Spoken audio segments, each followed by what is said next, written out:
come on up to lanes 3 and 4. We'll get those cones moved out of the back of staging so you can get into lanes 3 and 4 easily.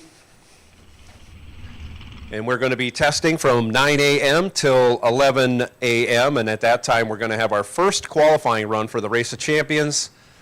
I'm going to bring you up in lanes 5 and 6, both classes, the Race of Champions and the Last Chance Race of Champions. I'll have Race of Champions come up to the front of 5 and 6, those 11 cars, and then alternates. And then we'll run the Last Chance, put them in the back of the lanes. But we will take cars to the staging lanes and start our test and tune promptly at 9 a.m. That is in less than 10 minutes. So we will take full tree, cars that want a full tree on the starting line, to lanes 1 and 2. And we will take Pro Tree cars to lanes 3 and 4. Come right on, ladies and gentlemen. Come right on to the staging lanes and start your test and tune off here. Kick off the Badger Classic, 11th Annual Badger Classic. Presented by, I don't know if I can say that, CTech Manufacturing. Make sure you stop by the Summit Pavilion, get your raffle tickets, get your event t-shirts, some from last year, super sale going on there, and get this year's shirts before they run out of your size. And get your raffle tickets for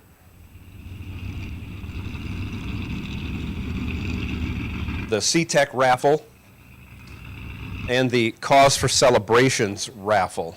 I have to get down there and get my raffle tickets for that. Hopefully I'll have time today. I should have time today to get that done and get myself entered in the drawing. And we're going to have that drawing Friday night. $5,000. Hopefully somebody here wins that. That would be great.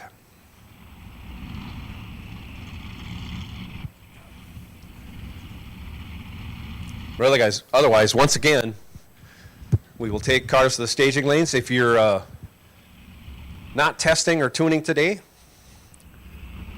and you want to start your day off right, I always say it's best to start off with a high-calorie breakfast. Lots of food in the morning is good for you. That's what I believe. Stop on over to the Quarter Mile Cafe.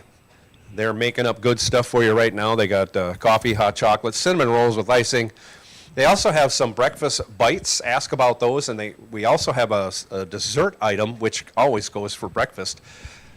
If you have the opportunity, I always say have your dessert first, then have your meal later. We have apple cinnamon cheesecake bites. Terrific, terrific stuff. Ask about them. They'll whip them up for you. You will enjoy them. Delicious, delicious food coming out of the Quarter Mile Cafe. I can smell something cooking over at, I'm going to get this name wrong, Princey's Chicken Q and more. They got some good smelling stuff cooking up already at one of the food trucks over here on this side. And then they got the corn dog and other snacks, lemonade, over on the other side. Remember, if you do cross over, follow the crosswalk, go behind. We ask you to go behind the burnout wall for your protection.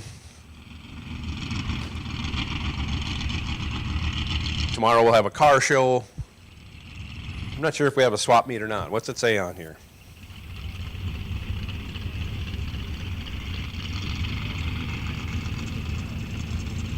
I don't think we have a swap meet, but we do have a car show. Oh, also a reminder, anytime, if you're in competition or testing, anytime you go trip zip for a reaction time, bring that time slip to registration.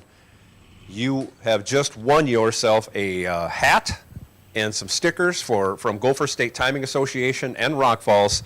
You join the Perfect Light Club, and you also get your name entered into a drawing at the end of the year for $500. So that doesn't matter if it comes in time trials or competition, whether you win or you lose, as long as it says 000 on your side of the time ticket. Bring it on down. Like I say, get your swag and get yourself entered into the Gopher State Timing Association and Rock Falls Raceway drawing, and maybe you'll win $500 after you put your car away for the season.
So as you're testing today, when you come to the lanes, come ready.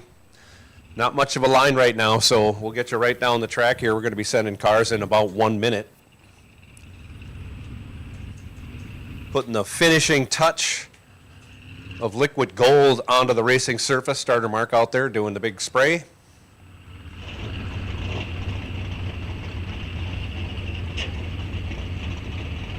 Bunch of time went into track prep yesterday. Howard, do you want the return road closed now for cars?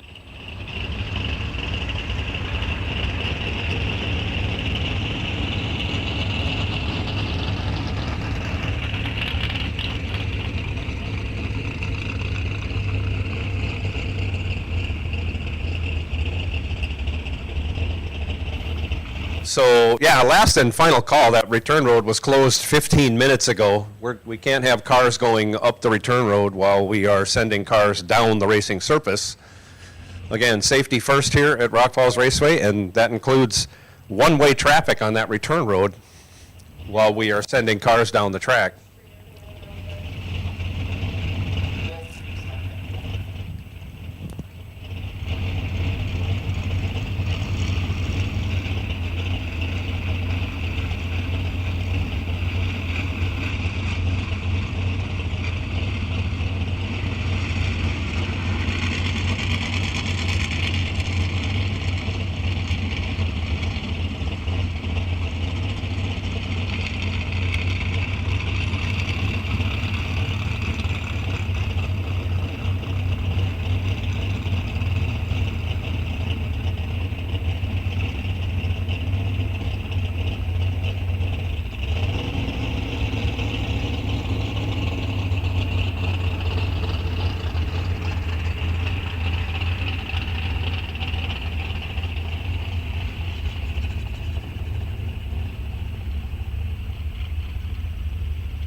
So here we go, first pair going to go down the racing surface. Make sure all your nuts and bolts are tight, ladies and gentlemen. Should have a very tight racing surface, that is for sure.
Once again, if you are testing today and you want to receive a full starting line tree, full tree, come to lanes 1 and 2. If you are going to be in the open comp or muscle car index class, you want to get some practice in with your pro tree, come on up in 3 and 4, and we will accommodate you. So for pro tree, come on up in 3 and 4, and when you do come to the staging lanes, come prepared. There's no waiting right now.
So we got a little smoke out of that last car down the track on the top end. We're going to run on down and make sure there's no liquid or anything on the surface.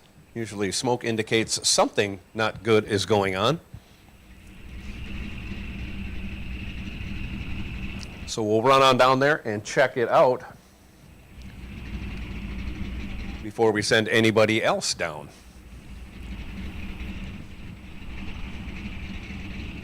Once again, staging lanes are open, lanes 1 and 2 for a full tree. And if you're in open comp or muscle car eliminator and you want the pro tree, come on up in 3 and 4 and we will accommodate that tree change for you.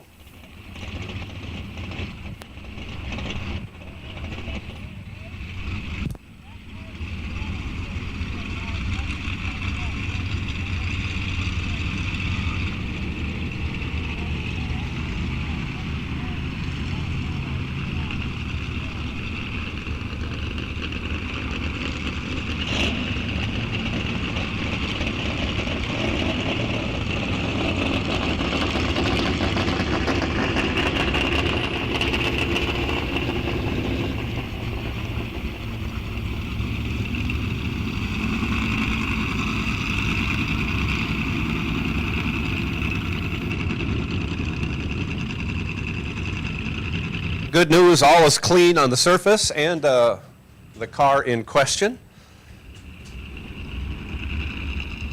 And we will continue testing.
So once again, as testing and tuning progresses along here,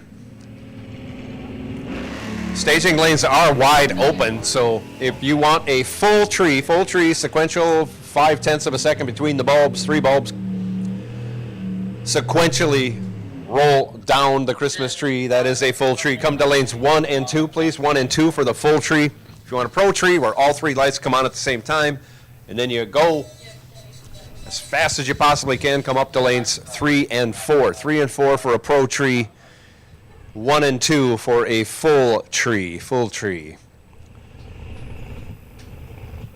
And if you don't know the difference between a full tree and a pro tree, ask one of our staging people. They will gladly explain things to you.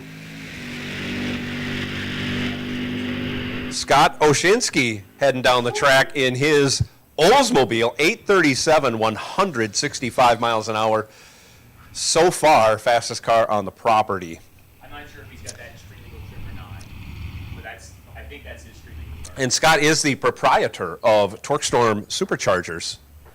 And he monitors and that's the reason why we have the TorqueStorm True Street class here also among the other classes we have. So thank you, Scott, and that was quite a pass. Smooth, straight, fast. Definitely a TorqueStorm supercharger underneath the hood of his Oldsmobile.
Awesome wheelie by Shauna Anderson there.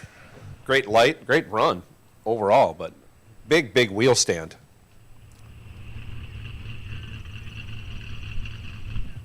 As we continue testing and tuning, this is your opportunity.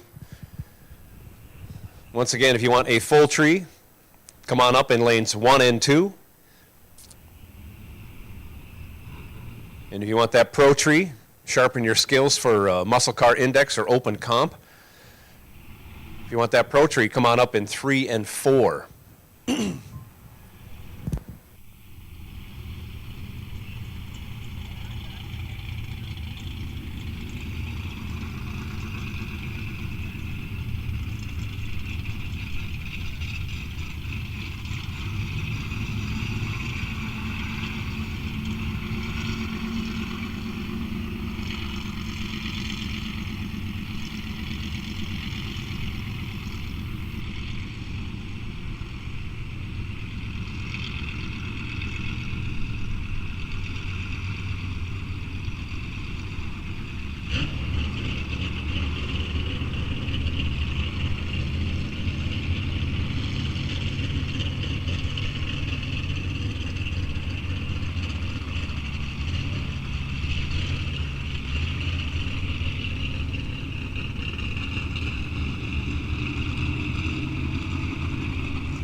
Once again, if you want a full tree, come on up in staging lanes 1 and 2 for a full tree. If you want the pro tree,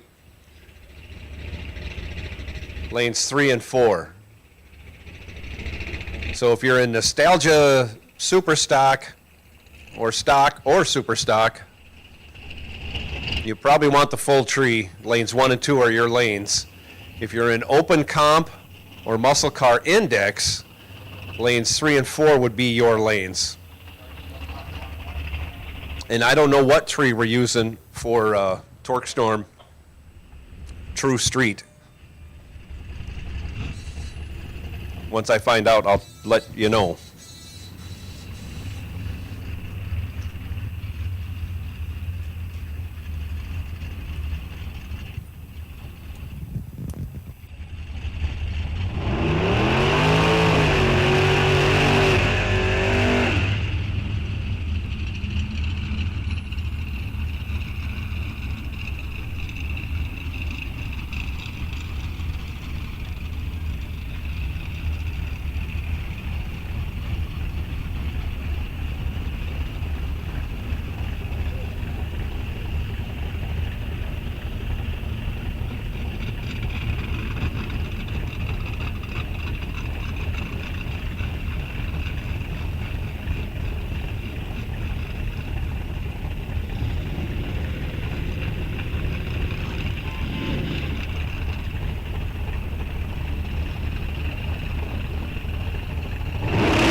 So we had some debris out on the track.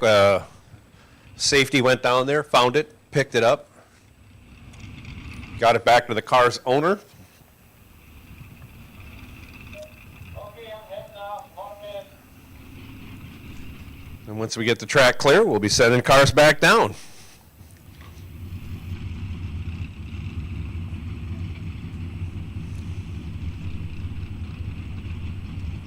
Maybe a little trim adhesive might be in order. All clear. Send them.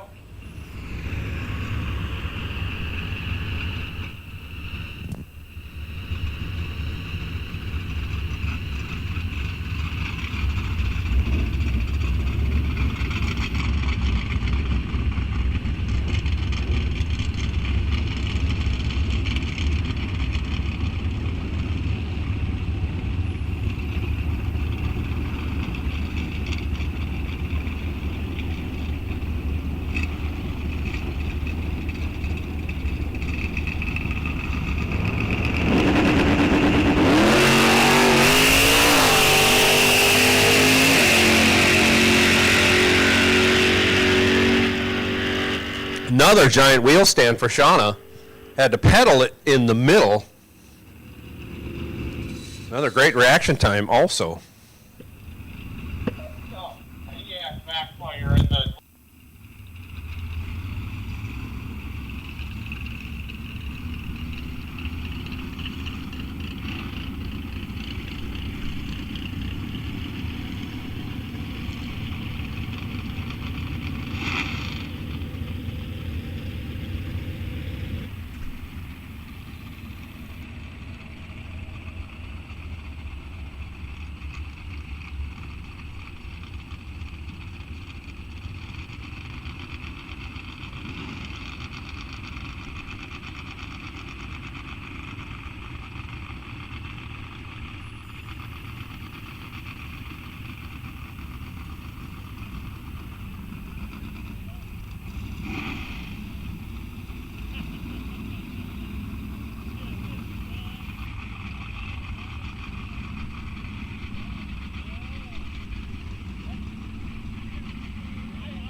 For the best in garage and trailer cabinetry, CTech Manufacturing has you covered. With the industry's most advanced online cabinet builder and products made right here in Wisconsin, you get a storage solution that's built to your specifications and built to last.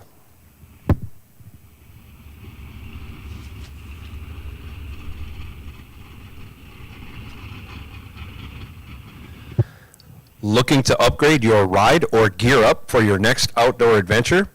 Head over to Zaco Sports Center. From top-tier power sports and marine gear to expert service and parts, Zaco Sports Center has you covered. Visit zacosports.com today and fuel your passion for the outdoors. For a limited time only, take your event wristband to their Chippewa Falls location and get entered for prize drawings.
Little pep up on the starting line there by starter Mark, excuse me.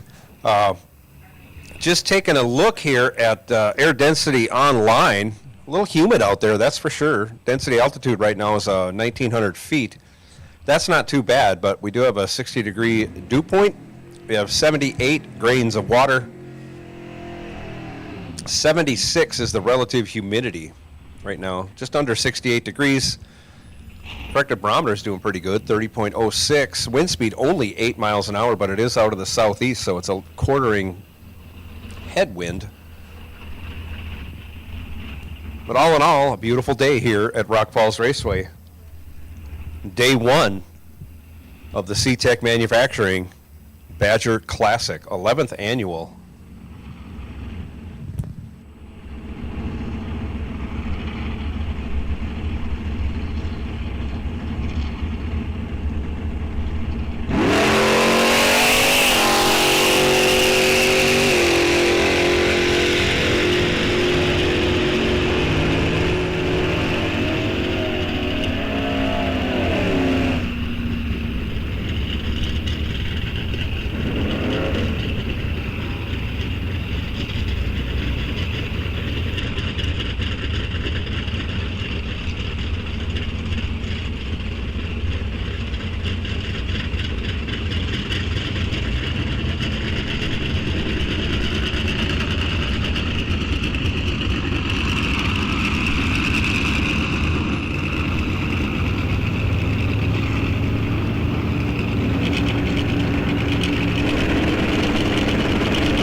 Hey, your attention, please. The golf cart that's parked in the grass down track, I can't have you parked there. I can't have anybody on the other side of the return road. So if they can't hear me, if someone is pitted down that way, if they could run out there and let them know, you can't park there. You can't be on the grass closer to the track than the return road. And you can't park on the return road. So if you want to park down there, you have to be on the other side of the return road, please.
Attention racers,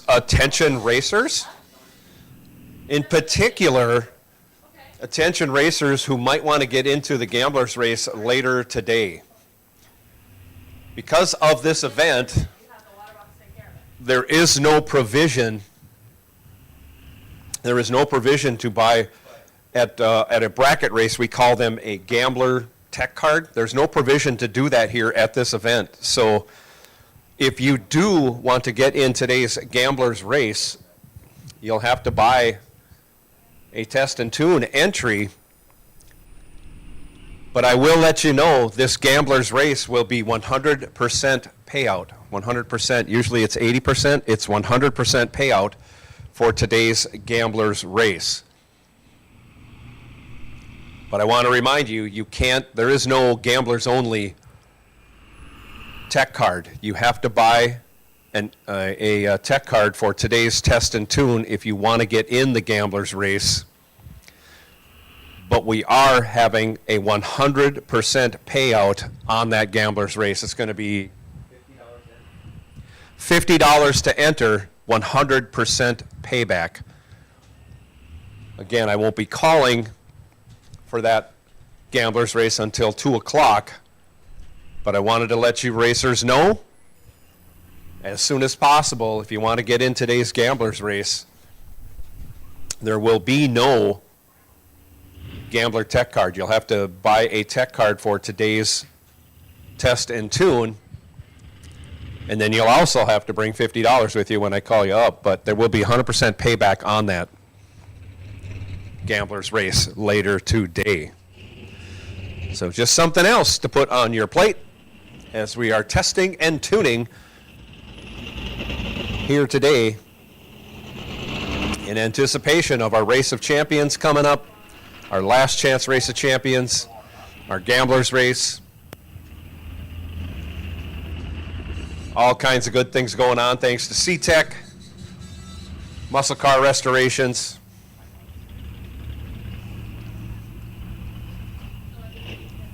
Who else is involved in this? All kinds of people. Torque Storm, cause for celebrations. Autocraft, big shout out to Autocraft. Kurt and Shauna Anderson. B&K Trucking. Jason Deach Trailers. Berg Sales. All pitching in, along with CTech, to bring you, the racers, the 11th annual Badger Classic going on right now.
So I thought I made it pretty clear. I will try and do it again. If you want to gamble in today's gambler's race, you must have a tech card from today's test and tune. If you do not want to get in today's test and tune, you are not going to be in the gambler's race.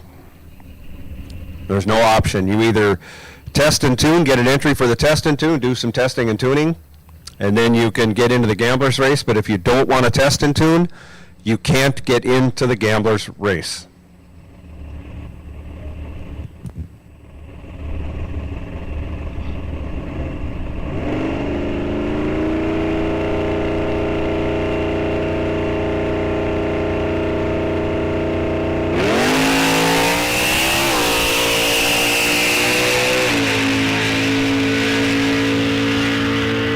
So, and with further clarification on this, your entry for the test day does not include your entry fee for the gamblers. So once you buy your entry for the test and tune, you still need to bring $50 with you when I call you up for the gambler's race again, which is not for another 3.5 hours.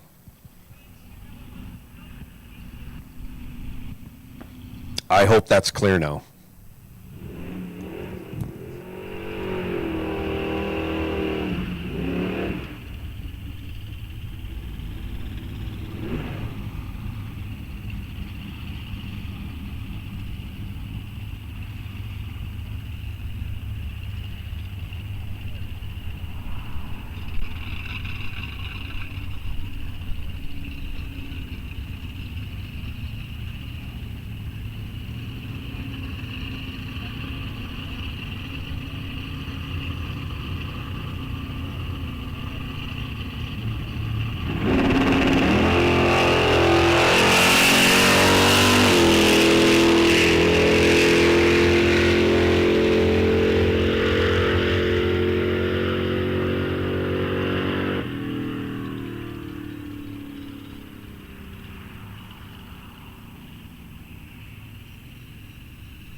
So as we continue along, again, lanes 1 and 2, if you want to receive a full tree on your testing and tuning, if you want a pro tree, lanes 3 and 4 are the lanes for you.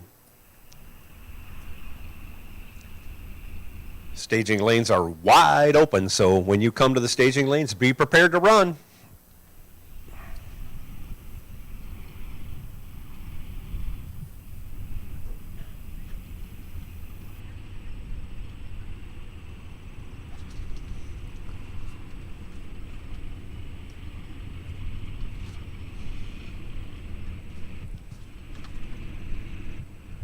Whether it's your street rod or a racing machine, look no further than Autocraft Restorations. Show quality paint, chassis, metal fab, and much more. Learn more at autocraft.org for your Eau Claire-based restoration needs.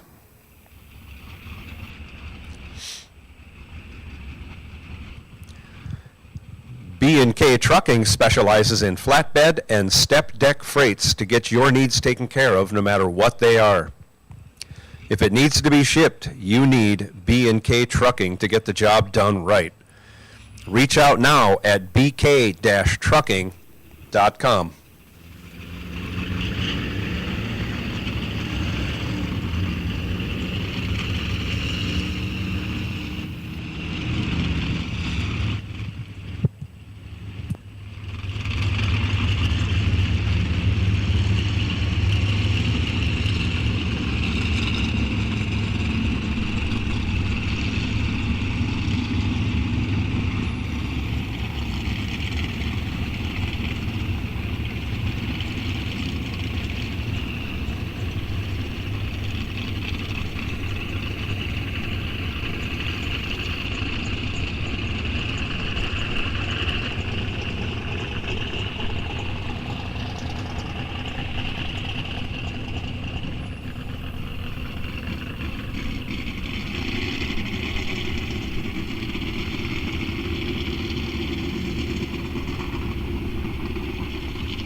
Also, for today's Gamblers Race, question was asked, is it going to be full tree or pro tree? It's going to be full tree, but it will be no crosstalk. No crosstalk on for today's Gamblers Race. So you want to pass that on to anybody who's interested, let them know.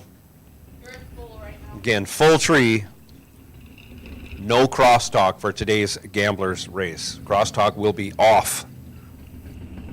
Again, there will be no crosstalk during the Gamblers Race.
So we're getting fairly close to the time I'm going to start bringing cars into the lanes for the Race of Champions qualifier number 1 and last chance Race of Champions qualifier number 1.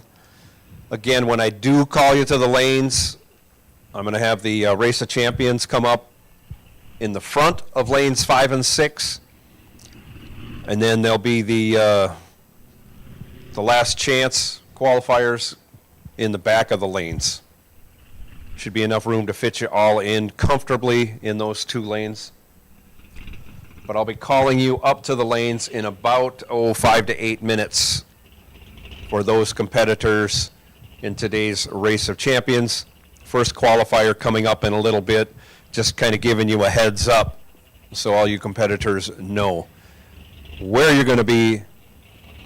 You're going to be in lanes 5 and 6, but I'm going to take the Race of Champions qualifiers at the front of that lane, so I want you guys to come up first, and then I'll wait till I see, well, hopefully 11 of you come in the lanes, then I can get the last chance qualifiers behind you in lanes 5 and 6.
All right, attention in the pits, attention in the pits. I will take Race of Champions qualifiers for your first time trial. Come on up. Race of Champions, I believe there's 11 of you that are already qualified. I'll take you to the front of lanes 5 and 6, please. And once I see a majority of you up there, I'll make the call for last chance qualifiers at the back of 5 and 6. But I want to get the champions that are already in at the front of the staging lanes first.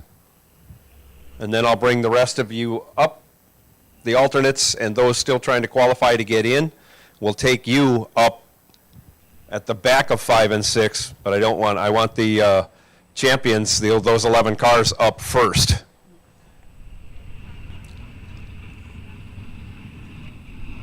And before we get you guys, or before we turn you loose, we're going to do some starting line preparation for you.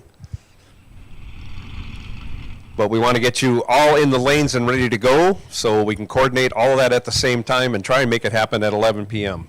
or 11 a.m., sorry. Be awfully dark at 11 p.m. here. So we will take the qualifiers for the Race of Champions. We'll take you to the front of lanes 5 and 6, please, as soon as possible. I've been told that there is a bounty.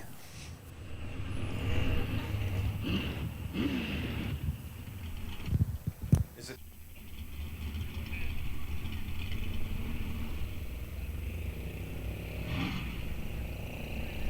Yeah. I've been told there is a bounty on Mike Lund. Several $100 bounty on Mike Lund if someone can beat him today, maybe any day. Mike never loses out here. This is just a cash machine for him when he comes to the Badger Classic. But yeah, there is a several $100, I think $300 bounty on Mike Lund today in the Race of Champions. And if Mike wins, I hope he gets his own bounty.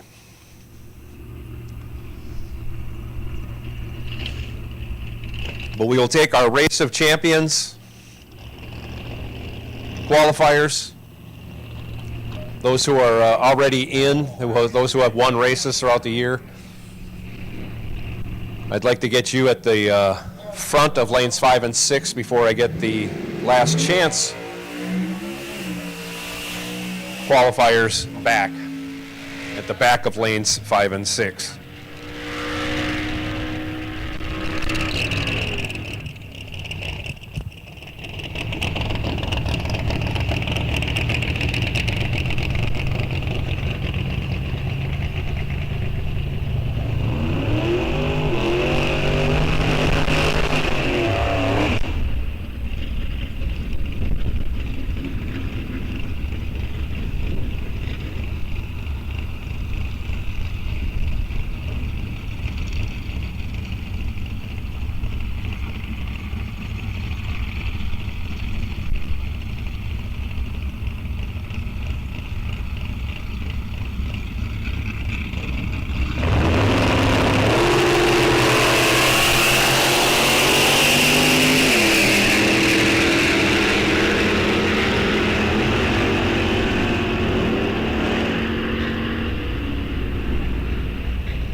All right, I see we got 3. I know I'm looking for 11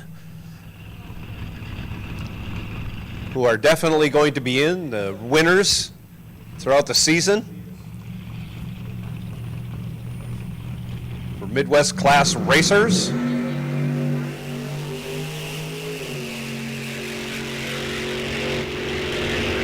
So I'd like to see those 8 other qualifiers come on up before I get the last chance qualifiers at the back of lanes 5 and 6. So I need those qualifiers, those 11 who've already won races. I need you at the front of 5 and 6 before I get the rest of the qualifiers for the last chance at the back of 5 and 6. Should be room for all of you.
So we're looking for 4 more. We're looking for 4 more for the Race of Champions.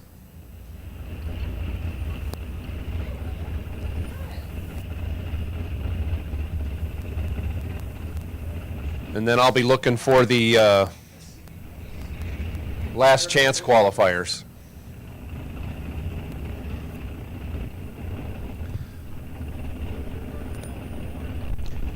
And we're going to be running out the rest of the cars here, and then we're going to take a break from testing and tuning while we do this qualifying session and track prep.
Okay, little change of lanes for the last chance qualifiers.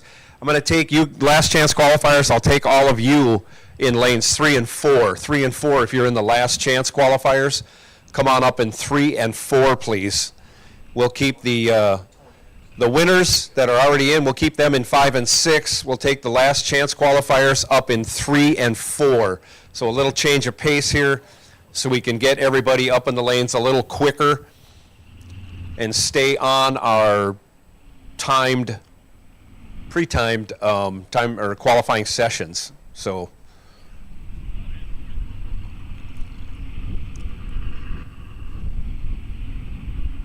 it looks like we do have all of our pre-qualified winners. So we'll take the last chance qualifiers. We'll take you up in 3 and 4. 3 and 4 for last chance.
Okay, attention racers, specifically Andy Cook and Sam Ruland. Andy Cook, Sam Ruland.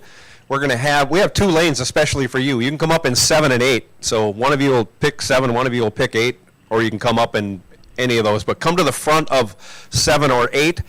Andy Cook, Sam Ruland as the alternates will just separate you out, and it makes things a little bit easier for us at the same time. So Andy Cook and Sam Ruland, come on up in 7 and 8 since you are alternates. We just want to separate you out and just makes things a little bit easier for our staging crew.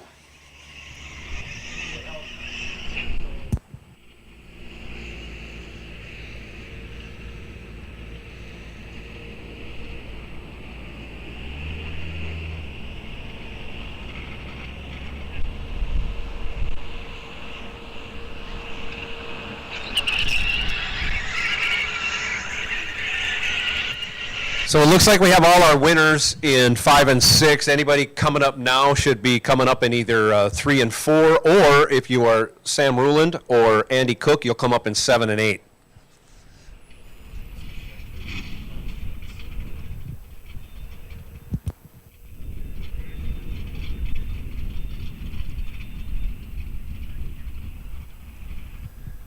Looks like we're looking for 13 in lanes 3 and 4. We have, let's see, 2, 4, 6, 7 cars. So we're looking for 6 more. And then we need Andy Cook and Sam Ruland in 7 and 8, please.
So last chance qualifiers, again, we need you to lanes 3 and 4 for last chance qualifiers. We have all of our pre-qualified winners in 5 and 6, and we're looking for Sam Ruland and Andy Cook to come on up in lanes 7 and 8 as our alternates.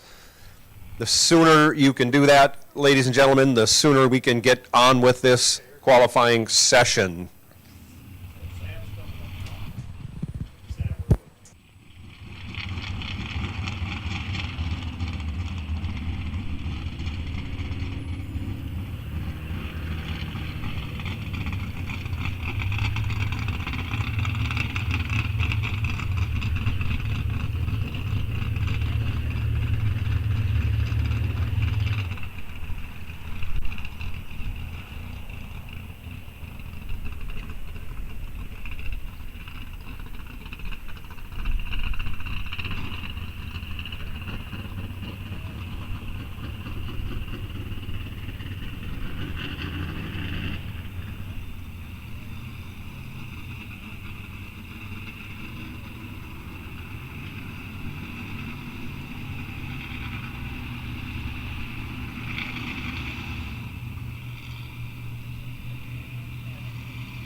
With that, here comes our first qualifier coming out in the Race of Champions. I'm going to turn the microphone duties over to Charlie Abdush and Brian Zenzen, and they're going to run you through this qualifying session.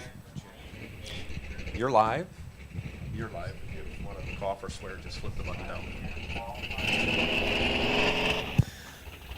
Well, Joe, thank you very much. I'm so glad to be here for the 6th annual Midwest Factory Finishes Race of Champions. And Brian, thank you for all your hard work leading up to this. Yeah, this is going to be an absolutely awesome day. As Joe had mentioned, we'll have 11 winners that are guaranteed their spots in the winner's field of the Race of Champions. And we're going to have 5 competitors from our last chance Race of Champions try to inch their way in to the 16-car field, and that's going to be against the NHRA indexes. So it's how low can you go under the index this morning? Should we see some fast times and some fast cars? Yes, and we put a little more skin in the game for Mike Lund. He's going to come up first, one of the first cars. He's a winner from last year, and if he repeats, he would be the first repeat winner, and he gets $2,000. But we decided, or I decided, to put a $300 bounty on his head. Mike is in the right lane in the white Camaro against Troy Vogel in the Firebird. Now, Mike's got a $300 bounty, anybody that beats him, but if Mike runs the table, he will get the $300 plus the $2,000 plus the check for $5,000. And if you hear last year, Mike Lund almost went the whole table. He won Friday, won the Race of Champions, won the race on Saturday, came up 2 rounds short of making it to the final on Sunday. And the guy in the left lane, Troy Vogel, took him down on Sunday, ending Mike's reign of terror. Nice wheels up charge. We'll see. Both these races are in the race, but how low will they go? 1062 for Mike Lund, 1165 for Troy Vogel. Yeah, Mike testing the brake pedals there. He didn't want to use the entire quarter mile on the race car there. Rod Negebauer, Mitchell, South Dakota, right lane. In the Duster, Logan Wernette in the Plymouth? Belvedere. Belvedere. Old school, semi-old school, and old school. Can't even read that.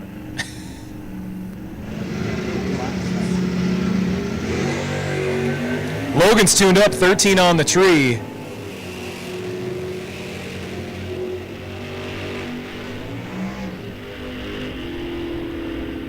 Rod goes a 10:58 with a 7, 11:57.4 for Logan.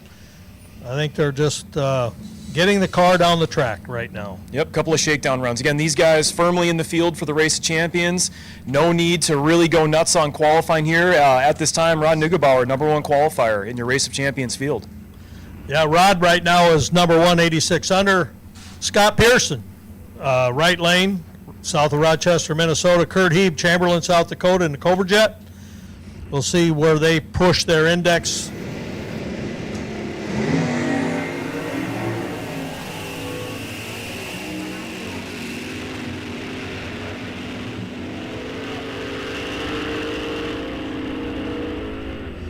Kurt goes a 10:005, and Scott goes 10:47. Up next, Randy Shepard in the A stock Camaro against Ellis Booth in the M stock automatic. He's a farmer, but he's running a Ford, which kind of goes after my heart. Don't they use those same engines in the tractors, Charlie? That's why they're so good. Ellis, one of our most recent winners at Tri-State Raceway at our National Open last month in May. 003 on the tree for Ellis. He is ready for eliminations. Randy rolling through the gears down the quarter mile in that big block Camaro. 10:46 flat for Randy, or 10:46.8 and a 12:24.4 with Ellis. Ellis has always been great on the tree. Rod still leading the field, 86 under. Kurt Heeb is second at the moment. Dale Garber in the Copo. Brett Kopetka in the 86 Charger. Dodge Charger, the front-wheel drive front-wheel drive Fury. yeah. Dale Garber, 008 on the tree. Brent Kopetka, 33. Now, this is a differential in splits because Dale's going to go past the quarter mile. Brent's just crossing the 8th now. 8:24.3 for Dale. If you want to watch some chasing, make sure you're up here when Brent runs, because just about every car here is going to have to chase. I don't know if there's a slower one, is there? No, Brent's definitely going to be one of our slowest cars in competition today. So Rod Neugebauer still leading. Dale Garber now number 2. Brent Kopetka 3. Kurt Heeb 4. Qualifier coming up. And our final, Tony Henderson from Vermilion, South Dakota, running the 72 Skylark 1265 index. We'll see how he plays the tree and the ET.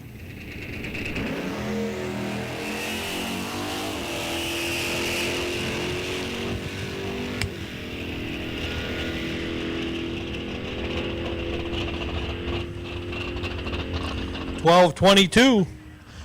So right now the top. Come on.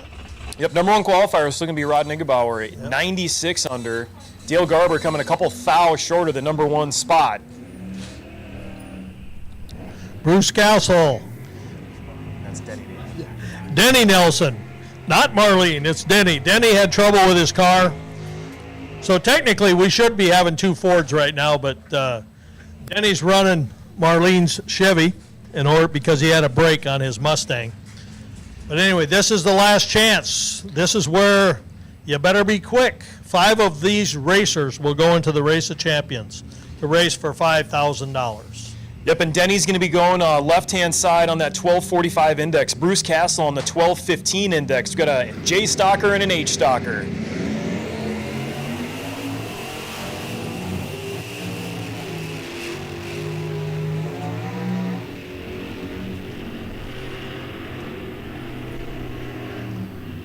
Bruce, 1134, 1186 for Denny Nelson. So right now, Bruce Castle moving to the top of the sheet. about 75 under. My public school math is not going to be working out immediately in our favor. No, not mine neither. I'm waiting for the screen. Yeah.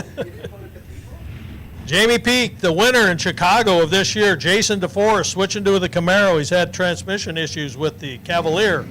Two very consistent running cars, two wheel stands. Excellent. Jamie's on an 1185 and Jason is on a 1048 dial. Jason goes 949. 91 under for Jason DeForest. That's going to move him to the top of the sheet. Oh, that's going to move Jamie to the top of the sheet. 92 Jason, under. Yeah, excellent. Jason DeForest, number 2 at 90 under. This U-Stock, Bill Bernstraw from Norfolk, Nebraska, bought this car in 1962. Still running this car. But it's a 64. He bought it in 64.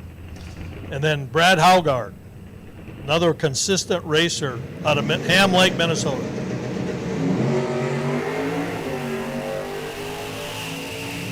Yeah, Brad looking to see how good he can turn on, go under that 1080 index.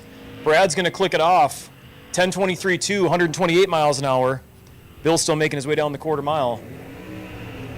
14.055 at 91.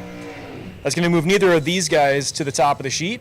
Jamie Peach still number 1, 92 under. Jason DeForest, 90 under in the 2 spot. Bruce Castle in the 3rd spot at 80 under. Nathan Riley in the Gold Firebird. Stephanie Diekema, who won the draw because of our missing racers, either due to rain, breakage, so she got drawn into the last chance race. Yeah, Nathan Riley in the Larry Hodge Racing Tire and Wheel. Goldie borrowed from Grandpa this weekend. Oh, wheels up high for Nathan. He had to bring that back in. All right, my money, number 1 qualifier is in the left lane. Let's see if I'm close. 1040. Oh, 105 under for Nathan Riley. Holy cow. Nathan goes to the top. Nathan Riley, Jamie Peach, Jason DeForest, Bruce Castle, Stephanie Diekema. Right now, your top 5 that would transfer. Brett Spear in the right lane. Left lane, Jack Beitler. Beitler from one.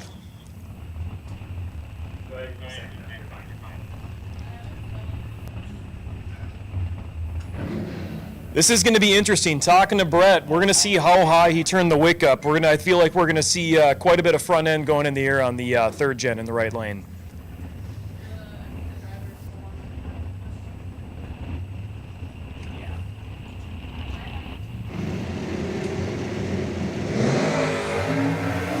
Oh, he was up. I don't know how much higher he could have gotten. Jack, 009 on the tree. Brett, 29 on the tree. 90 under for Brett, 990 with a 3, 133. Jack, 1016.3 on the 1090 index. As we refresh so Brett the list, went to the top. 109 under for Brett. Nathan Riley, number 2. Jamie Peach, number 3. Jason DeForest, number 4. Bruce Castle, number 5. Matt Lund, right lane. Dennis Lund Jr., left. No, left. Dennis Lund in the left lane. Both of these cars have a very good chance of breaking in. Yeah, and these are some of the car swaps that we saw going on. So Dennis Lund and Andy Cook swapping cars. A little bit more of an advantage in the blue Copo. We're going to see how that turns out here. Got a couple of cousins squaring off in qualifying.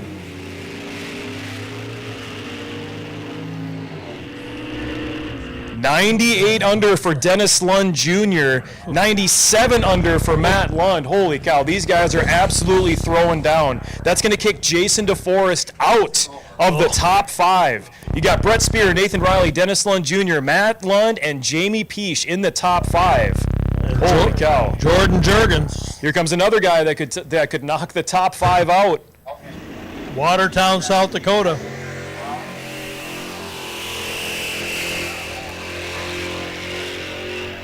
Sounded like he went into high gear a little early there. Yep. On that 12 flat. 1099.4, 101 under. Holy cow. And I think he's got more left in that. Yeah. That kicks Jamie Peach out of the top 5. You take it away, Charlie. Yes, Brett Spear, number 1. Nathan Riley, 2. Jordan Jurgens, 3. Dennis Lund Jr., 4, Matt Lund 5, Jamie Peak 6, Jason DeForest 7. And we are, to qualify, you have to be better than 97 under. What a qualifying. Now, these two cars, in case someone breaks, are our alternates, Sam Rulin, Mitchell, South Dakota in the right lane, and Andy Cook in the left lane in the Copole.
Pair of alternates for the last chance race of champions is going to be Andy Cook and Sam Rulin. Again, these guys got drawn in after Stephanie Diekema on Wednesday night, and in the event of a breakage of any of our last chance participants, these two competitors will find their way into the field as our alternates.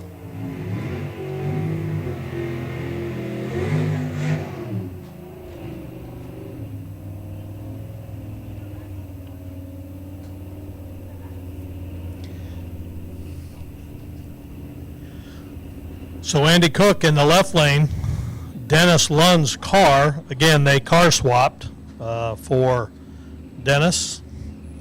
Sam Rulin, Mitchell, White Lake, South Dakota, sponsored by Iverson Motors out of Mitchell. A very hard-charging challenger for sure.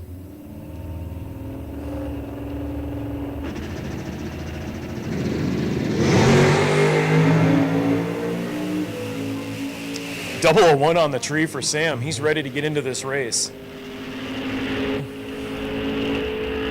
872.8 on the 940 index for Andy Cook. Sam Rulin clicks it off 1019.9 at 129 miles an hour on the 1125 index. Again, these two, their qualifying position does not matter. They are alternates. So, like I said, in the event of any breakage for any of our last chance competitors, one of these two guys will make their way into the field as we head into first round. But we got the second qualifier. It's going to be a heck of a show to see who can tune their car up to get into the winner field out of those top five. Again, right now, it is very stiff competition between our top five with Jason DeForest and Jamie Peach getting pushed out of the field. We'll see our race champions competitors back at 12:30. 12:30. Look forward to it. And especially, folks, be there for the last chance qualifying because these guys got to tune it up. 97 under is number 5 to qualify for the race of champions.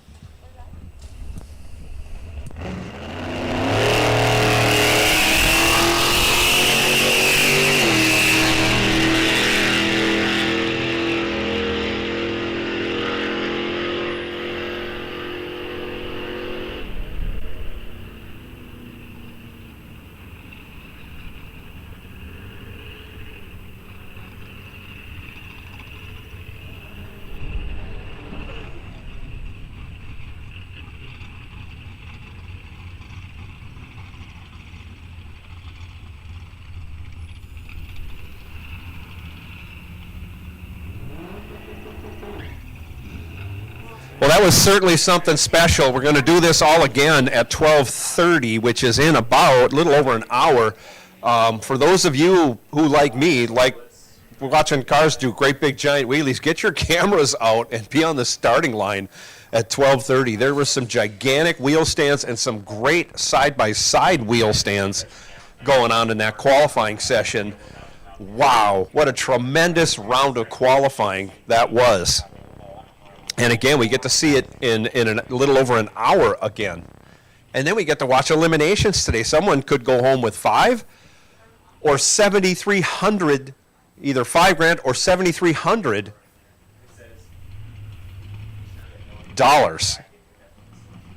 What's the last chance? $1,000 goes to the winner of the last chance qualifier race. 8 lucky drivers. We'll get into that.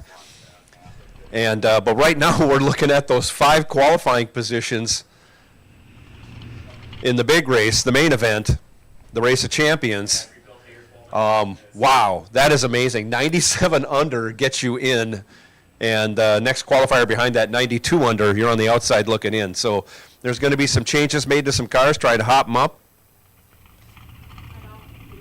trying to get some weight out of them, doing all kinds of stuff, putting the lighter oil in, tipping the gas can, yeah, icing everything down. Oh, this is what it's all about. Yeah, letting a couple quarts out of the oil pan.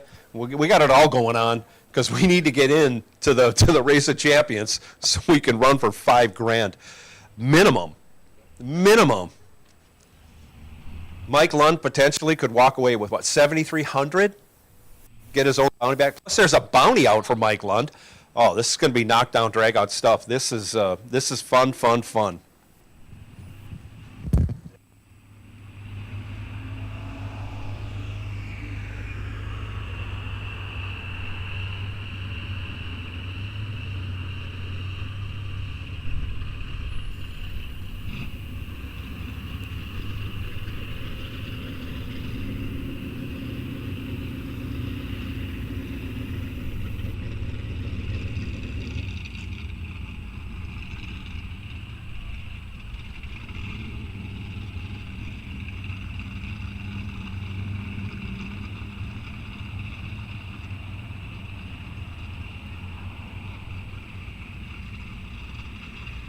So testing and tuning continues. Now that we're through with that qualifying session. If you're testing and tuning, come right on. If you want the full tree, come on up to lanes 1 and 2. If you want a pro tree, lanes 3 and 4, just like we were doing to start the day. Again, if you want to be in today's Gambler, which is 100% payback, you need to buy an entry into today's test and tune. And then you'll need $50 when I call you up to the lanes later on this afternoon. And that will be 100% payback. It will be on a full tree, and there will be no crosstalk for that gambler's race. I think that covers all the details, but I'm sure there's something that someone will ask a question about that I haven't covered. Otherwise, boy, after that exciting round of qualifying, you probably want to head over to the Quarter Mile Cafe and get yourself something refreshing to drink or something nutritious and delicious to eat. So don't forget, we got some food trucks on site. I saw and smelled some of the smoke coming out of Princey's, I think it is, Chicken Q and more. Wow, smells fantastic. Corn dogs available on the spectator side of the track and other items. So all kinds of good things around here to eat and or drink.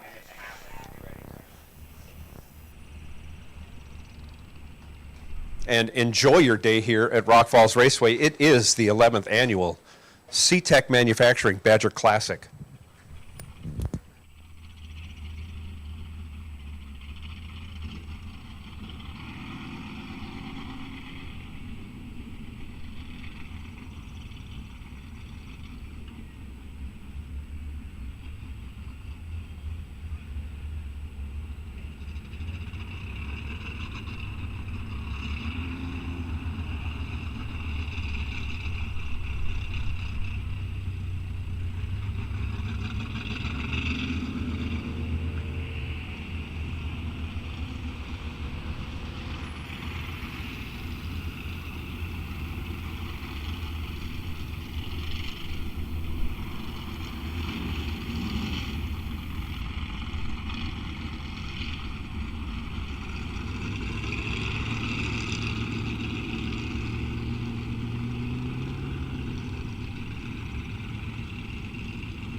Testing continuing. Testing is continuing here.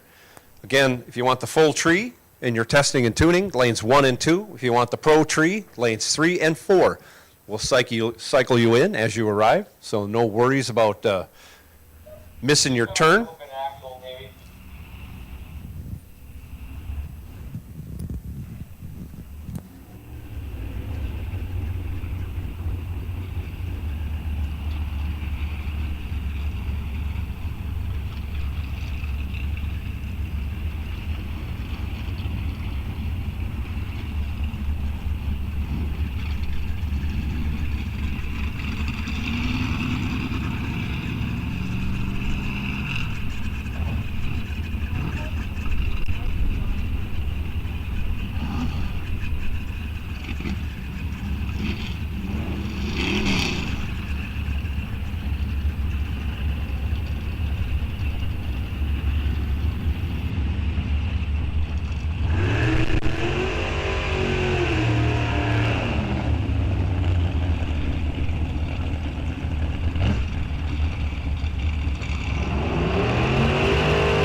Just a reminder, for those who may not be aware,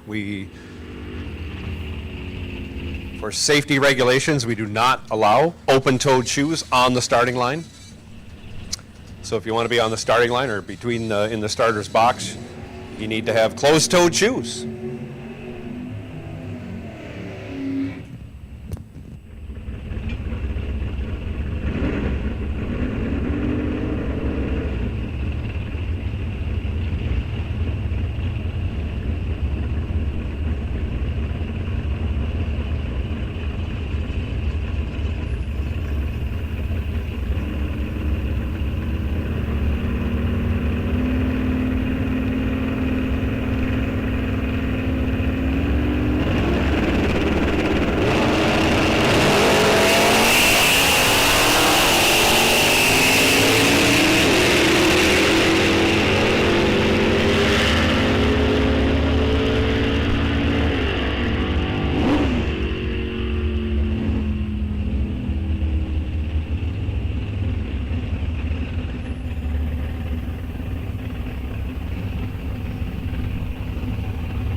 Attention in the pits. Attention in the pits. Lee Johnson from Mitchell, South Dakota. Lee Johnson. I got your tech card in my hand, and there's no class on there.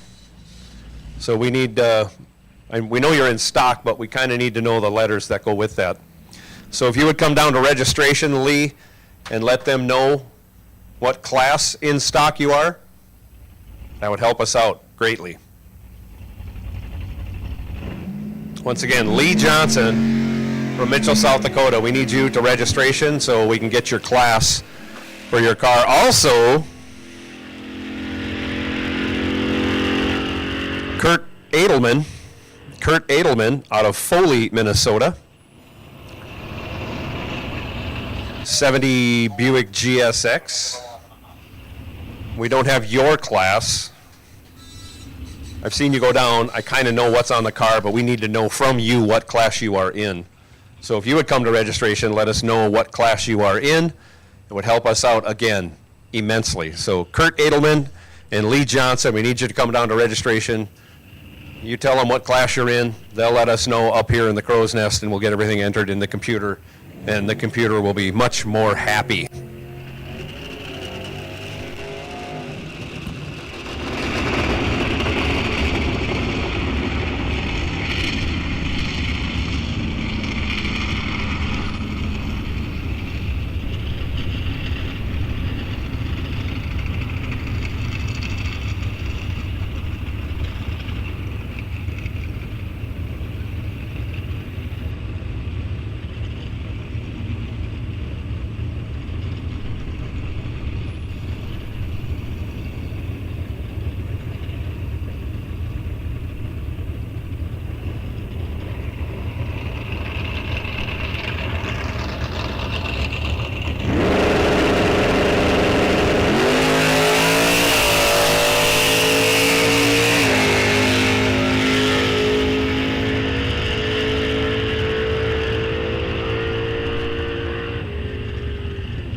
We're coming up on that noon hour.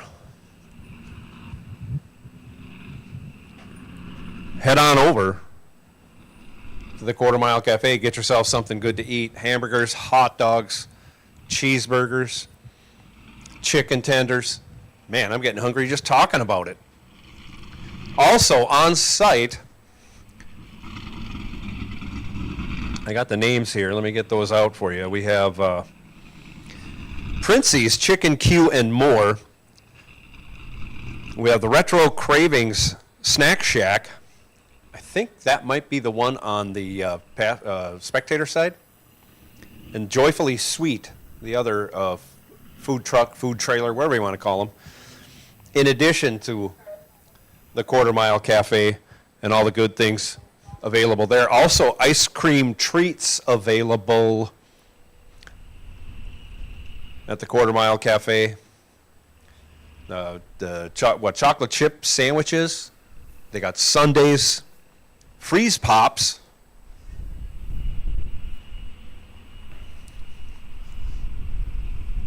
All kinds of good things. French fries, waffle fries, cheese curds, world's best cheese curds available right here every time we open the gates at Rock Falls Raceway in the Quarter Mile Cafe.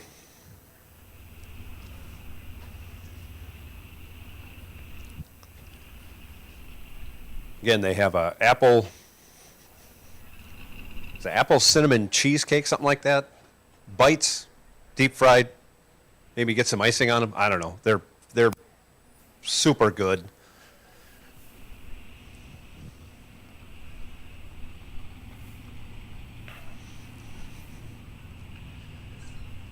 But all kinds of good things to eat here while you're at the racetrack.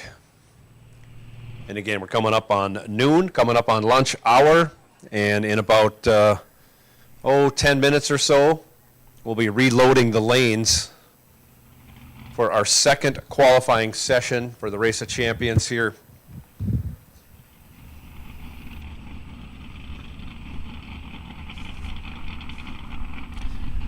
Also,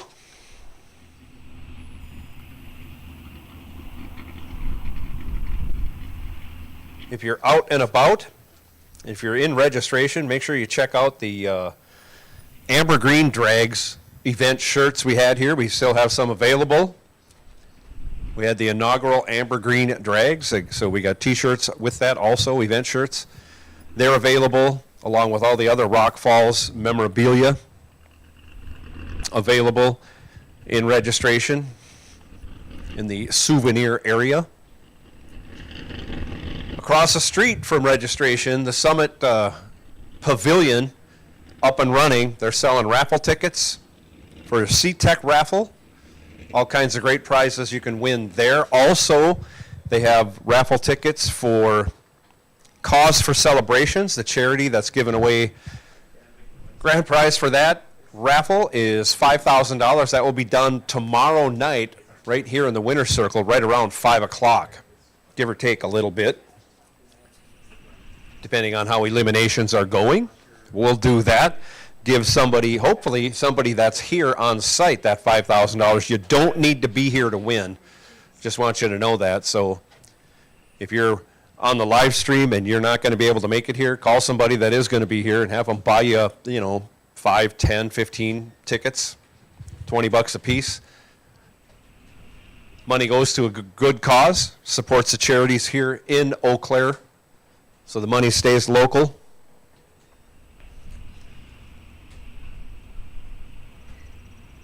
And again, lots of good CTech merchandise available in the CTech raffle. Tickets are $10 a piece, or you get three tickets for $25.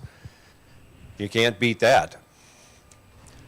So stop on down to the Summit Pavilion, and they also have event t-shirts down there. And doggone it, they're just nice people. So stop on down, get your raffle tickets.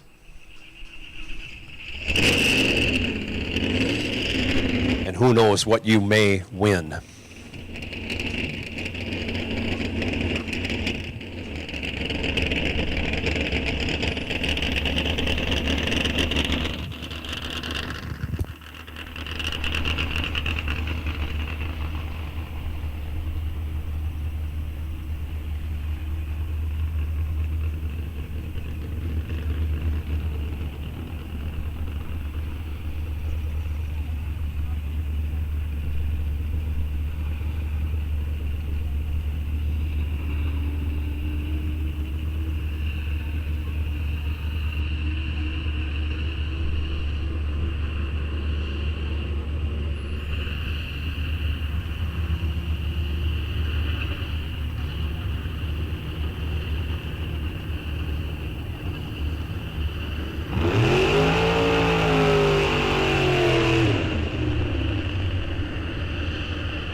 Ladies and gentlemen, if you're in need of top quality storage solutions, look no further than CTech Manufacturing from Weston, Wisconsin.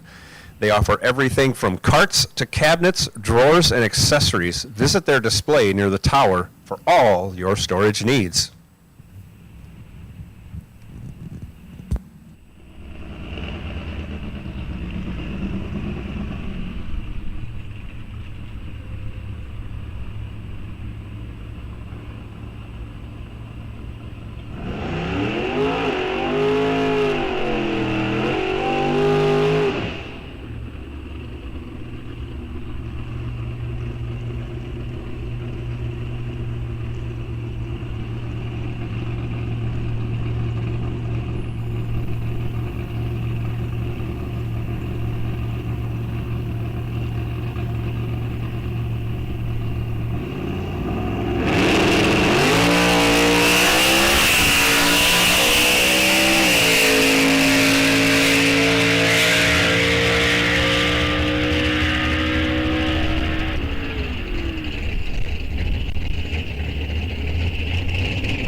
The second time I've seen father-son matchup here. Todd Kennedy over here right side, Chris Kennedy left side. They both had identical reaction times their first time down the track. So I'm sure there's some big money on this. Give the advantage to son Chris. 29 to a 56. Probably decides who buys lunch. Only 200ths apart in ET also. Dad got there first. No, I'm sorry. Chris got there first by 8 thou. Dad had the better ET by 200ths. Gave it up on the reaction time. Cars going into the water box.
It worked so good the first time, we're going to try it again the second time.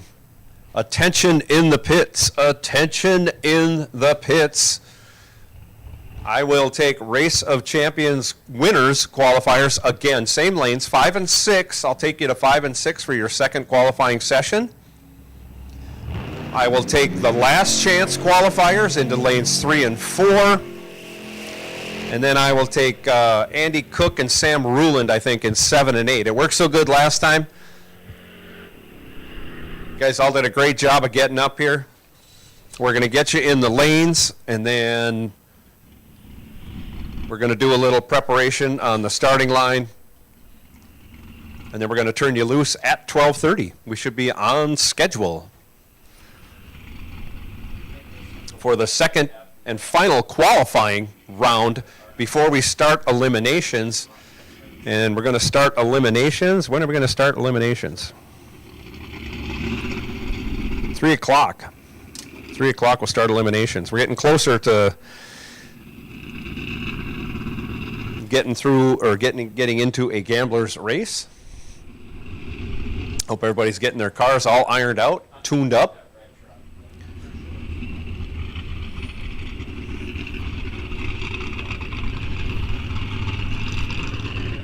But I will take Race of Champions qualifiers, winners to lanes 5 and 6. Last chance qualifiers for the Race of Champions, I'll take you to 3 and 4. And again, Andy Cook and Sam Ruland take you to 7 and 8, just like last time. Come right on for qualifying session number 2 of today's Race of Champions and last chance Race of Champions.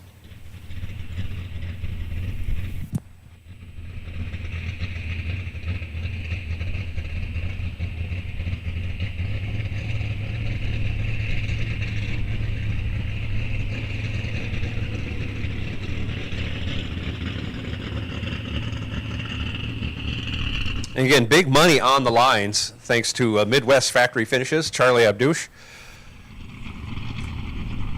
Taking care of that with his generosity and bubbling personality, I may add. Right over the phone.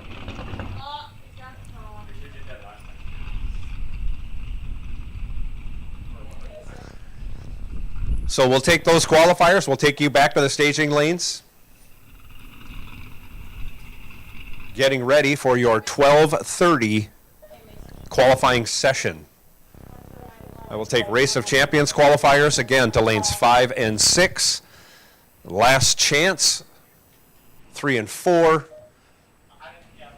And the alternates to lanes 7 and 8. So come right on, racers, come right on for your final qualifying session.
All right, Race of Champions, we're still looking for you. Last chance, Race of Champions qualifiers, we're looking for you and our alternates. I got nobody in the lanes. I would think for $5,000 people would want to race.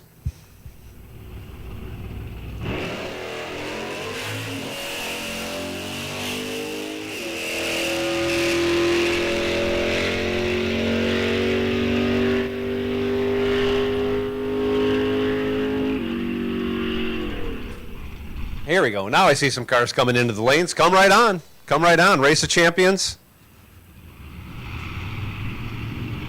Last chance Race of Champions and the alternates. Same lanes as last time.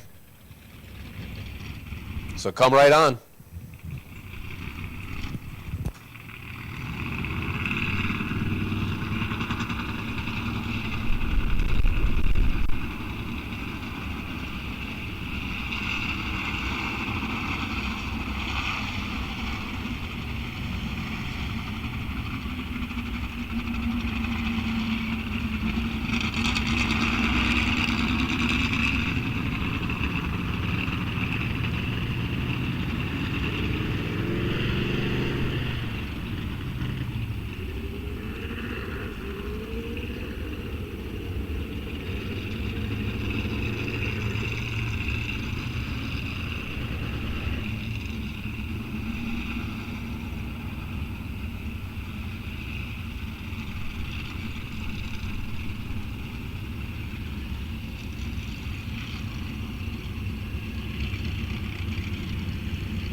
Thank you, Race of Champions, qualifiers, last chance qualifiers, and alternates. Thank you all for getting back up here to the staging lanes. We're just finishing up on the starting line preparation.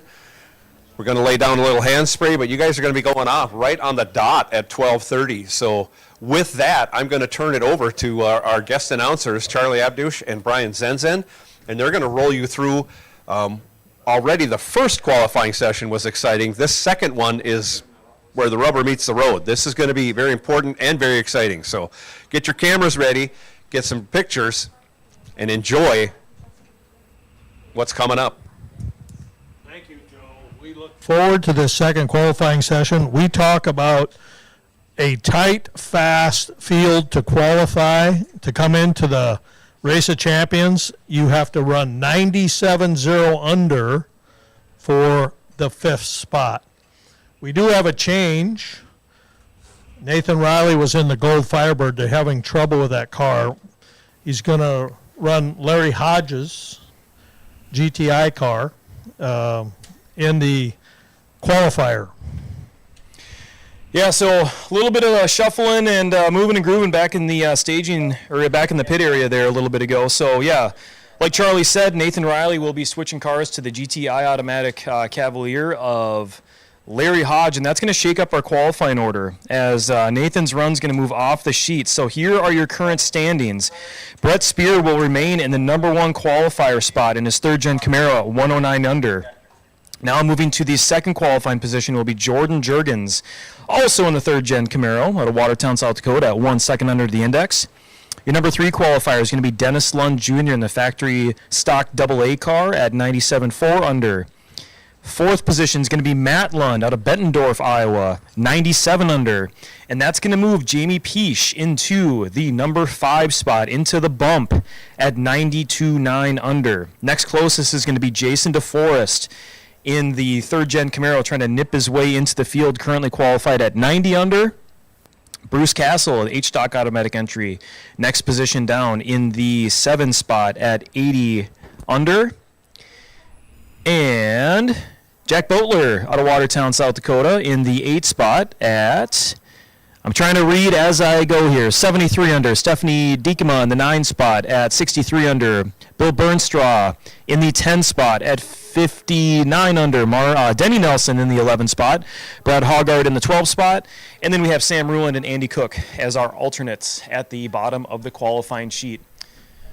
Again, this is the Race of Champions and Last Chance Race of Champions. Last shot here to tune the cars up, check the reaction times, and these Last Chance guys are vying for the final spots into the field. In our winner's side, Rod Niggebauer out of Mitchell, South Dakota is the number 1 qualifier at 96 under. Dale Garber, number 2 at 95 under. Brent Kopetka, 89 under in the number 3 spot. Number 4 spot, you got Kurt Heeb in the Mustang at 79 under. Number 5, Scotty Pearson in the AMX, qualified at 77 under. And Ellis Booth in the 6th spot at 60 under.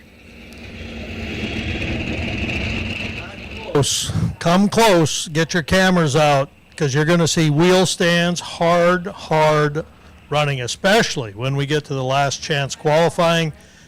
Those guys have to run hard and legal. They have to go through the scale.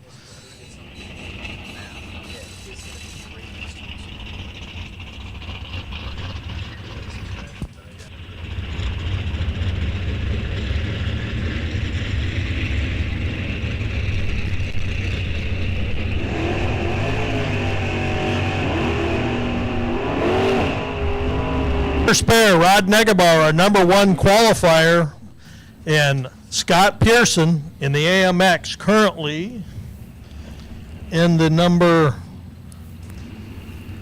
5 qualified position. Rod is 96 under. 96.3 under for Rod. And Scotty currently at 77 under the index, putting up a best time of a 10:47.8. We'll see if they can improve on these times as they head down the track.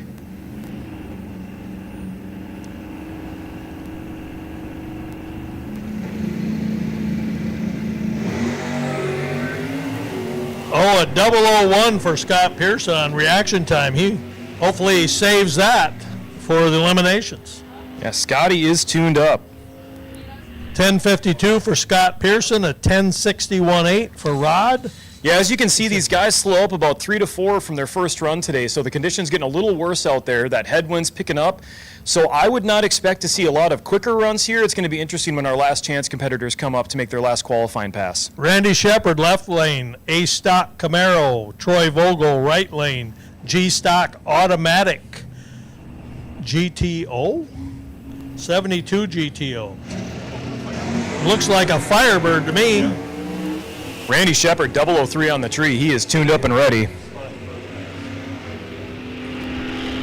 Randy Shepard definitely going to improve on that time. Puts up a 10:21.9. Ran a 10:46 this morning. Troy Vogel, previously running a 65, will put up a 64 with a 9, so staying pretty close to his first qualifier. Randy, 6th now. 73 under. Tony Henderson, left lane. The Buick, Rusty Zipper, Ellis Booth in the Mustang. Ellis currently 7th. Tony is currently 8th.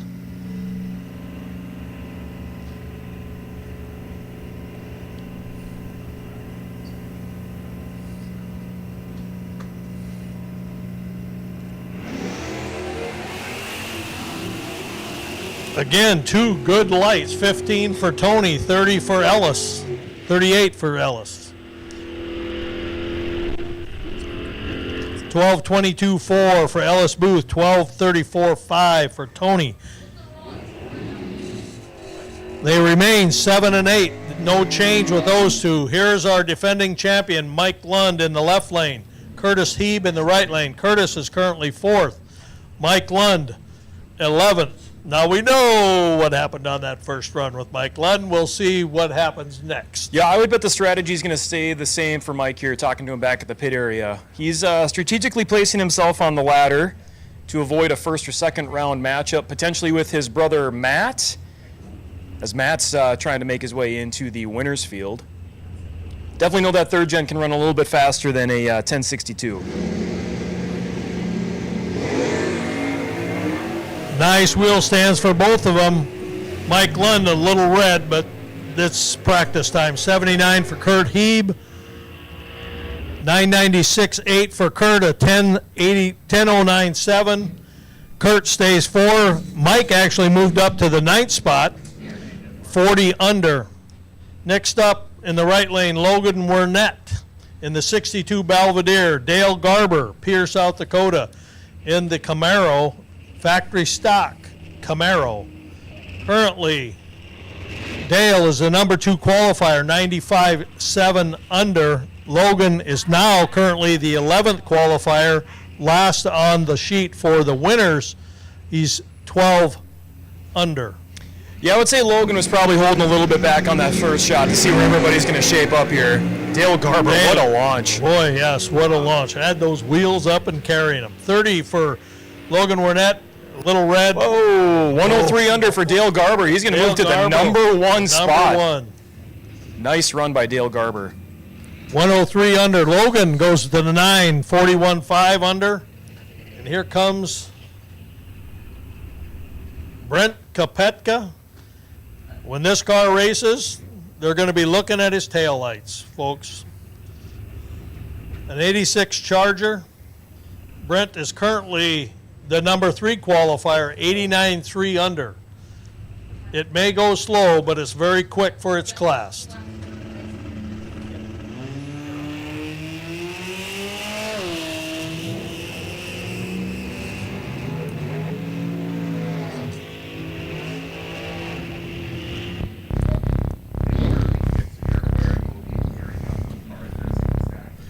A 15.64 for Brent. Switch. Here we go as we change over classes. We got the last chance Race of Champions rolling up for their last qualifier. Last shot to make it in. Here's where it's going to get very competitive. Bill Burnstraw, Norfolk, Nebraska, in the 64 Chevy. Brad Haugard in the 90 or the 05 Stratus.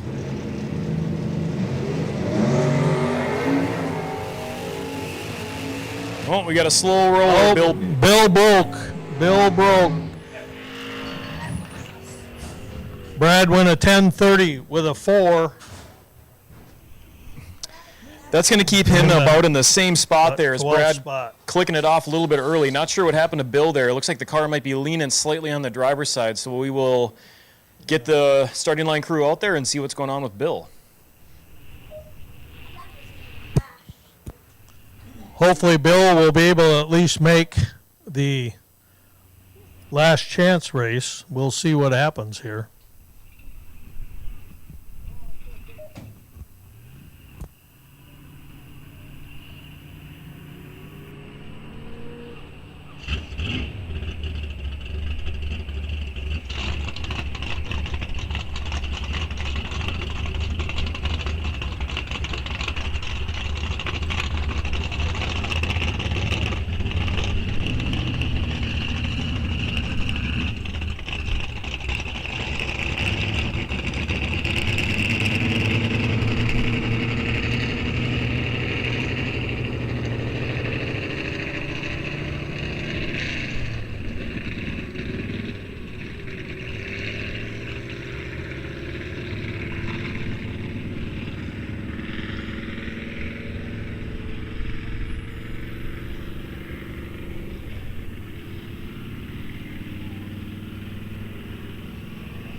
Car off of the track. Now we have Brett Spear, currently our number 1 qualifier in the last chance race. Jason DeForest sitting at number 6 at 94 under, is trying to improve to get into that top 5. So we're talking to Jason a little bit. In between the rounds, made a little bit of a change on the Camaro. A little bit shorter radials, try to get a little bit more performance out of the Super Stocker there. Brett Spear pretty happy with his performance, tuning up the Camaro to get to the number 1 spot, firmly cementing his place in the race of champions. I would be surprised in this session if we see anybody go better than 109 under, but I have been proven wrong before. Just ask my wife. Yeah, and Brett, talking to him before the race even started, he said he was worried for 2 weeks. I don't know what about. Maybe not getting the 110 under, I don't know. Right lane, Jason DeVorce in the Super Stock Camaro. Brett Spear in the left lane. In a couple, yeah, these two will both be wheel standers. So if you want pictures, especially the left lane, he carried it a long, high way on his last run.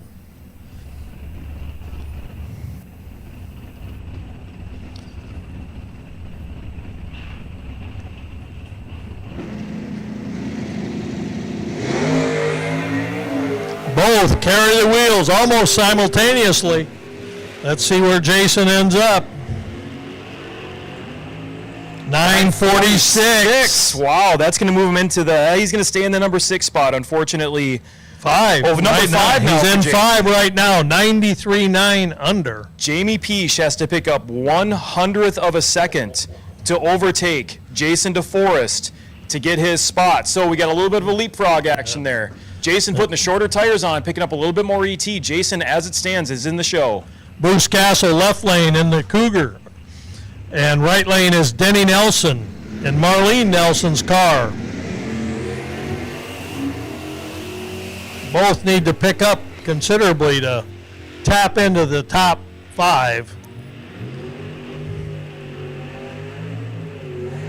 11:34 for Bruce Castle, 11:75 for Denny.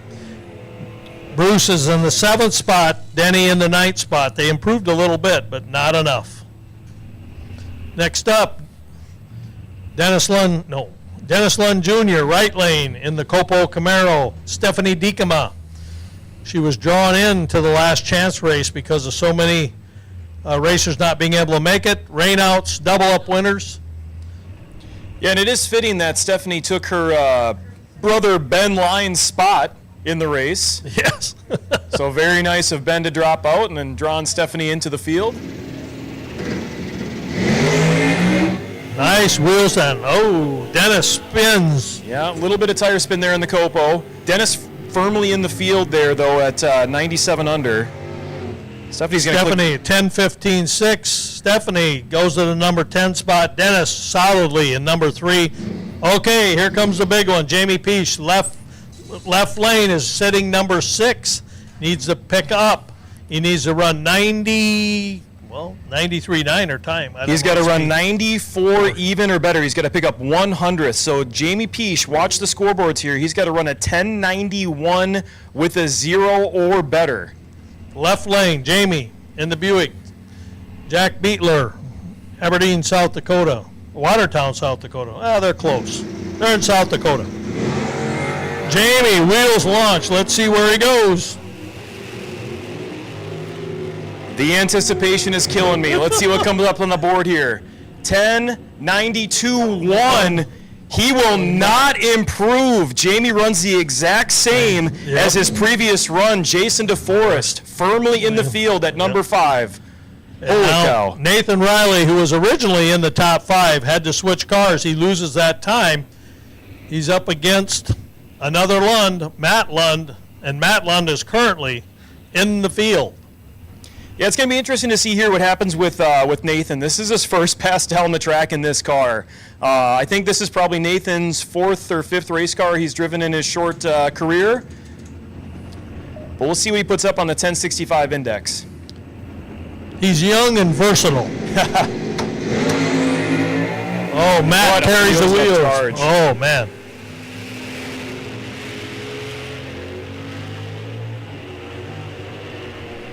A 986 for Nathan, a 970 for Matt. Yeah, pretty good lick for Nathan there. Unfortunately, that's not going to get him back into the top 5, but he will be racing in the last chance race of champions, still with that chance at $1,000. Okay, Jordan Jurgens, your number 2 qualifier. Looks like we have our 5 set. Brett Spear, Jordan Jurgens. This is going to be an interesting run, Charlie. As we heard here when Jordan made his first run, it sounded like he short shifted into high gear. Yeah, I expect that car to be quicker. There we go.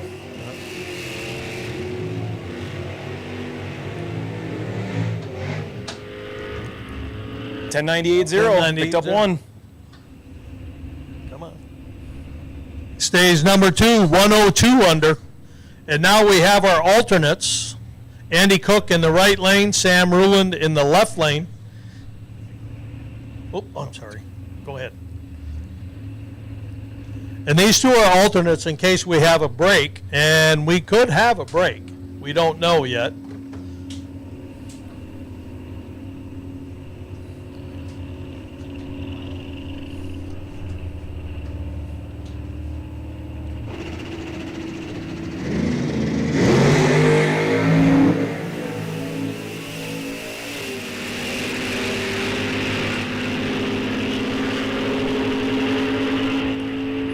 $867.6 for Andy Cook, a 1019.9 for Sam Ruland. Sam was pushing the tree. He was 01 last time, red 33 this time.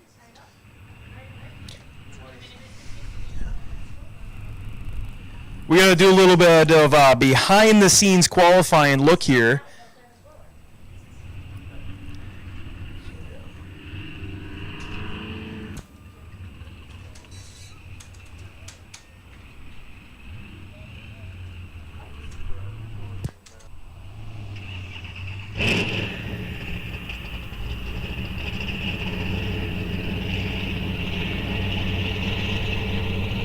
In the meantime, as they're sorting through this, Test and Tuners will take you back. Test and Tuners will take you back. Lanes 1 and 2 for Full Tree, and lanes 3 and 4 for Pro Tree. And in less than an hour, how does that work? Let's see. Yeah, less than an hour, I'm going to be calling cars for today's Gamblers race. 100% payback, 100% payback. You need to be entered into today's Test and Tune to get in that. Again, Full Tree, no crosstalk. But we'll continue with the Test and Tune, and I will keep you informed.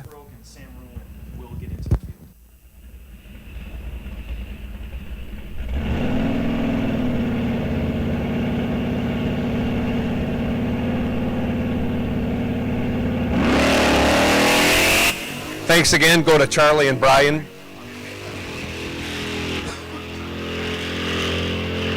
Excuse me. Thanks again. Go to Charlie and Brian for helping out and giving the insight that this race deserves, the Race of Champions and the Last Chance Race of Champions. and providing wonderful commentary for this race. Of the last chance that got into the Race of Champions, number 1 was Brett Spear. Number 2, Jordan Jurgens. Number 3, Matt Lund. Number 4, Dennis Lund. And number 5, Jason DeForest on his last run snuck into the field just ahead of Jamie Peace by 1/100th of a second. We look forward to this afternoon. For Mike Lund, $7,300 is on the line. For somebody that wants to knock Mike Lund off, there's $300 cash in my pocket for you. Otherwise, have a great race. Thank you for coming and participating. So if you thought the qualifying was exciting, wait till we get to eliminations. This is going to be tremendous.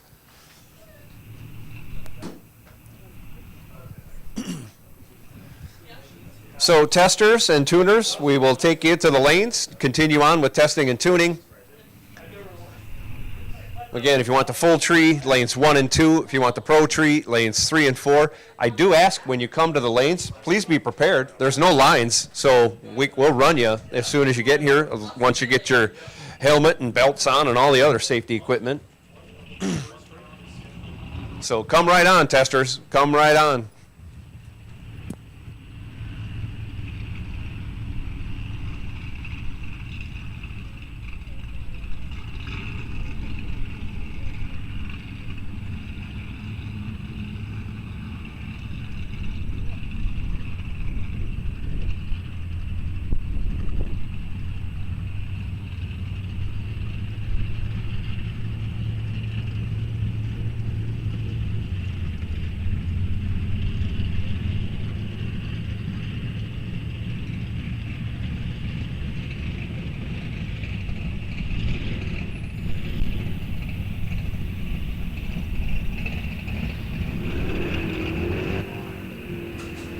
So Race of Champions competitors, all 16 of you, you have 1 hour.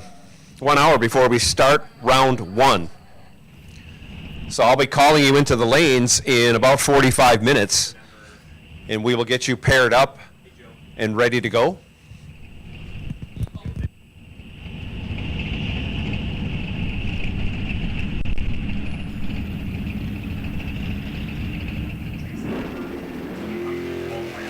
So for the spectator on the or with the quad there in the grass, I can't have you there while we're running cars down the track.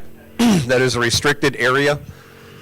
If you want to be on the other side of the return road, you're fine, but you can't be on the inside on the track side of the return road. Thank you. So we will have I'll be calling the qualifier or whatever. Everybody that's in the Race of Champions, just the Race of Champions, you're going to run this round. And I'll have you come up in lanes 5 and 6. We'll get you paired up and whatnot. We're going to post a ladder. I'm sure you'll know who's racing who.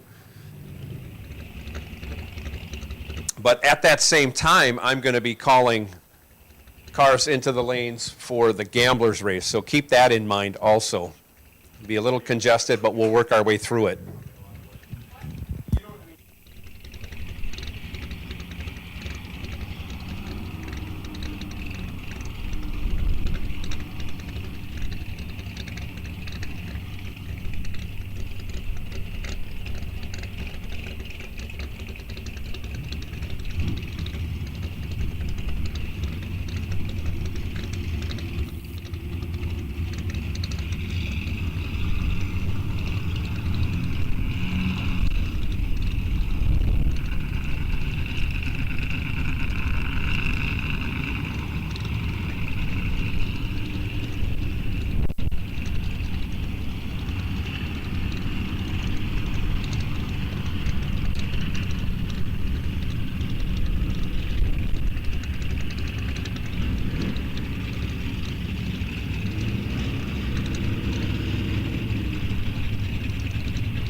John Plackey, welcome to the Perfect Light Club. John Plackey, someone let him know that he just went trip zip, and take that time slip to registration. Get yourself your Gopher State Timing Association hat and stickers, and get registered for a drawing at the end of the year for $500. Congratulations goes to John Plackey, joining the Perfect Light Club here at Rock Falls Raceway.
Kurt Anderson providing some unexpected entertainment on the bumper, on and off the throttle, carried the wheels 150 feet.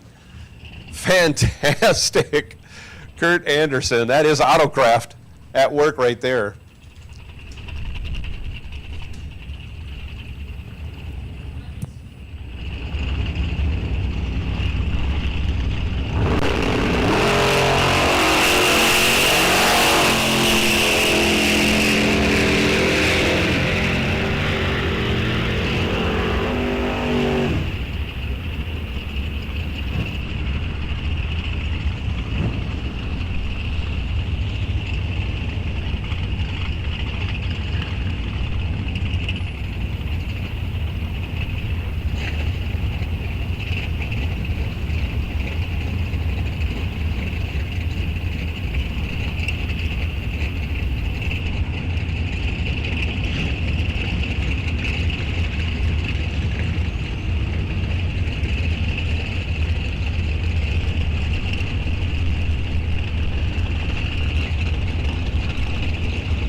So I have the ladder in my hand. I know there's ladders circulating out there for the Race of Champions for round 1. I'll be calling you guys fairly soon, but I'm going to run through this real quick. Garber versus Wernette. Pearson versus Juergens.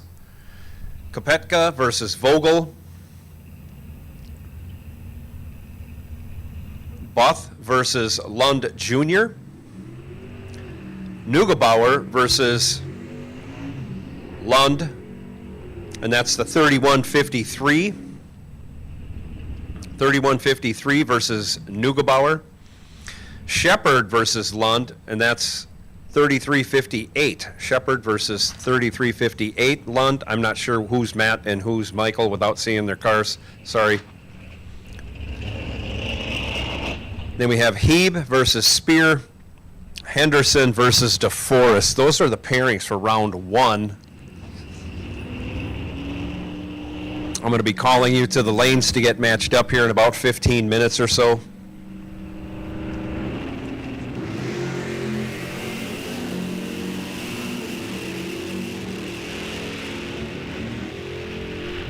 And then once we get you up here and paired up, then I will make the call for our gamblers race. So that's going to be a while for gamblers. You still got time to make a lap before you will get a time trial. We'll send you down on a time trial when you come up, gamblers, just so you know that. When you come up, you'll get a time trial.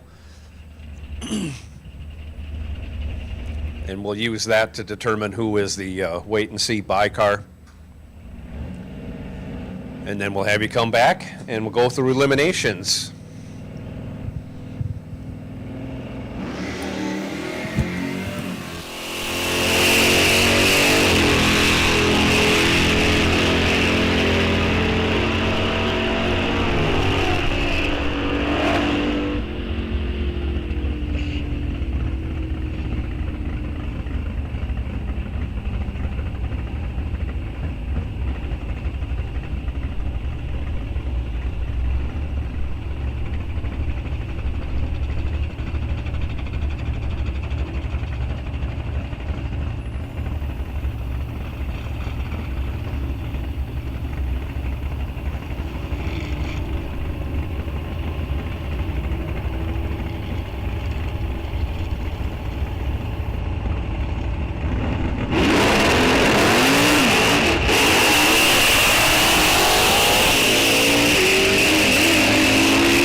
I read off the pairings for the Race of Champions. I apologize, or I neglected to mention our alternates.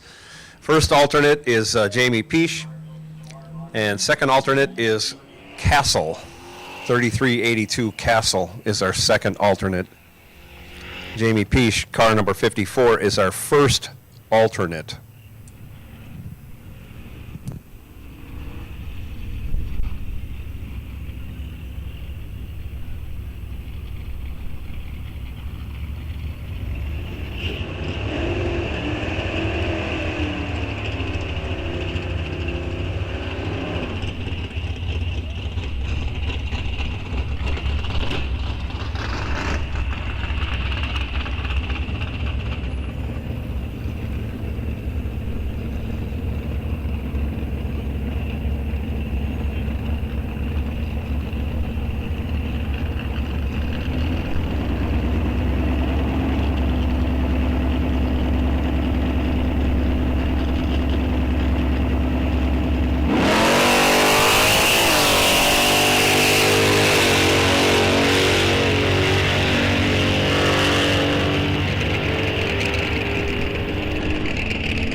massive wheelie by the Superstock H Corvette. I don't have a name on that, but stood it up twice now. That one was really high. Unloaded the tires. It lifted the front end so high. It's either time to add some weight or tighten the shocks up, do something. Awesome. Awesome to watch, though. Gorgeous car.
Attention in the pits. Attention in the pits.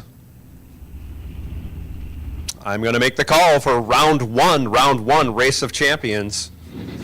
Round one, Race of Champions, come right on. I know it's going to take a little bit to get you sorted, so we'll get you up here and get you sorted. If you want to use the, right half of the staging lanes, 5, 6, 7, 8, you can kind of pull into 5, angle park into 6, and pull up into 8, angle park into 7, sort yourselves out. But ultimately, once you're paired up, come on up in 5 and 6. We'll get you straightened out.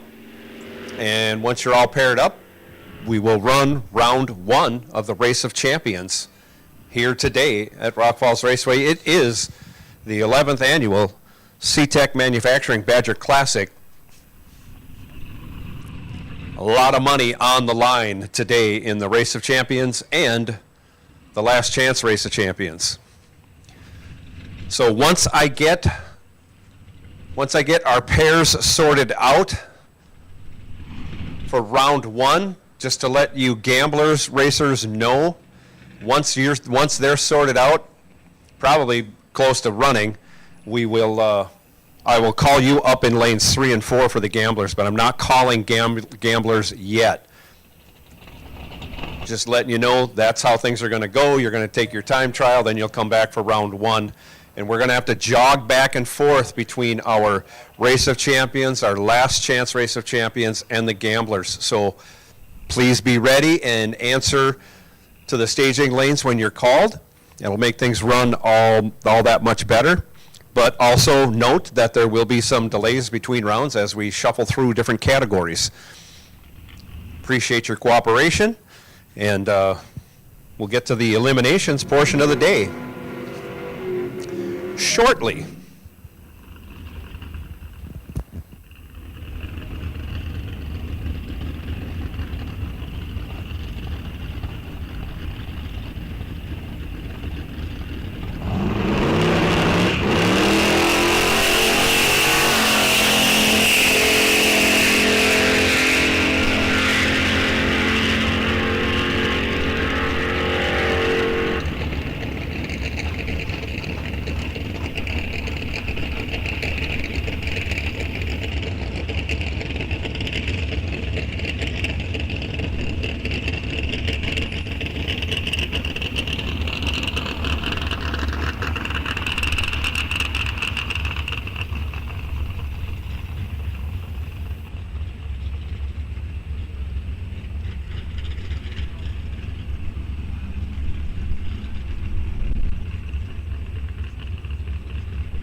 Get your cameras ready. If we were having a wheel stand competition, Kurt Anderson would be the leader in the clubhouse right now in this Camaro coming up to the line.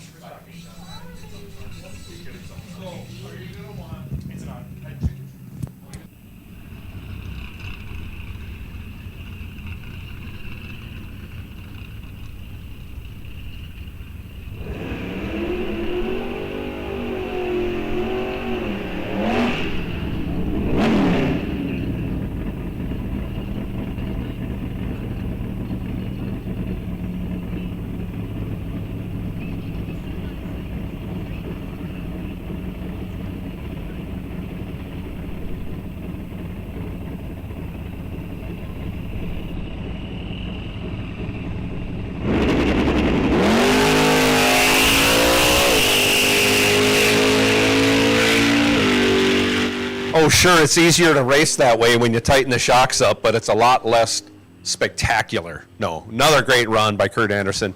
We jest because we love him. Good work, Joe.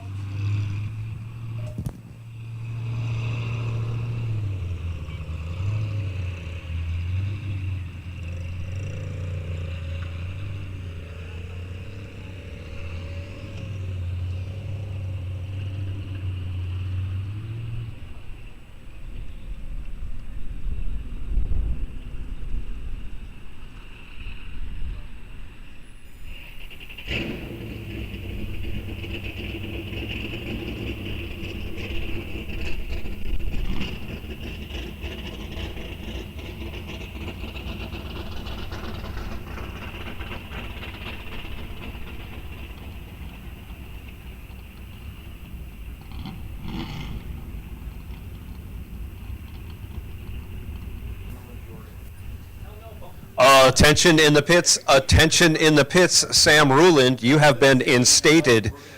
You have been instated into the last chance race of champions. So Sam Ruland, you are in the last chance race of champions. Excuse me once again. But we are going to line up the eliminations with Race of Champions and Last Chance Race of Champions in the second round of Race of Champions.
So we've got just about everybody in the lanes. We're looking for, I think it's Troy Vogel, car number 5483. Once we get you up here, we'll get you paired up. We're going to do our national anthems, and then we're going racing. Round one of the Race of Champions coming up shortly. No heads up, sorry, Frank. No heads up. Not this round. And as soon as we roll those cars up into hot stage, I'm going to make the call for gamblers in 3 and 4. I will let you know officially when that call for the gamblers race comes out here. But as soon as we get everybody paired up and we move them into hot stage, do our national anthems, whatnot, I'll make that call for the gamblers race. Again, 100% payback, $50 entry fee. As long as you're here and you've paid to be in the test day, you can get into the 100% payback gamblers race.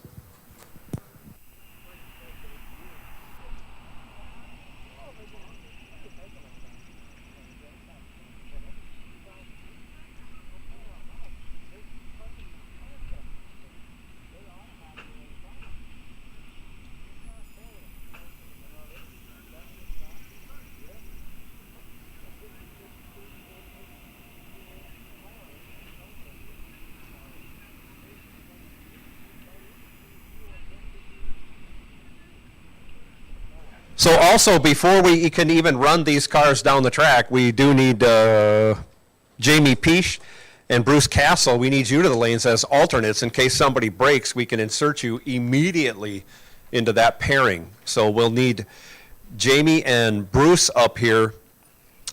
Jamie Peach and Bruce Castle, we'll need you up here before we can officially have everybody paired up. But again, if something happens between staging and the burn box,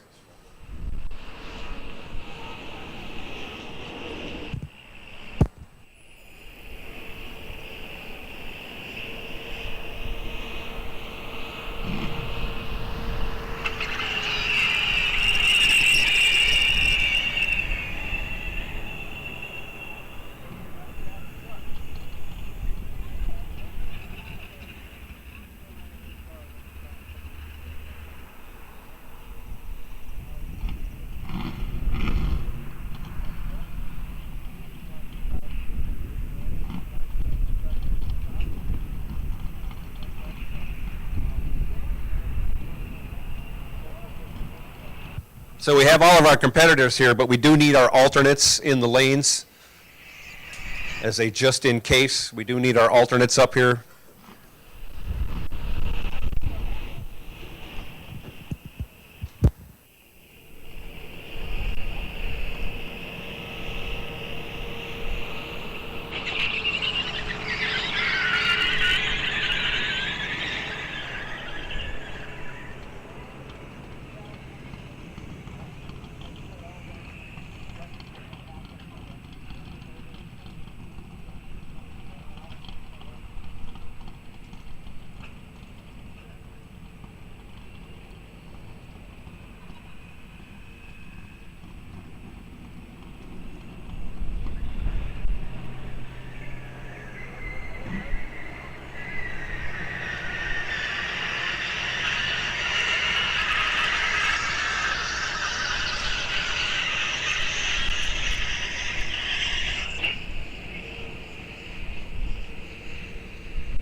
Thank you. We got one of our alternates, Bruce Castle, is pulled in. We're waiting for Jamie to pull up. And then I believe at that time, we can, we'll roll with our national anthems.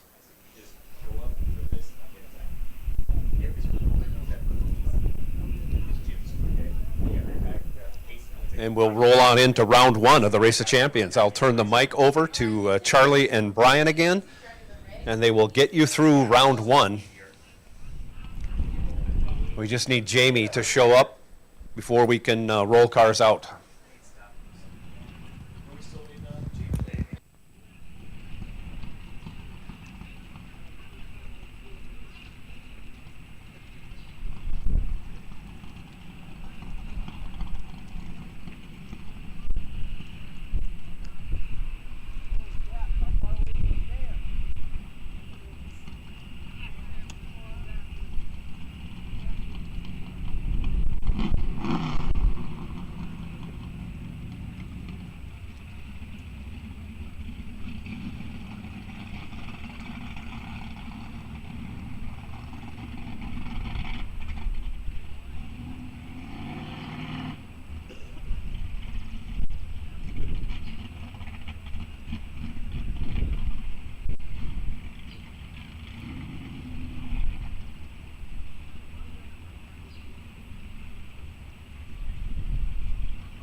So we got everybody in the lanes. At this time, I'm going to roll with our national anthems, and then I'm going to turn it over to Charlie and Brian for round one action.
And now, if you are able, please rise and remove your caps for the playing of our national anthem.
And now let's go racing. It is time for the Race of Champions 2026, 11th annual Badger Classic here at Rock Falls Raceway.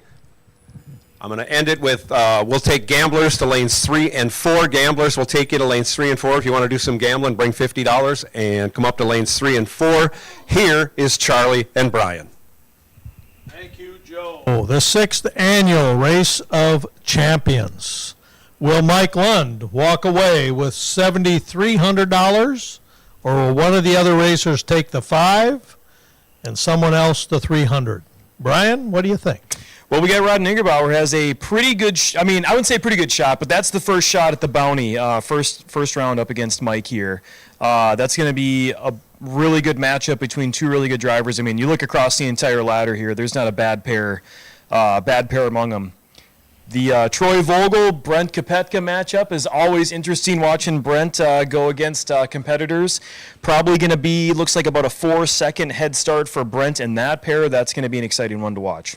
Yeah, and I like the matchup. Kurt Heeb, very consistent Cobra Jet Mustang against our number 1 qualifier, Brett Spear, out of the last chance race. Oh, that car is flying, literally, and speed-wise. It's going to be an interesting Race of Champions. So, again, like Joe said, get your cameras out. There will be wheel stands.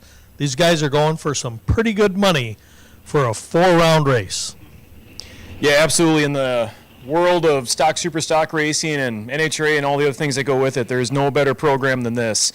You got the 4-round 16-car race for $5,000, and then our last chance competitors that we're going to see come up next round here. 8-car 3-round race for $1,000 to win. Doesn't get any better than that. So thank you, Charlie, for putting up the funds today. This is going to be an exciting day of racing. I feel like we got a small portion of the drama taken care of with our qualifier a little bit ago. Yeah, that qualifying was awesome. It'd be nice to do it 4 rounds, but yeah. we gotta get the race in. Are you supposed to have a dial in a car? No dial in the... Yeah,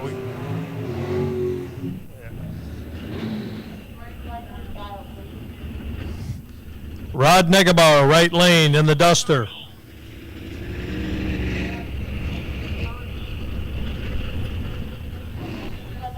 Running on a 1063 index, Mike Lund, our defending champion, coming out first, trying to take out. Will Rod Negebauer collect the 300 for taking our defending champion out?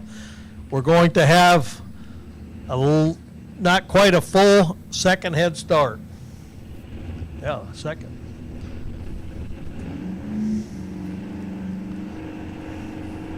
You can hear Rod starting to get on the little bit on the throttle there, work his way into the beam.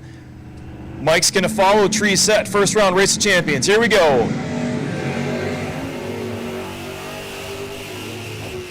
One happy light, one unhappy light. And Mike Lund wins the first round, defeats the first challenger on a 10:02.9. Rod was a little bit late on the tree. Mike had him. Yeah, Mike goes By 028 to get there by 300. It's a little bit, quite a bit of room going down 126 miles an hour down there at the stripe. Racers, just a reminder, have your dial in on the right-hand side of the car here. Right-hand Brett side. Spear, left lane. Kurt Heeb, right lane. Again, a 998 for Kurt Heeb, 996 for Brett Spear. Almost a heads up. They're in different class. It wouldn't necessarily be a heads up, but this is going to be an interesting race. Watch the wheel stand, especially in the left lane.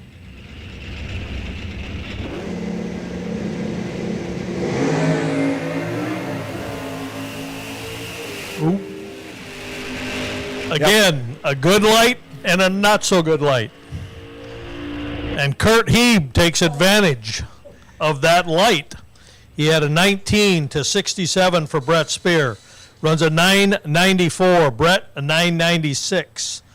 Yeah, Brett running dead 5, but 67 on the tree to Kurt Heeb's 19. Kurt's 19, one above, gets there by 300ths. And Brett Spear is out in the first round.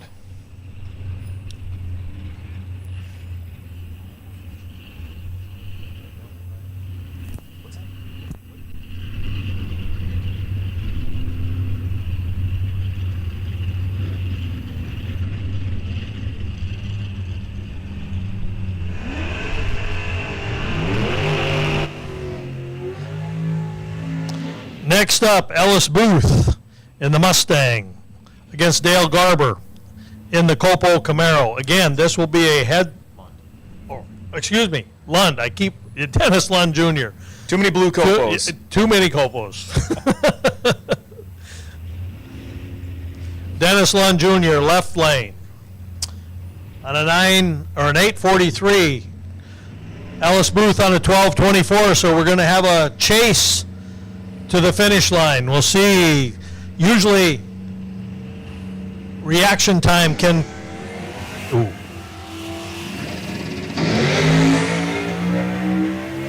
Wow, a couple of really good lights as they head down the quarter mile. Oh, he got him, Dennis Lund Jr. 840, double breakout. Yeah, double breakout there. Ellis getting there by 200ths of a second, but the margin of victory by 7,000ths of a second going to Dennis Lund Jr. He was 26 on the tree. Ellis Booth is 010. Ellis had the starting line reaction, but got there first and just took a little too much stripe in the double breakout. Logan Wernette, right lane. Dale Garber. Now I have the right blue Camaro. Dale Garber out of Pierre, South Dakota. Logan Wernette in the 62 Belvedere. Running out of Mason City, Iowa. Now a police captain. He was going to retire, but they promoted him instead. I tell you what, I wouldn't want to get pulled over by him. Oh, we got a red light. 4th thou red for Dale Garber. Logan Wernette's moving on. Runs an 11:29.1. Would have broke out, but he won already because of the red light. Jason DeForest, the 5th qualifier out of the last chance race. Tony Henderson, Vermilion, South Dakota in the Buick. Tony's running on a 12:31. Jason a 9:47. Again, almost 3-second head start. And 3 Mississippis. These are a couple of guys that are a consistent qualifiers for the Race of Champions. So this is not their first time squaring off. Oh,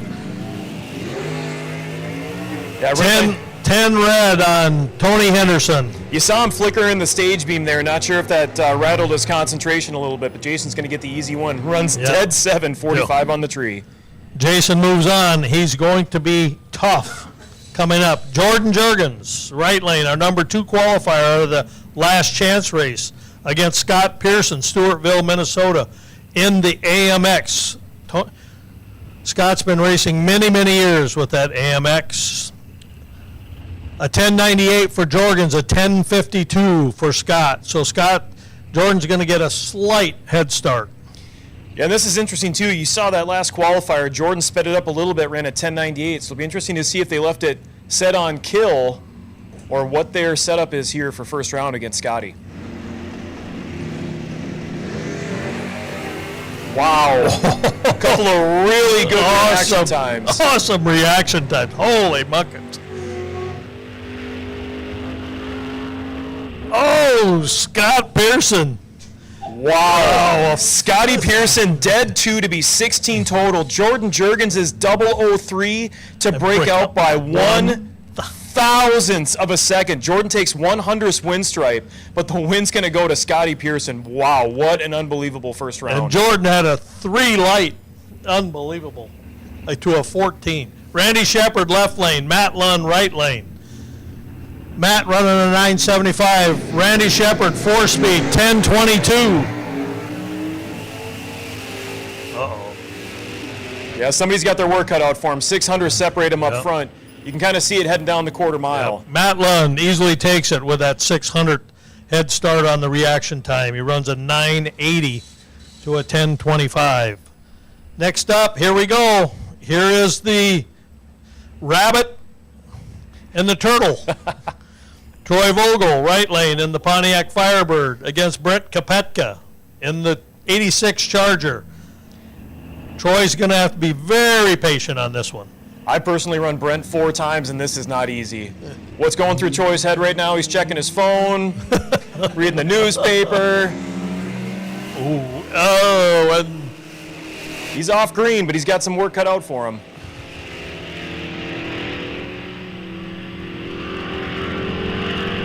yeah, Brent takes it.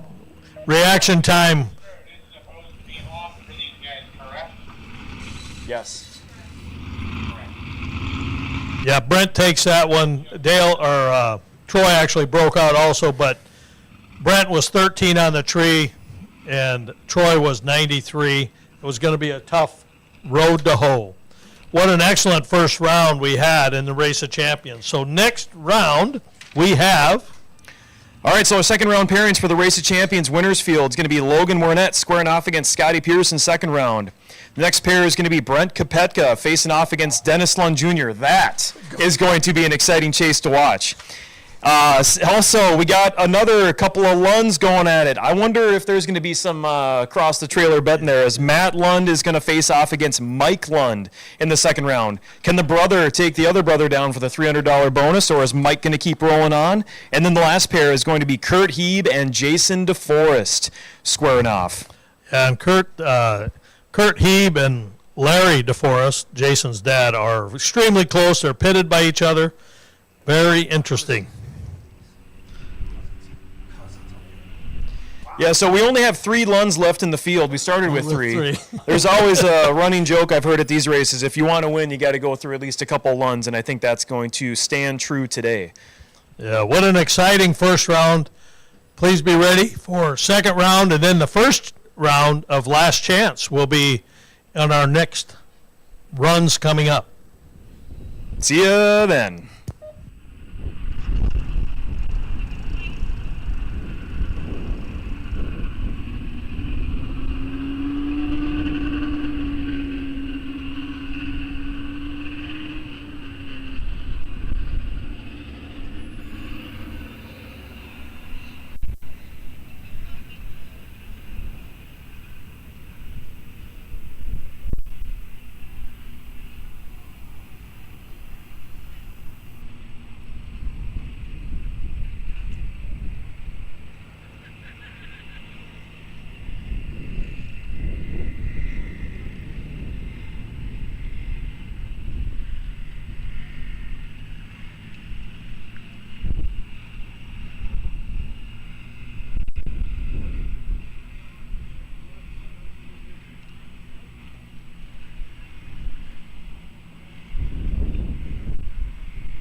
All right, final call for gamblers. Final call, gamblers. Come up to lanes 3 and 4 if you want to get in the gamblers. Final call. $50 is all you need. 100% payback.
It looks like we've got everybody in that's going to be in. I've made the final call. Make sure you've paid your $50. And we're going to be coming out for this qualifier. Again, first best reaction time will qualify you for the wait and see buy. I can't tell you if there's an odd or even number of cars at this point, but that's what you're shooting for. You'll get a time trial. And I'm going to have you, when you guys win this or get through this time trial, I'm going to have you come back to staging lanes 3 and 4. We should be able to run round 1 before I bring back the cars for round 1 and 2 of the Race of Champions and the Last Chance Race of Champions. So I hope you guys can spin them around fairly quickly. We'll know how many cars are in the race once we run this qualifying round. But we'll do this first one as a round robin. We'll test this out. And then, like I say, I'll just keep integrating you in with our main event races. But it would help a lot if you could run this round and then come back to the same staging lanes. And once we have all you, we'll run round 1. 100% payback.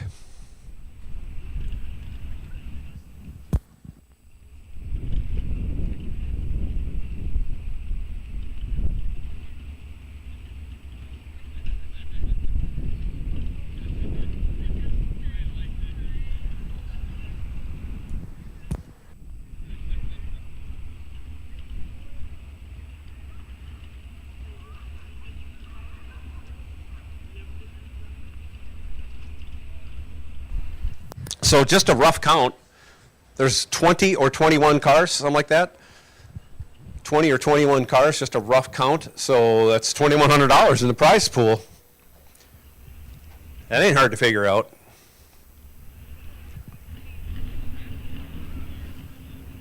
So make sure you paid your $50.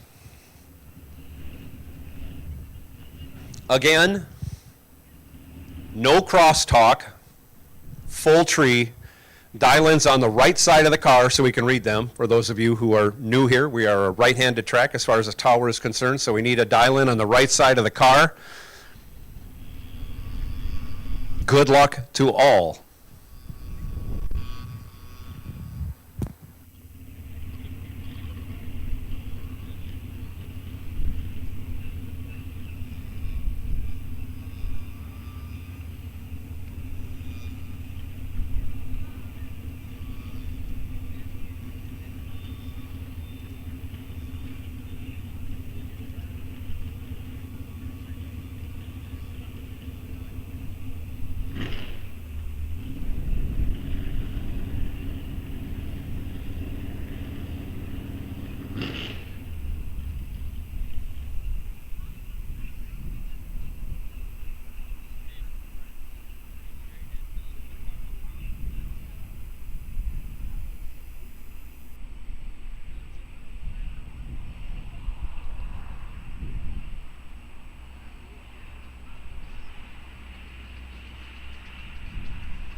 Last year, I pretty much had input on every menu item down at the Quarter Mile Cafe.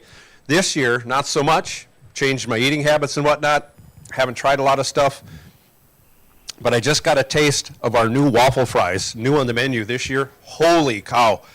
The waffle fries are to die for. They are fantastic. I rate them just below the cheese curds. But our French fries are good too, regular fries. But these waffle fries are ridiculously good. Get yourself a burger, get yourself some waffle fries, and just enjoy the day here at Rock Falls Raceway. So we're having a little confab down there in the staging lanes with everybody. Once we get that ironed out, we're going to send some cars down the track and do some qualifying. In the meantime, if anybody wants to keep testing and tuning, lanes 1 and 2 are open for test and tune. Lanes 1 and 2 are open for test and tune. But if you are in the race, any race that's going on, you are not allowed to test and tune. That should be pretty self-explanatory. Once you're eliminated from whatever race you're in, you're certainly welcome to test and tune if you have bought a test and tune entry.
Here's the deal. We have 22 cars entered. We have 21 cars in the lanes. The 22nd car has been down the track a few times. Maybe he's electing not to run on the qualifier, which is just fine, because we're going to run the qualifier without you, and we're going to run them in just a minute or so. So if you paid and you know who you are and you want to run this qualifying session, you don't have to. I realize that. But we're going to run this qualifier right now. We've had people join the gamblers race after the first qualifier. That's fine. I mean, you've been testing all day. I get it. If you don't want to make the run with the qualifier, try and qualify for the bye. That's just fine. If you want to try for the bye, this would be the time to do it.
So time trial coming out for the Gamblers race, coming out right now. If you want to make that time trial, you'll probably want to get yourself into lanes 3 or 4.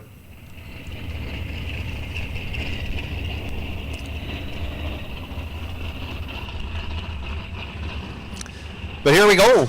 We'll kind of watch this live action-wise. I'll see if I can keep track.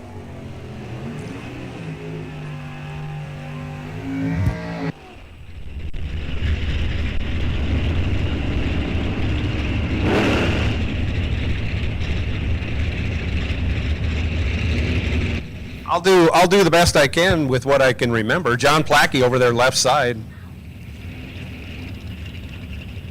And I can't read some of these. John? Anyway, 72 or 76 Skylark over here, right side.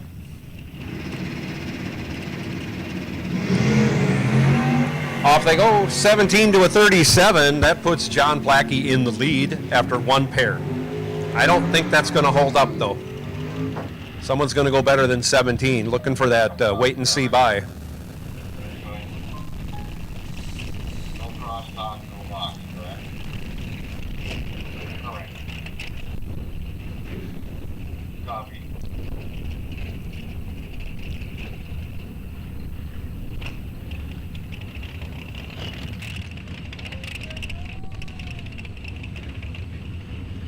Russ Barron's over here right side now.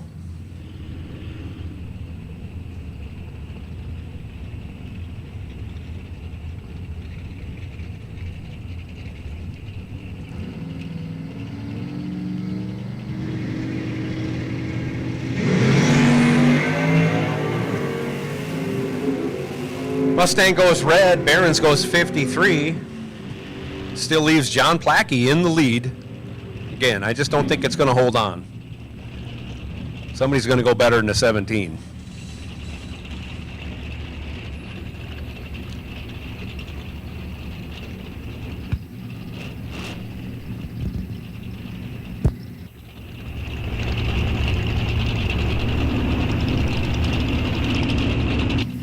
Jason Shepard over there left side, the trusty Firebird. Oh, not so trusty. Couldn't get off the line.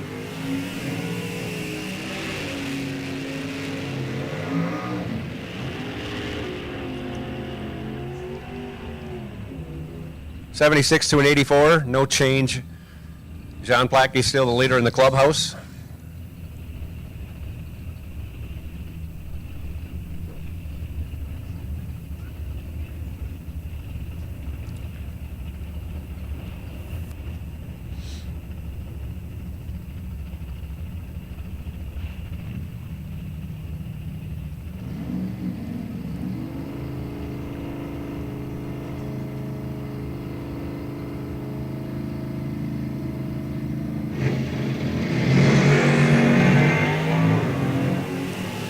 Almost right side Mopar goes 23 green.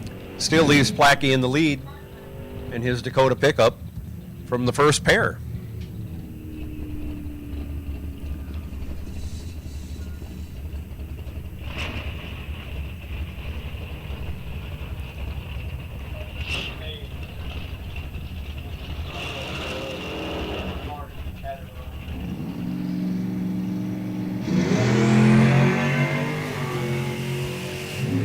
$50 to a 49.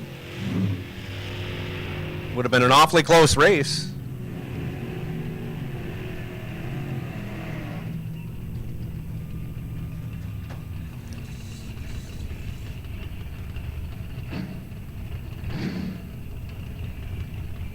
Dale Hildreth over there left side.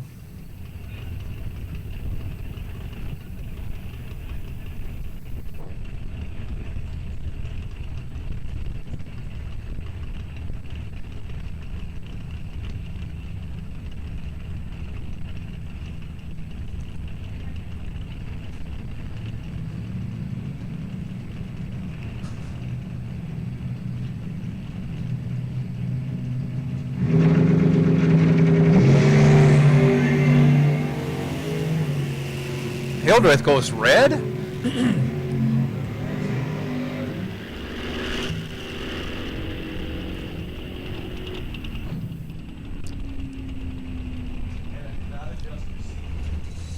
Scott Dugdale over here now, right side.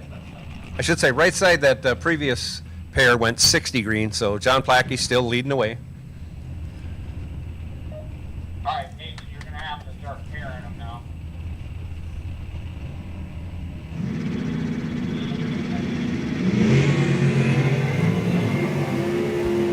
20 to a 30, couple of good lights, but neither of them better than Plackey's 17. The yellow car, my last car, and then it'll go back. Oh, I'll take care of it.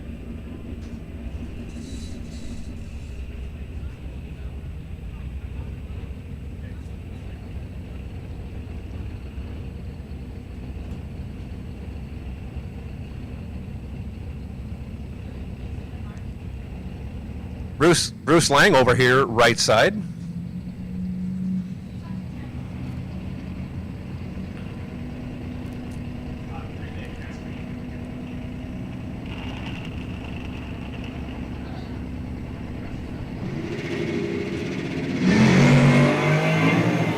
Bruce Lang goes red.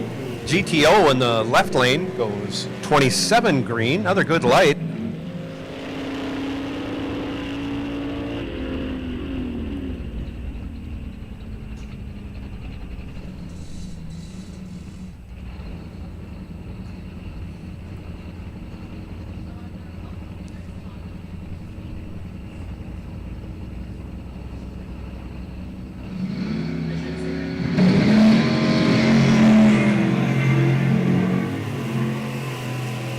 .23 to a 40, give the 23 to the left lane. That's Jason Weiler.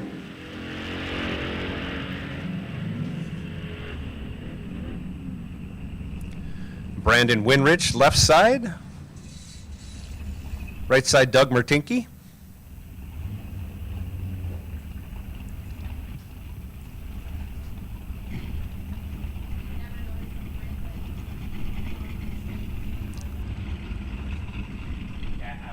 Doug has one of the featured cars, if not the featured car, going to be at Carlisle in a couple weeks. The Mopar reunion.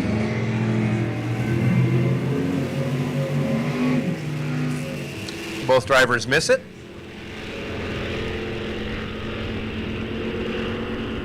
I think this is our final pair in qualifying. Big Block Sean over here right side, Dusty Winrich left side.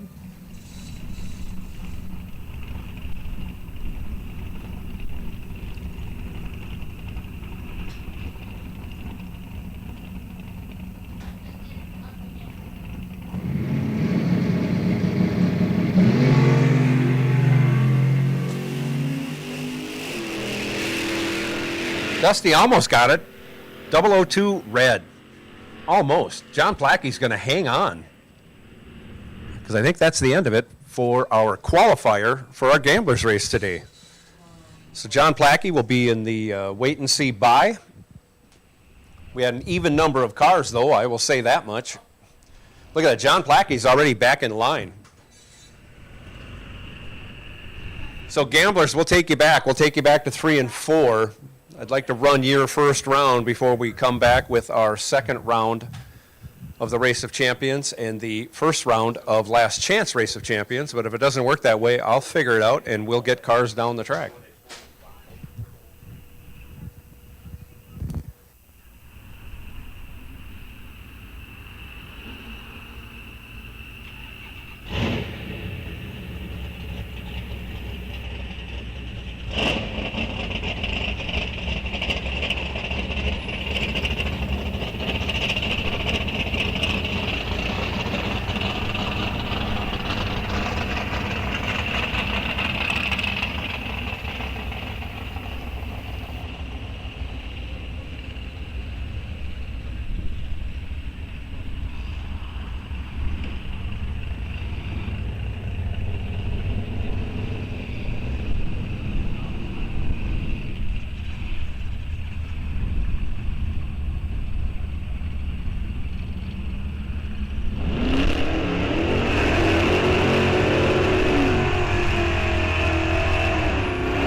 got some more testing and tuning going on.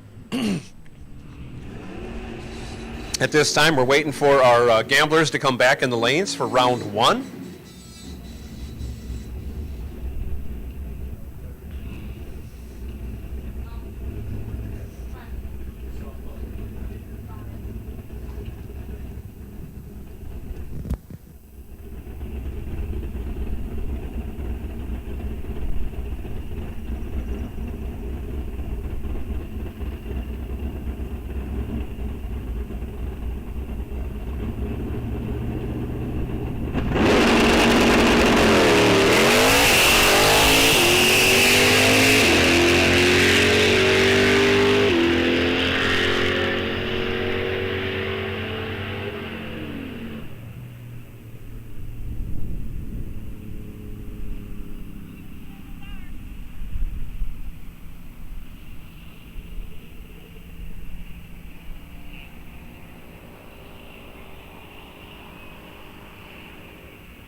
So we got a couple of the gamblers trickling back into the lanes. Gamblers, we'll take you back. We'll take you back for round one. Round one, dial-ins on the right side of the car.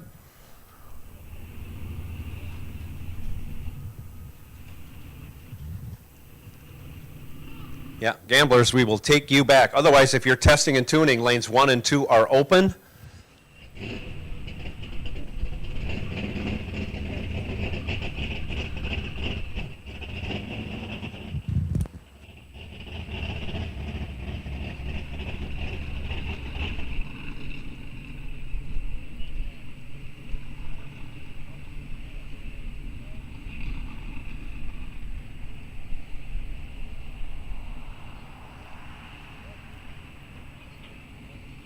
And in about 15 minutes,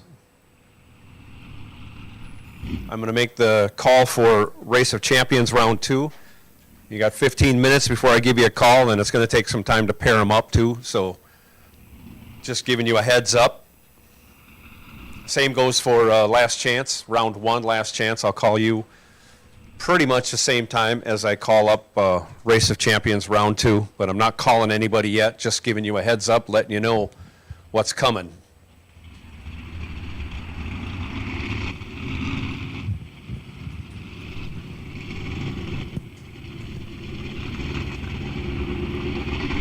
But the call has gone out for round 1 gamblers. The call has gone out for round 1 of gamblers. Lanes 3 and 4, please.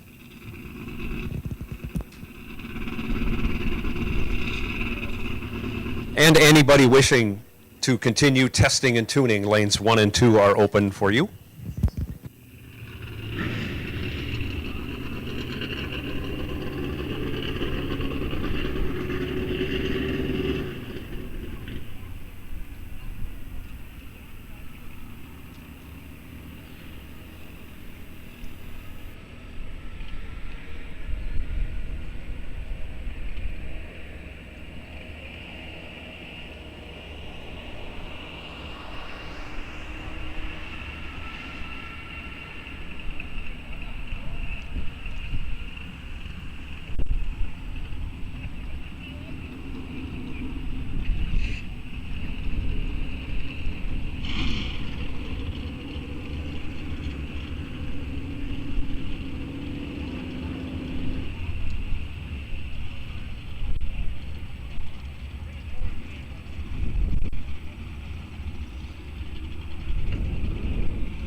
Looks like we have about half of our gamblers back. Okay, less than half now. Somebody was in the wrong lane, got pulled out. So gamblers, come right on. Gamblers, come right on for round one. Dial-ins on the right side of the car. Right in front of the windshield, right side of the car, usually where we pick them up. All the test units are in one, so you'll have to just triple check if they want.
Final call for the gamblers. Final call, gamblers. We're missing 2 cars.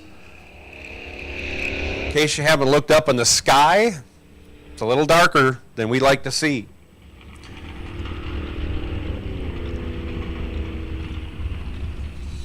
We don't want to run without anybody, but we need those 2 cars back to the staging lanes that ran in the qualifier.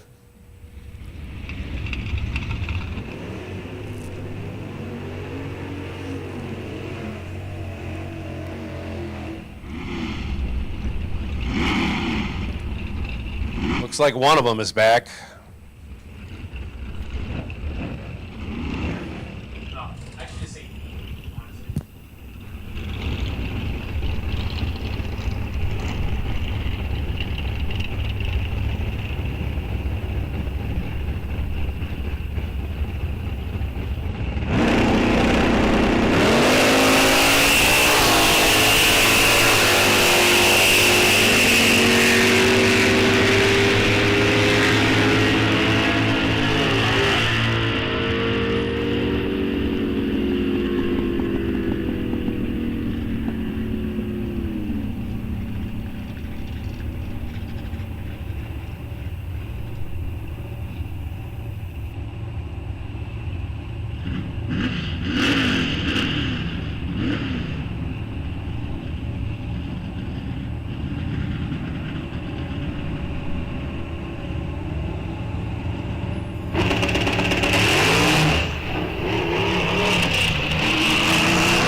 absolute last and final call for the gamblers. Absolute last and final call for the gamblers. We're going to be saddling them up here in a couple of minutes and sending them out for round one. Gamblers is full. Car 50.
All right, we got our gamblers moving up into hot stage. They're going to be coming out here shortly. With that, I'm going to make the call for Race of Champions Round 2. Race of Champions Round 2.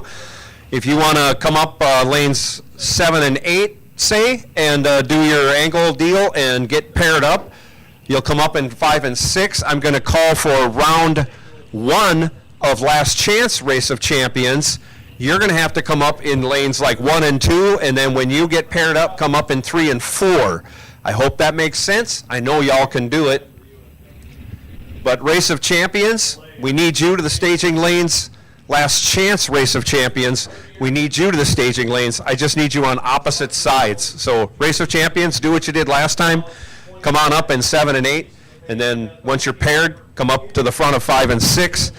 Last Chance Race of Champions, I need you to come up in 1 and 2, and when you're paired up, come up in 3 and 4. I'm going to ask our test and tuners to hold off while we pair up for the first and second rounds of our Race of Champions and Last Chance Race of Champions. So, testers, if you would hold off while we get everyone paired up in the staging lanes, I would appreciate it very, very much. Coming at you right now, though,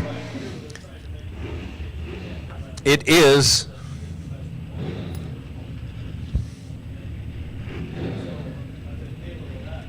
Hunter Schulten, left side, dials up 979 in his Mustang, taking on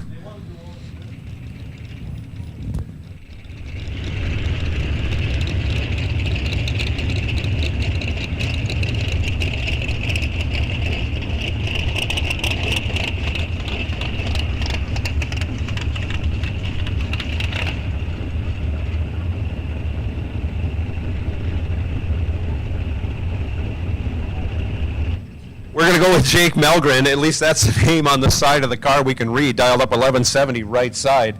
Going to get chased. Almost a 2-second head start. Going Jake's way. He's off. Off goes Hunter. 31 thou, the difference in reaction time, and that favors the green Mustang left side. Turns it into a win, going 600ths over, getting there by 45 thou. Hunter moving on to the next round.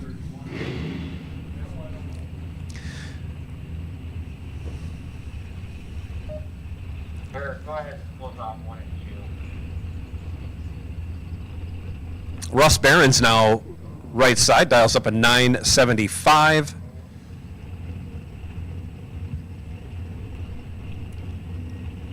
Left side Super Stocker, dialed in at 995. Boy, with the cloud cover, the tree is very easy to see.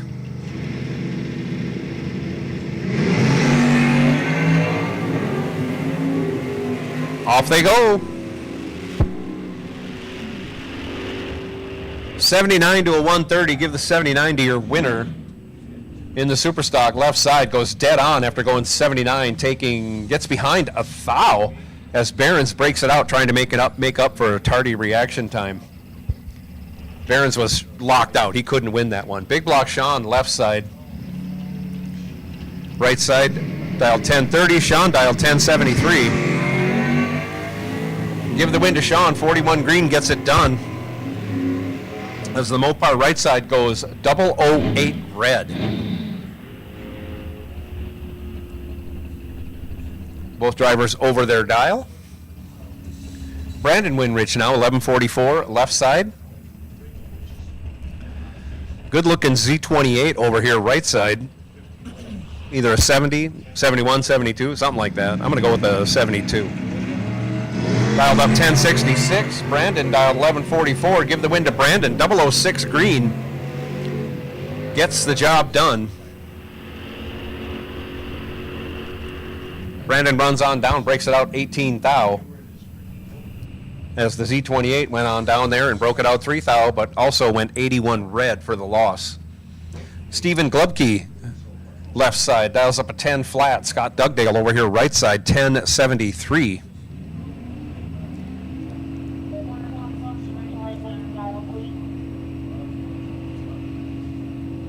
Both drivers are in. Tree comes down. And Glubke goes 17 thou red. Handing the win over to Dugdale. Dugdale 31 green, and on the 1073 does what you're supposed to do, runs dead on with a 4. Scott Dugdale looking good going into round 2. Tom Moda now left side. That's 63 wagon. I'm going to guess it's a Ford wagon, not a Country Squire. Could be. Got the big luggage rack on it. He's dialed 1021. Jason Shepard over here, right side, dials up 985.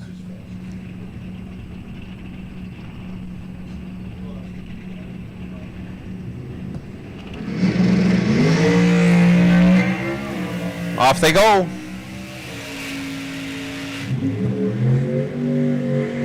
Moda with a very good light, 004.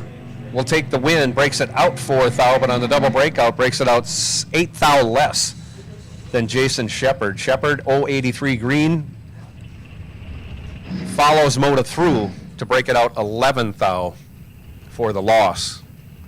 Dale Hildreth now, 898 left side. Jacob Peesh, 1108 right side.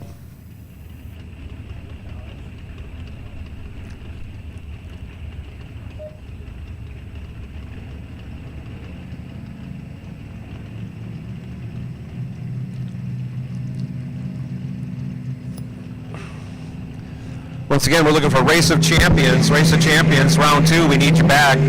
Last chance Race of Champions, we need you into the lanes. Last chance Race of Champions, we need you into the lanes. 016 to an 061. Give the 016 to Dale Hildreth. He'll light the wind lamp, going dead on with a 1. Getting there by 60 thou. 17 total for Hildreth. Locked out Peesh. Peesh was 61 green, runs 16 thou over. Ends up 60 thou behind. Al Thompson now. Left side, 1039 the dial. Going to get chased a little bit by Bruce Lang, getting a little less than a second head start. Be out there about a car length, I'm going to say.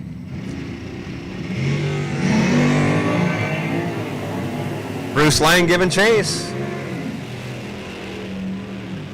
Has the better of the 2 lights by 35 thou. Give the win to Bruce. Bruce goes 45 over, gets 30 thou behind, but Thompson broke it out. Broke it out 20, had to take 10 or less as he took 30 at the stripe. Jason Weiler now left side, 1002 the dial. Right side, I know it's a 74 GTO because there's only one body style that looked like that. Dialed up a 1066 over here, right side. Nice wheel stand. 25 thou, the difference in reaction time between the two cars favoring Weiler left side. He turns it into a win, goes 2 dead 6, 8 total, taking 44 thou. Jason Weiler moving on. Best run of the weekend so far. It'll probably stand for quite a while. 8 total for Jason Weiler. Dusty Winrich now left side, 1020 the dial, going to be chasing down Doug Mertinke. Mertinke, 1105 over here right side. Off they go.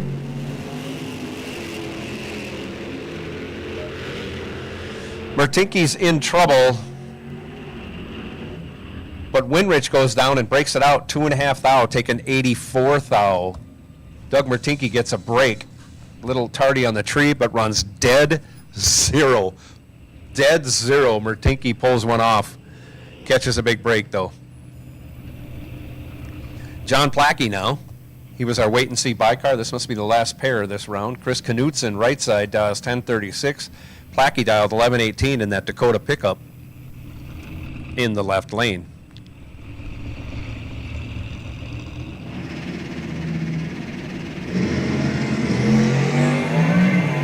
Off they go. 22 to an 88, 66 thou advantage favors Plackey. He turns it into a win, going 33 thou over, 55 thou package. A lot of double digits in this run. Had Knutson locked out. Knutson was 88 green, goes down, breaks it out, 21 thou. That ends first round of the Gambler race. We're going to go back to some testing and tuning. And we should be loading up the lanes with our Race of Champions and Last Chance Race of Champions. Drivers, we need you to the staging lanes for round 2 of Race of Champions and round 1 of Last Chance Race of Champions. Come right on, drivers.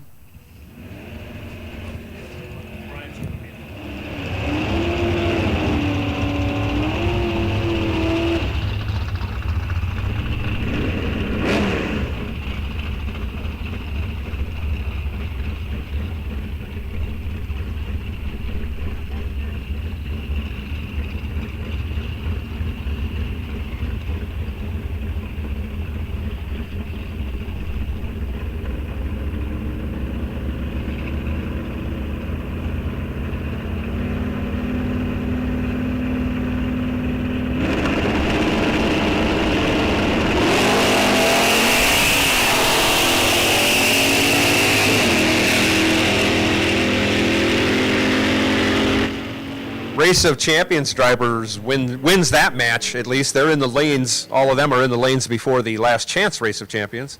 Not by much, though. What do we got? We have 5 Last Chance cars. We have all of our Race of Champions cars back for round 2, but we're going to wait till we have all of our cars up here for Last Chance because we're going to run these consecutively.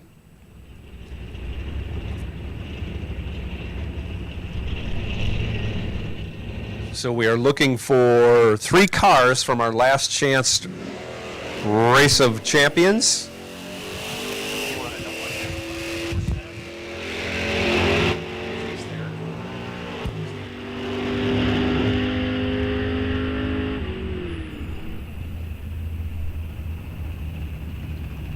Looking for Sam Ruland. We're looking for Denny Nelson.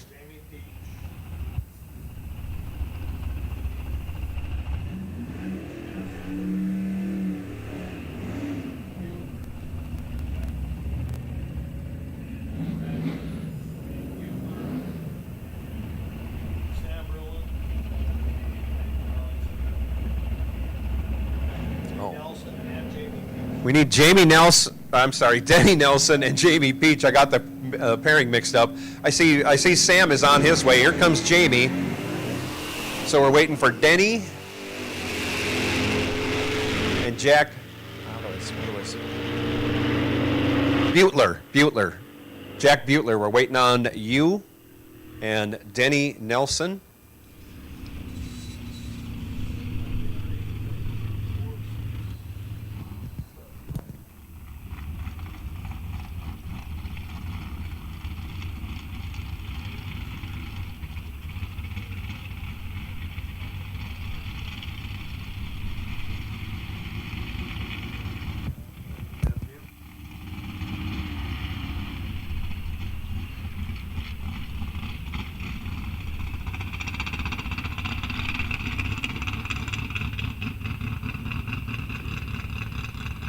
We have our last two, last chance. Other side, Denny, other side. There you go. And Butler's on his way up. And we'll get everybody paired up. We'll get them moved ahead, and then we're going to get on with round 2 of the Race of Champions for $5,000, and we will start round 1 of the last chance Race of Champions for $1,000. Gamblers, you're on hold for a little bit, but we're getting closer. Getting closer. Matchup, Dennis Lund Jr. and Brent Kopetka. 8-second head start for Brent Kopetka. 8 seconds. He's going to have his lunch and probably use the restroom, and then he'll take off. But watch for that matchup, Dennis Lund Jr. and Brent Kopetka. That is a long time to wait. I think the longest I ever waited when I was running 13s in my bracket car. I raced a car that was going 18s. That was a 5-second wait. That seemed like forever. The closing rate was ridiculous. That car went 84. I only went like 105, but at that time, that was a huge closing rate. This closing rate might be 70 miles an hour. I would think Oh Not my more, goodness. if not more than that. Yeah.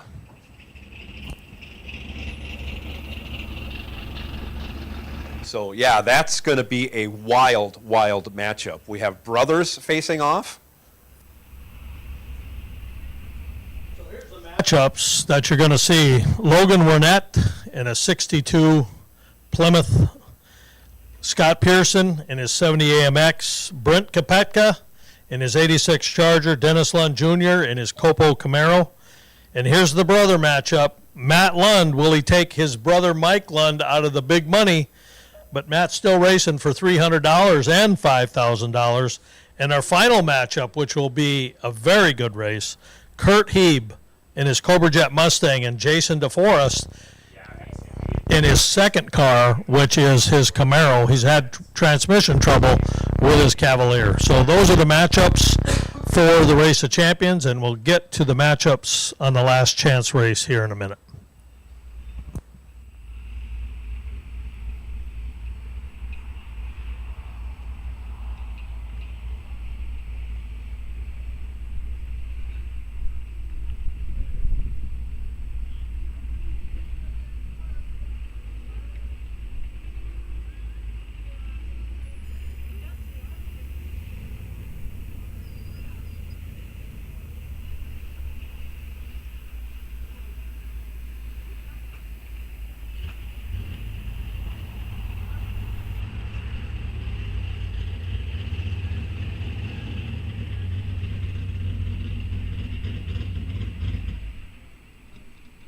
Take the Race of Champions. Looks like Mike Lund is going to be the first. It's going to be the brother matchup to begin with.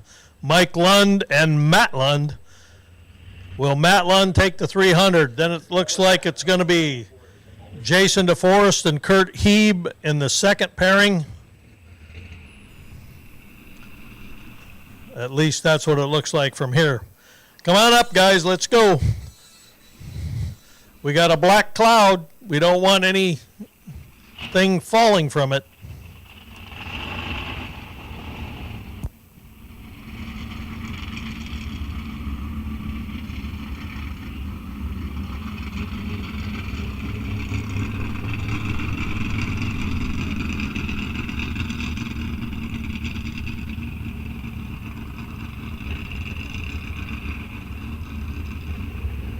Matt Lund and Mike Lund.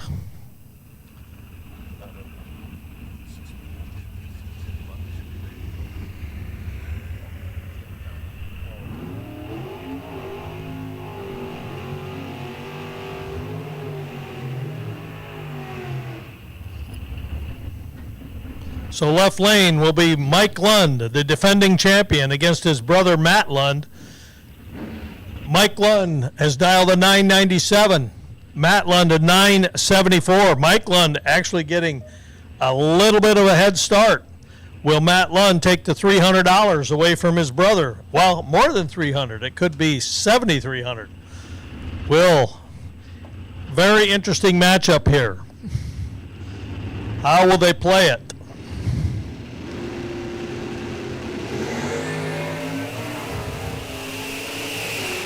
Not one of them's going to be really happy. And Matt Lund takes out the defending winner, Mike Lund. Matt Lund collects the $300 bounty. He took it right off of his brother's scalp. He took him away. No defending winner for the fifth year in a row. Next up, Jason DeForest in the left lane. Kurt Heeb in the right lane. Jason dials a 945. Kurt a 996. Half-second head start for Kurt Heeb. Factory Superstock L for Kurt Heeb. GT G Automatic for Jason DeForest. 2 wheel standers. Chamberlain, South Dakota for Kurt Heeb. And Oak Grove, Minnesota for Jason DeForest. Oh, they're very, very close on reaction time. And Jason DeForest takes the win. A 945. Kurt Heeb breaks out. Runs a 994. 1.6. Too quick. Okay, friends, here it is. Here's the matchup. Brent Kopetka running a 1563. An 839 for Dennis Lund Jr. Like I said, Dennis taking his lunch here will...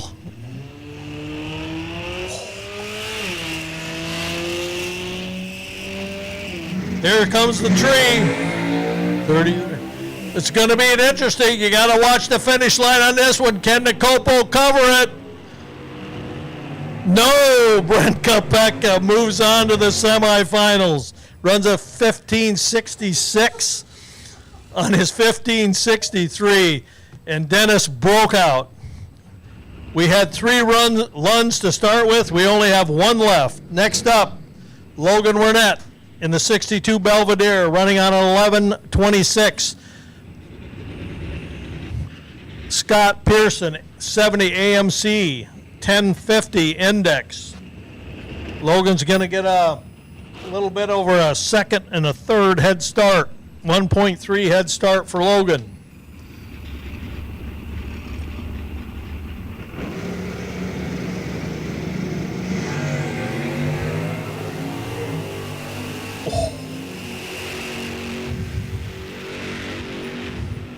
Neither one of them are going to like reaction times. And Logan pulls it out. Had the 110 lighted, a 77, but Scott Pearson breaks out. A 1048 breaks out. Okay, the race, last chance race. This is for $1,000. Jamie Peach, left lane. Denny Nelson, right lane. 1174 for Denny Nelson, a 1099 for Jamie Peach. And friends, Jamie Peach, the Blue Buick, was the winner at Chicago National Event this year in Joliet, Illinois in stock. You have a national event winner on the line in the left lane.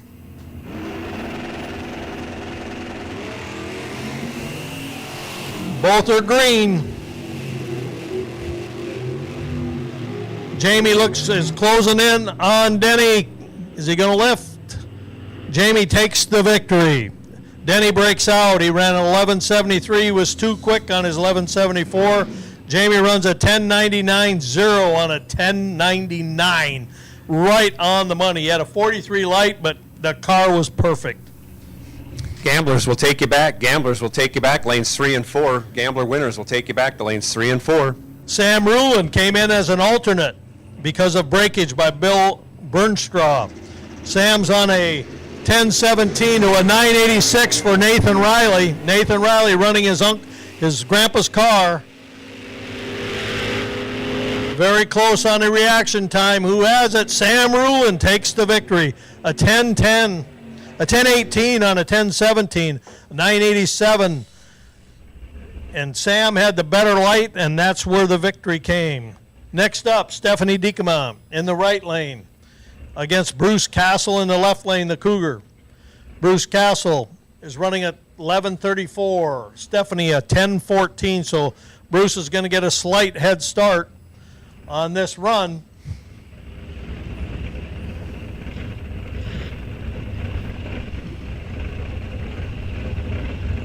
Bruce is out of Naperville, Illinois. Stephanie's out of Bluegrass, Iowa. Both are green. Oh, one is going to be very sad on this one.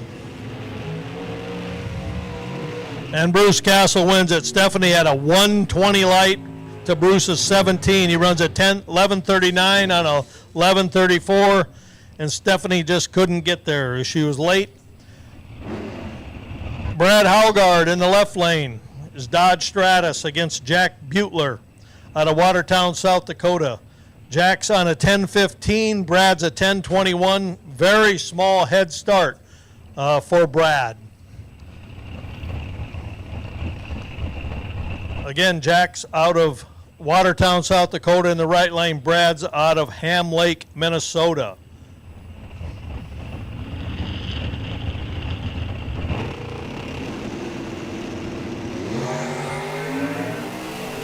Close reaction time. It's going to be the finish line that will determine this race. Both a double breakout. 8 thousandths of a second goes to Brad Haugard as a winner. They both broke out, but Brad broke out by less. So Brad will move on, and he will end up facing Bruce Castle. Sam Rulin will take Jamie Peache in the semifinals for the last chance race. In the Race of Champions, the semifinals.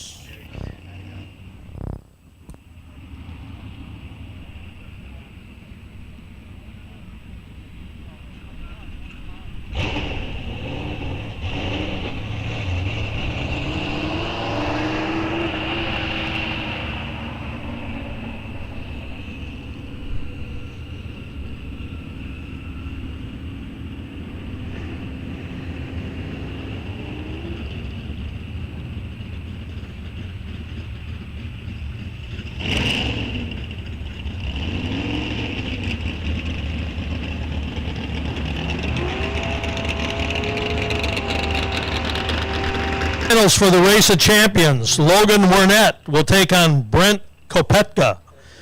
Matt Lund will take on Jason DeForest in the semifinals. Friends, fellow racers, and fans, thank you for coming, and we've got a great semifinal matchup in both races coming up. We look forward to those semifinals. Thank you. Thank you, Charlie. Thank you very much for getting us through round 1 of Last Chance Race of Champions, and more importantly, round 2 of the Race of Champions. We're down to 4 cars. Semi-final round coming up in both classes in about a half an hour. I'll probably call them up. Otherwise, we are looking for our gambler winners. Should be 11 of you coming back, I believe. 7 of them are in the lanes. Plackey retains the bye.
So testers, we're going to have you do your deal where you come back in lanes 1 and 2, because lanes 3 and 4 are loading up with gamblers.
And here they come, Gambler, round 2. Thanks for answering the call and getting up here so quick. We'll run you through, and we'll just keep going and keep going. We got 3 races going on at the same time.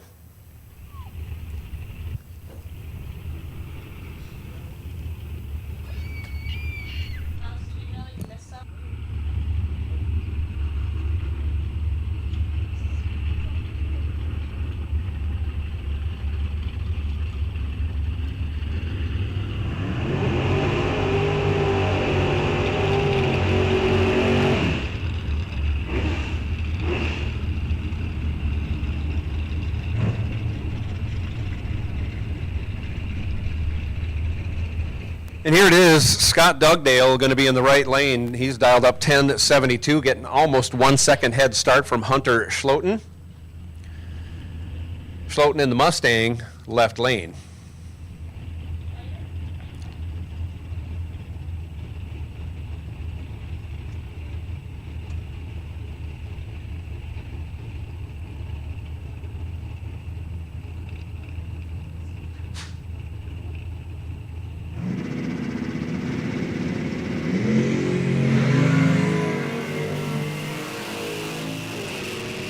Off they go. 48 to a 37. Give the 37 to Scott Dugdale. Turns it into a loss as he runs on down. Gets there first by 36 thou to break it out 9 thou. Hunter moving on. 48 green and 16 thou over the dial. Dugdale needed to shorten the margin up a little bit, but as I always say, easier said than done. He was killing some. 120 miles an hour, 1071. He killed at least, I'm going to say 3-4 miles an hour. Just needed to cover it another 3 mile an hour or better to get on the good side of the number. Didn't. Hunter Slouten moving on.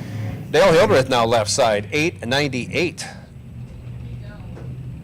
Bruce Lang right side, 962. Chevy versus Mopar on the starting line.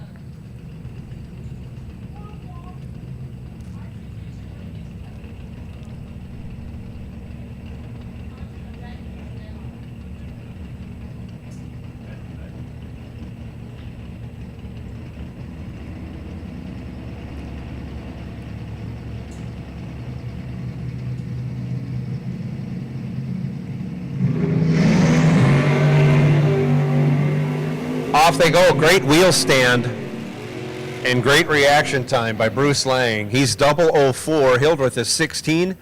Hildreth lands the airplane at the finish line.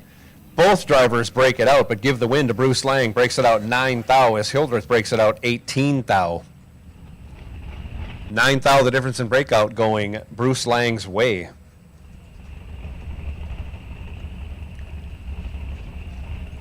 Big block Sean Anderson now, 1074, left side. Brandon Winrich, 1142, right side. Off they go.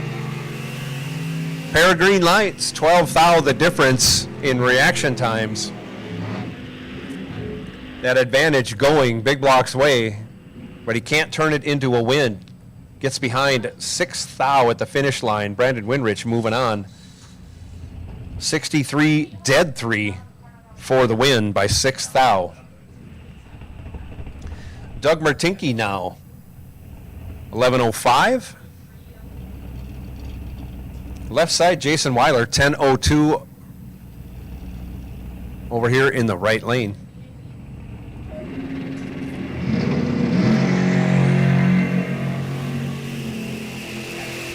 Off they go. This time 13 thou the difference in reaction time between the competitors, going Jason Weiler's way. He runs on down, breaks it out 34 thou. Taking 54 thou, had to take 20 thou or less. He didn't. Mertinke moving on, 49 dead 5. Dead 5. Mertinke moves on. Tom Moda now in that 63 wagon. Right side. Do you know who this is? Riley Spear. Riley Spear? Yes. Riley Spear over here, right side, dialed 995.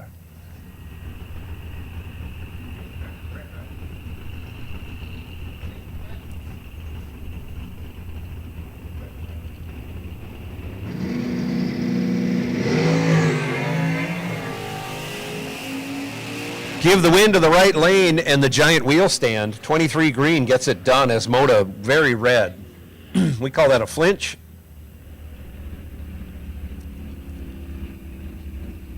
Again, Spear moving on.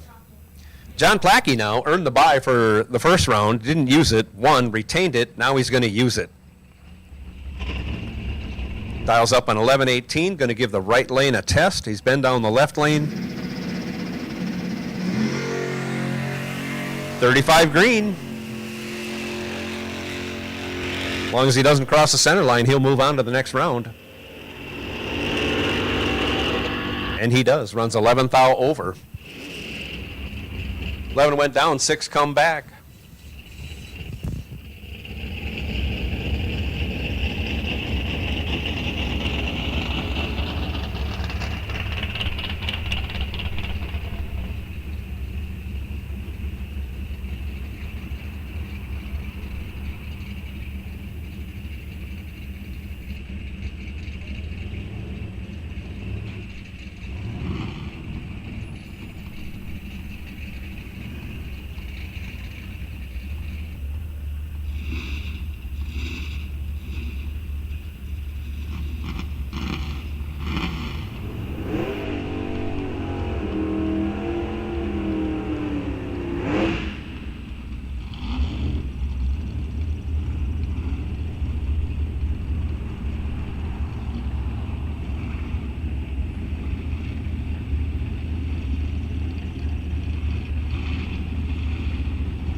Attention gamblers, if I could get you back and run another round before I bring back the Race of Champions and Last Chance Race of Champions, that would be great.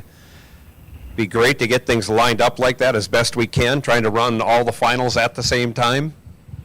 I know I'm asking a lot, but gambler winners, if you'll come back, we'll take you. Gambler winners, we'll take you back to 3 and 4.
Those of you testing and tuning, we'll take you back to 1 and 2. 1 and 2 for test and tune. Probably continue there until we finish the day.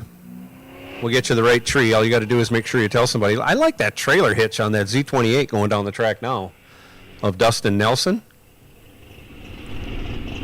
That is classy. Go racing, tow the boat in your 69 Z28. Awesome.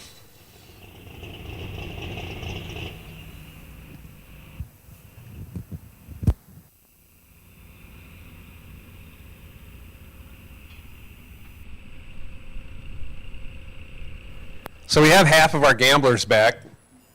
We got 3, we need 6. As soon as we have all of our gamblers back, I'm going to make the call for Race of Champions and Last Chance Race of Champions for the semi-final pairings.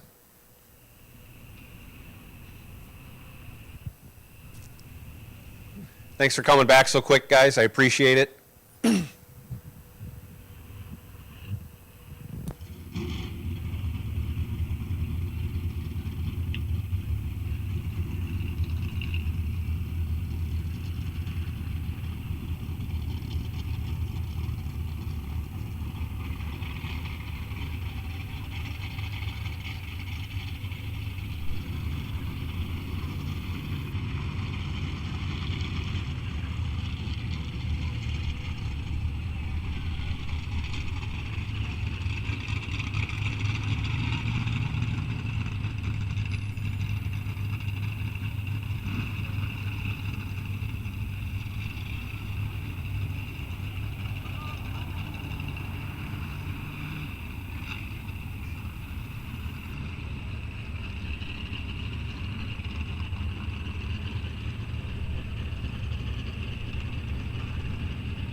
All right, doing a great job. Thank you, gamblers. We're waiting for one more gambler winner to come back, and we can run that.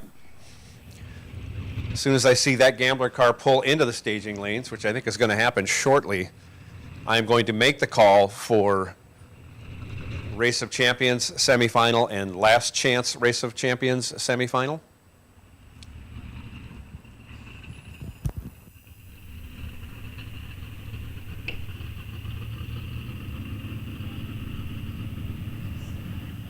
And that is it.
So Race of Champions semifinal, I'll take you to the staging lanes. Race of Champions semifinal, I'll take you to the staging lanes. And Last Chance Race of Champions, I'll take you to the staging lanes.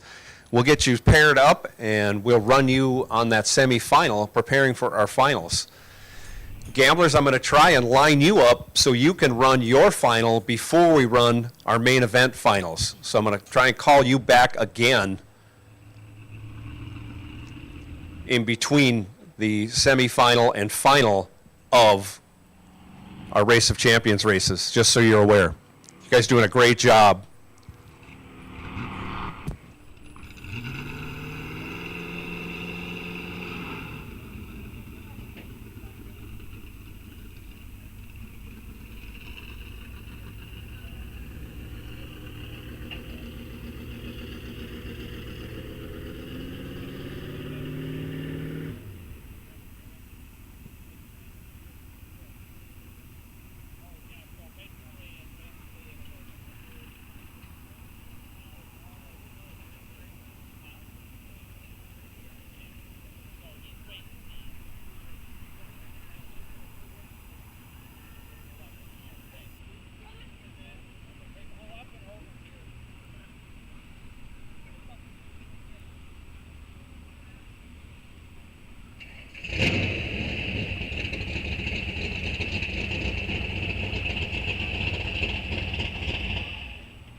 So this is Scott Oshinsky in the Cutlass over their left side. He's gone a couple of 863s, I think.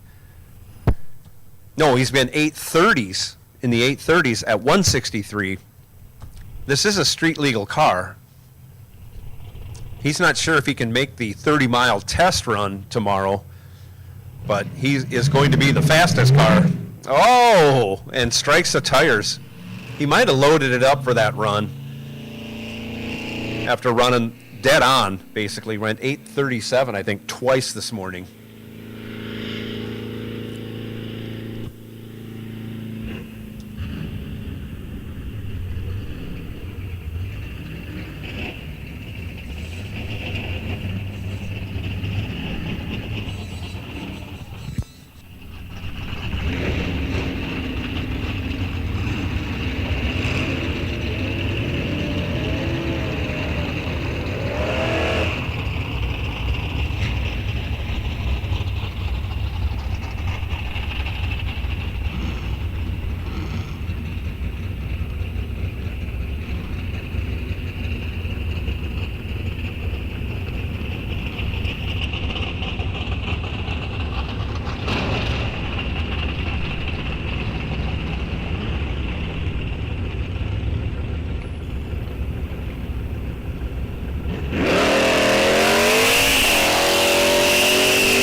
All right, here we go with our gamblers.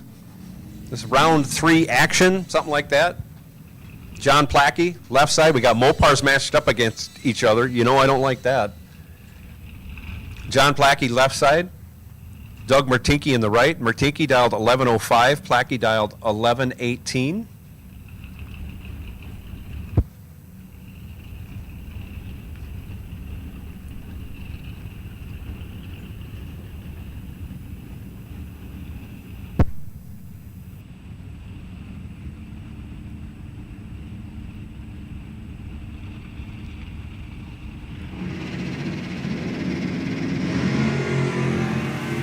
Off they go.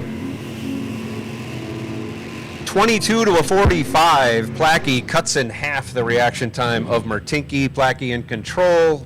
Plackey takes the win, going 43 thou over, taking 12 thou as he regulates the finish line like a pro. Mertinke 45 green, runs 32 over. Again, add up all the numbers, he's 12 thou behind at the finish line. Plackey moves on. Brandon Winrich now, 1142 left side. Hunter Schloten, 980 over here right side in the Mustang.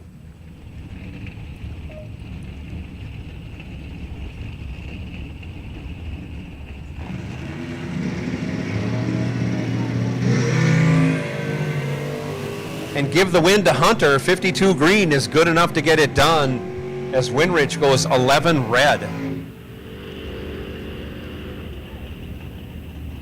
Schloten runs it on down, goes 29 thou under, and this is what we call a twofer.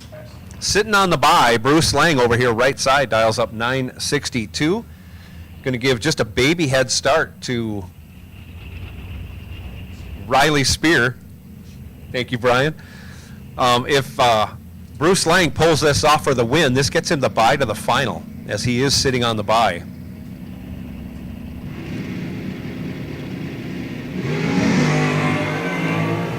Off they go.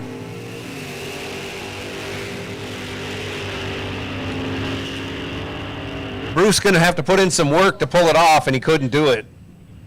Spear was 27 green, 59 thou over, taking 60 thou, as Lang missed it on the tree and then ran off the dial 71 thou. So that releases the bye. We'll look up and see who the new bye holder is. They'll have a bye to the final, and we'll have that information to you momentarily.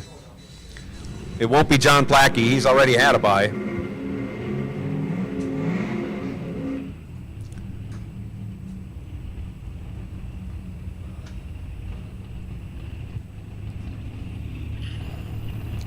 We are looking, we do have our Race of Champions cars back in the lanes, and we're looking for our last chance Race of Champion cars back in the lanes.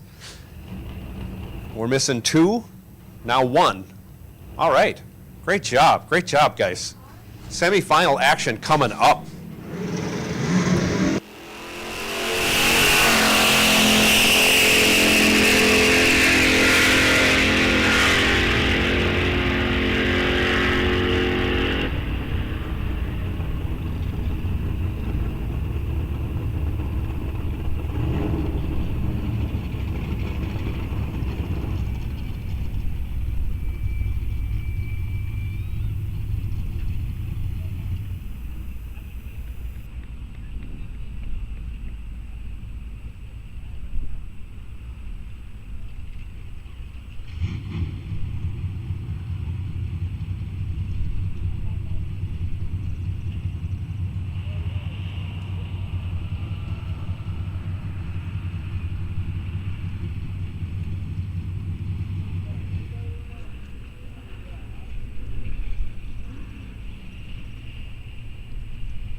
So we have all of our racers back in the lanes. Apparently, we have a broken race car, which is unfortunate in and of itself, but it becomes even more unfortunate when you're a diehard Mopar fan like myself, and that broken car is a Mopar.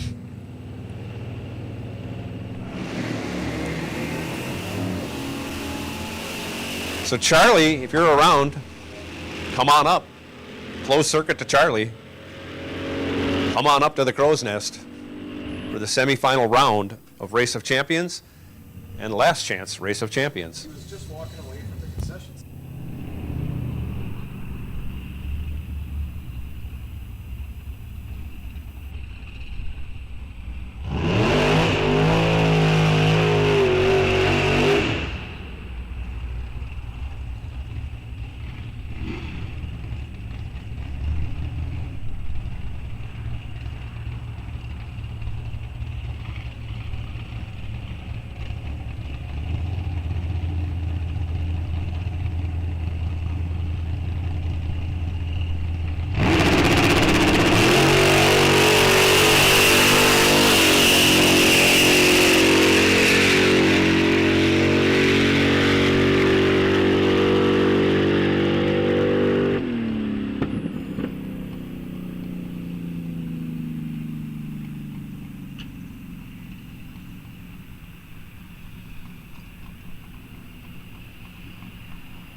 Squared away for this semifinal round for Race of Champions. I commend the Lund brothers in racing straight up for $300 or $7,300. Lund brothers are true competitors. I commend them for being such sportsmen and having a real race. Great job, guys. 360 feet. They'll be coming out in a second, and we have the A team ready to take over. Charlie and Brian back up here in the Crow's Nest. What? You guys can take it. One down, one to go. William, you're up. Yeah. Ready to get to work? You said you wouldn't have 12, so.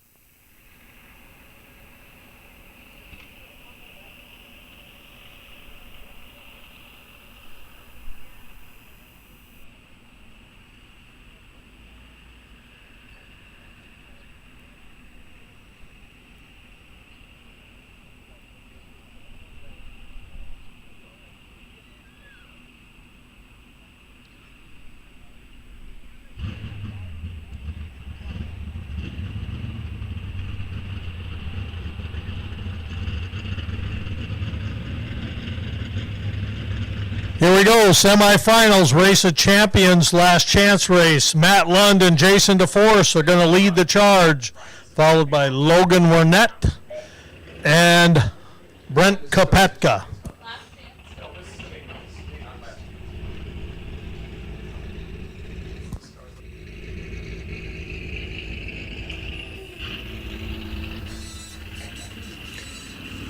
All right, so like Charlie said, we got Matt Lund and Jason DeForest coming up here. Other pair is going to be Logan Warnett and Brent Kopetka here in the semifinals to see who's going to square off in the final round for the $5,000 check, the gold hat, and the bragging rights to be the Race of Champions winner and punch their ticket to next year's Race of Champions. So Matt Lund will be in the right lane, Jason DeForest in the left lane. Jason is dialed at a 944, Matt a 973. Both of these cars will be wheels up launch, so Matt's going to get a slight head start. 300s, about 29 to be exact. Two of the better racers, a lot of wins in these cars, these two drivers in Midwest class racers and even national events.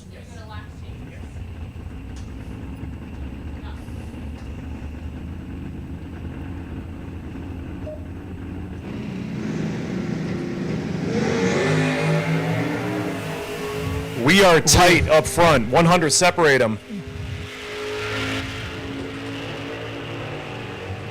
Jason DeForest takes the win. Well, how about that margin of victory? Margin of victory. 65 10,000ths of a second with the win going to Jason. 18 on the tree for Jason, 27 for Matt. Both Logan. 3 above. Logan Warnett in the right lane, the 62 Belvedere. Brent Kopetka in the 86 Charger. The Mopar boys stand up and shout. Here we go. We're going to have a Mopar show. Joe, come on. Round. You should be dancing, Joe. I hate to see a Mopar lose, though. But one's going to the final, so there you are. A 1565 for Brent, 1126. Brent's not going to be quite as far out there as he was on Dennis the round before, but either way.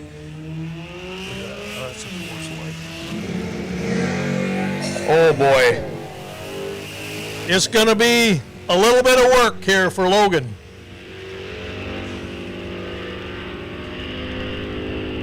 Brent Kopetka in the finals. The starting line kind of really told the tale. A 26 light for Brent, a 165 for Logan. He must have been thinking about his last arrest when he was back in Mason City. Yeah, unfortunately, it's waiting there for 4 seconds. That's a tough draw for Logan, and we will see Brent come back for the final round. Semifinals, last chance race for $1,000. Jamie Peach, left lane in his 72 Buick, the winner at Chicago this year national event. Sam Rulin, White Lake, South Dakota, in that 2011 Challenger. Sam's dialed a 1018, a 1045 for Jamie. Jamie's going to have a slight head start. 1095, excuse me. Is that right? 1095, I'm sorry. So Jamie's going to be off first. Oh. Again, the reaction time may determine this one. Depends on the top end. How do they play it? Jamie Beach into the finals. He runs a 1097 on a 1095. That car's been dialed in. He was dead on last round. He's at 1097 on a 1095. And then Sam ran an 845. Yeah, Sam runs dead 7, but that 61 on the tree is going to be no good. Now we have Bruce Castle in the right lane. Unfortunately, we had a break. Brad Haugard broke a rocker arm, could not get it fixed. Unfortunately, but we do get a Ford in the final. So I'm happy.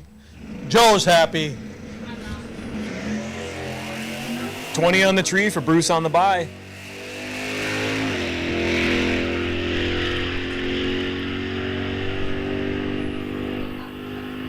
And he runs a 1137 on his 1130, so he backed out of it a little bit. So the finals are set. Jason DeForest against Brent Kopetka, and Jamie Peach against Bruce Castle in the finals for the last chance.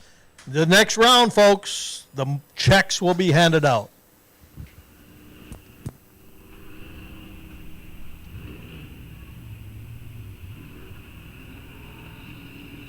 Wow, that sets up a couple of awesome final rounds. Brent Kopedka on a roll. Seeing a clean tree makes a big difference. And I know he's used to it, but man, he is laying down some good laps and driving very well today. And we don't have a Lund in a final? How did that happen? No Lunds in a final. I'm sure that's going to change before the weekend's over, but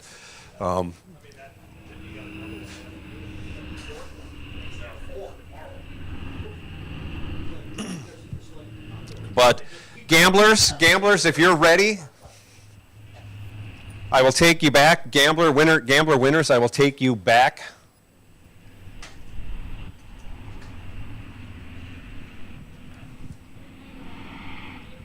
Again, I'm trying to get you guys, gamblers, you're going to have to run 2 rounds before we run the final rounds. So I want to run you guys your final first when we have the series of 3 finals yet. We just ran down with our Race of Champions and Last Chance Race of Champions. I'd like to get this semifinal run for gamblers, and then I'm going to call you back again to kick off the 3 finals to end our day here.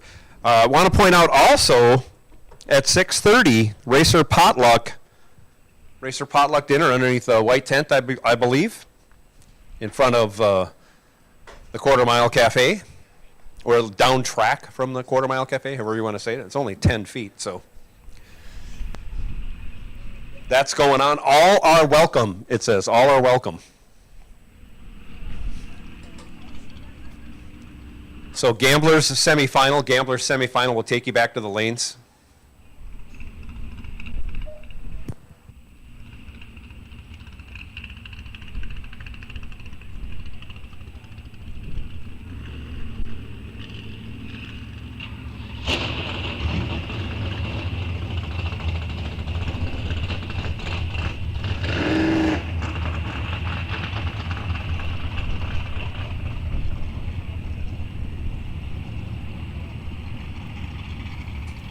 So in that Gambler semifinal, Hunter will square off with John Plackey.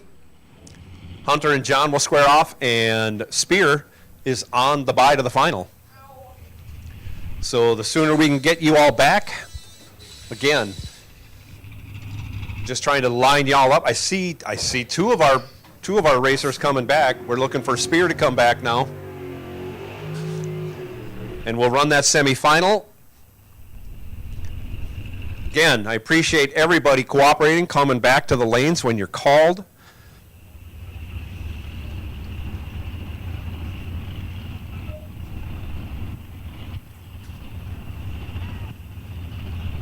Just makes things go a lot smoother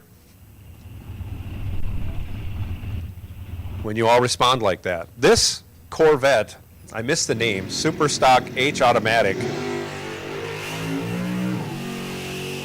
They had things strung out a little bit too big on the wheelies when they started, but they have used this test day wisely, and this thing is getting the job done. Great big wheelies running all the way down the track. Went 990 something last time, goes 10 flat this time. Super job for the crew and the driver getting that thing from being kind of ill handling to being a very raceable race car right now, and really good looking race car.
So here we go. 3 cars remain in today's Gamblers race.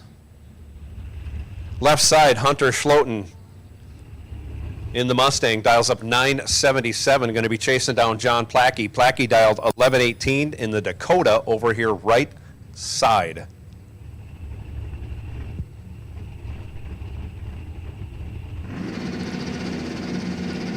Off goes John.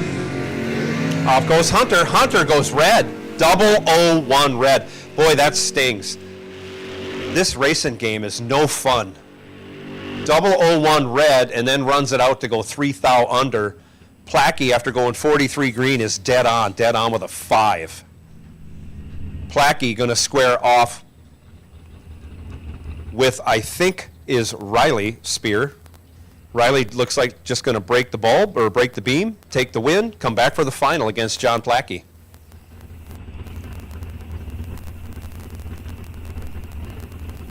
And that's what happens. I'm going to back it on out. Come back for the final. I don't know. I don't know if they did any splitting, but with 22 cars in, that means there's $2,200 in the prize pool.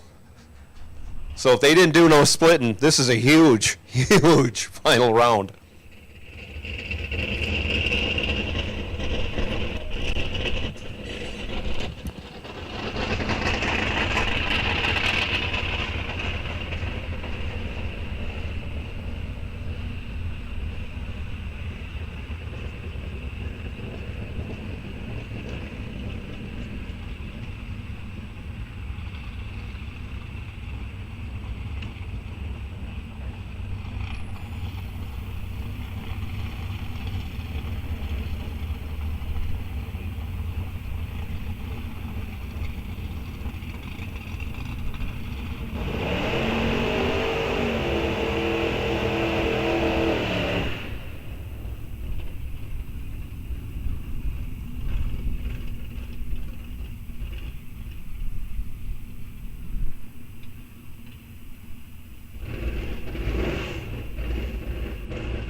Gamblers, I have to apologize. I can't do my math very well.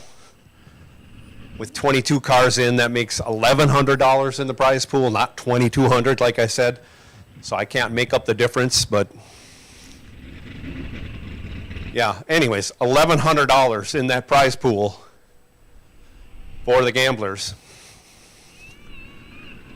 Like I say, I don't know if they did any splitting at 6. Chances are no. Probably didn't split at 3. But we'll give everybody ample time to cool down before we call back all of our final rounds. So you have more than enough time. But I made the math error, and I wanted to make sure I cleared that up before we went any further. Otherwise, in the Race of Champions, somebody's going to win $5,000. I want to say runner-up is 2. I don't know. $1,000 to win in the last chance. We'll get all the right numbers up here before we run the finals. I saw the checks and I forgot what they looked like now. Might be $2,500 to runner-up.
All right, finalists, we'll take you back. Finalists, we'll take you back to the lanes. We will take all of our finalists back to the lanes.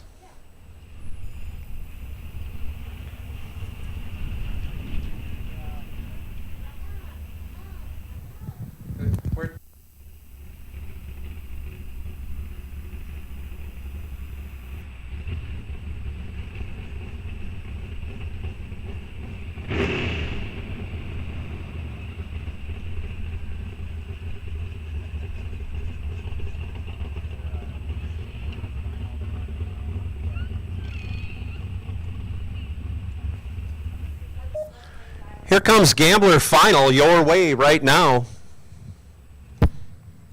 John Plackey and Riley Spear, I believe.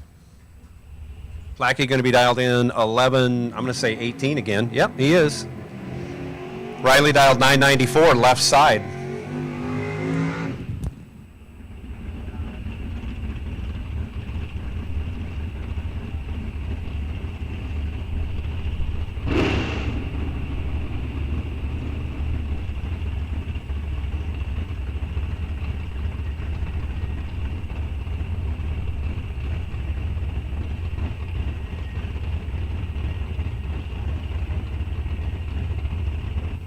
Both drivers obviously been laying down some good laps. Here they are in the final.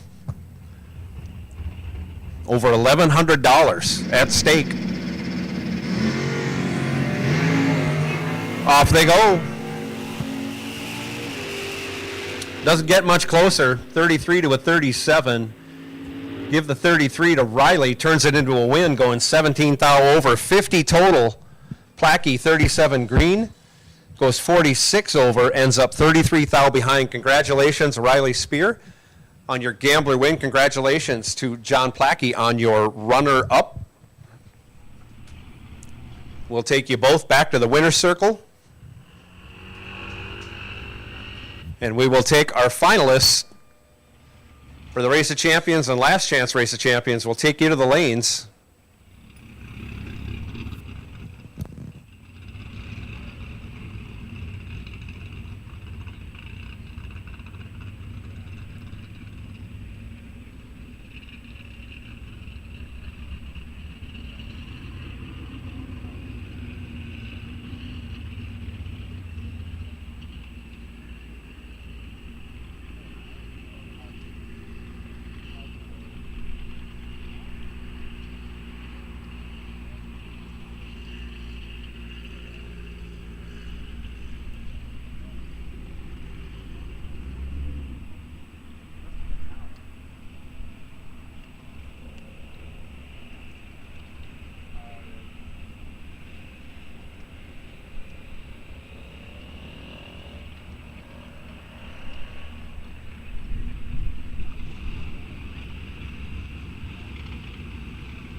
So we're getting close to running our last two finals of the day. We're going to take the last chance final first, and we'll run the Race of Champions final second. I remind all drivers, winners and losers after this round, come to the winner's circle, and we will do presentations, trophy presentations, and award presentations, and check presentations, and pictures, and interviews. We'll do all of that right after this race. I want to remind Matt Lund, at some point we'll need you to bring your car to the winner's circle so you can be awarded your bounty. And then we'll need our gambler winners and runner-up also for interviews and posterity in the winner's circle. So we still got people out there time trialing. We're as long as you want a time trial, we're here.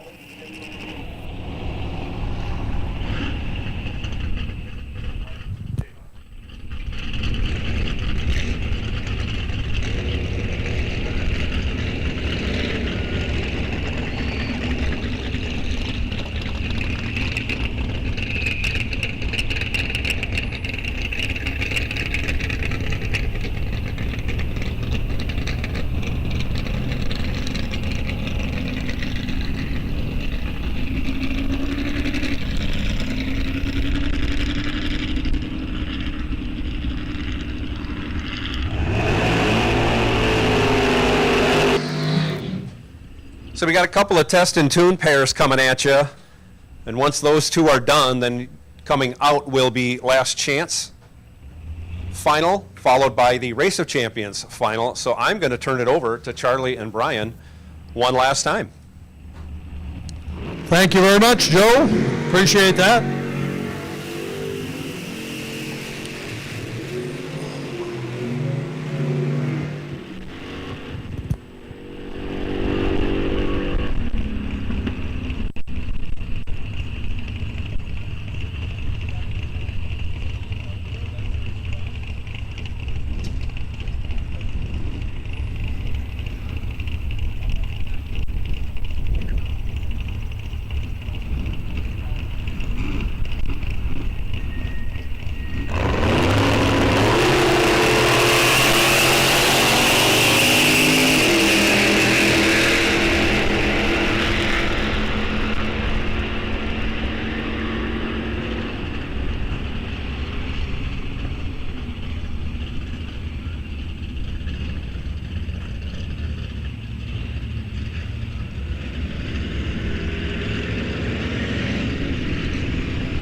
Here we go. Last chance race for $1,000. Bruce Castle, Jamie Peach.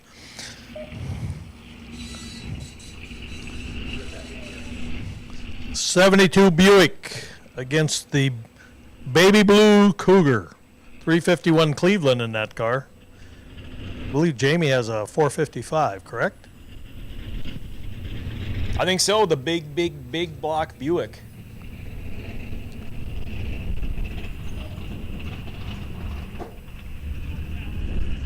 Jamie will be in the left lane. Dialed in at a 1095. Bruce Castle at 1137. So Bruce will be off first in the 69 Cougar. Jamie will be following. Again, reaction time is still critical. $1,000 for the winner of this race.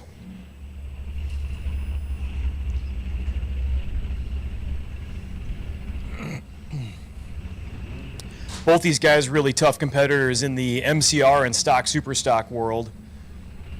With Bruce almost going the distance at Tri-State this previous May, Jamie almost going the distance last Labor Day weekend. Coming up short in the 7th round, both of them. Both here in the runner-up race, squaring off for $1,000.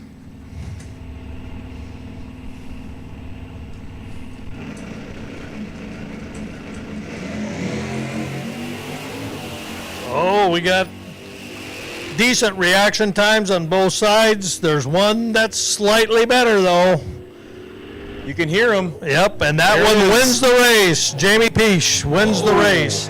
A 1098 on a 1095. That car's been ultra consistent. Yep, Jamie runs 3 over. Bruce is 1 over for $5,000. thousandths at the margin of victory. You could hear Jamie reeling them in down at the top end. $1,000 goes to Jamie. Here's for the Peach. big money. Brent Kopetka, left lane. He's going to have the head start. 15.66 for Brent, a 9.45 for Jason. Almost 6 seconds for Brent Kopetka. In the 86 Charger, Jason's in the Camaro.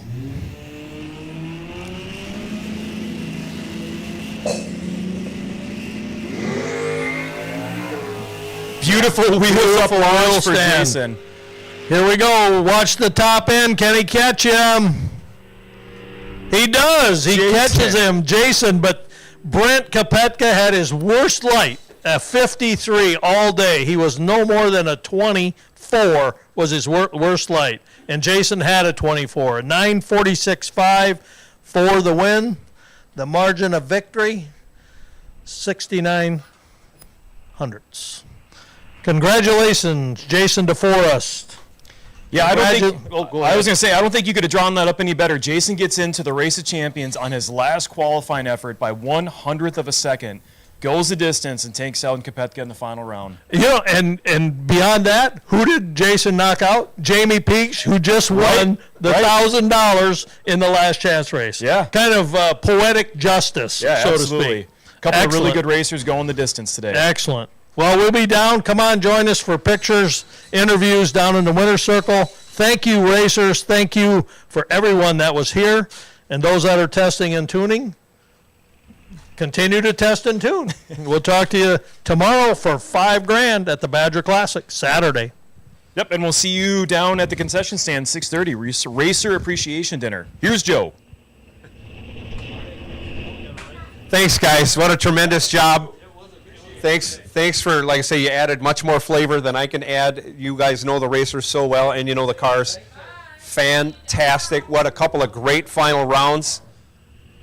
Congratulations to Jason. Congratulations to Jamie. We'll be going down and doing some interviews very soon. Here comes Bruce Castle, runner-up by 5 measly thou.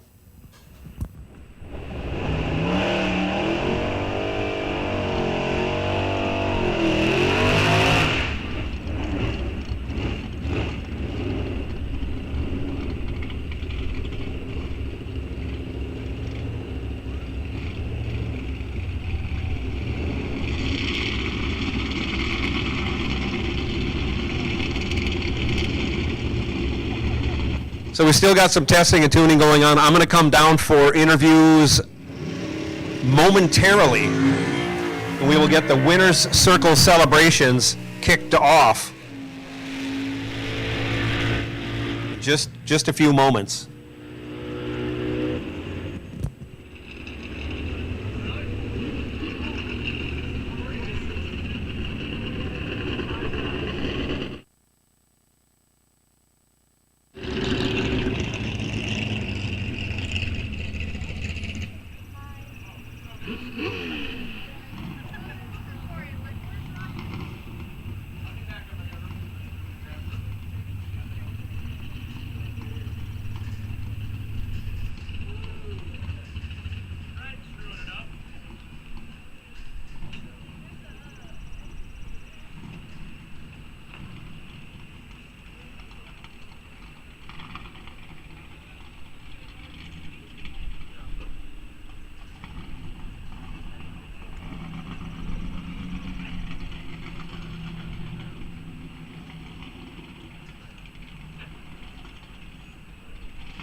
ready to go? Yeah, absolutely. All right. Here we are with today's winner in the last chance Race of Champions, Jamie Piest. And congratulations on your win, Jamie. They mentioned it in the tower before. You got knocked out by 1/100th of a second for being in the Race of Champions. You gritted your teeth on that, and then you pulled through, and here you are in the winner's circle for the big prize in the last chance Race of Champions. We have a presentation, check presentation by Charlie Abdouche, and a hearty handshake. You gotta like that.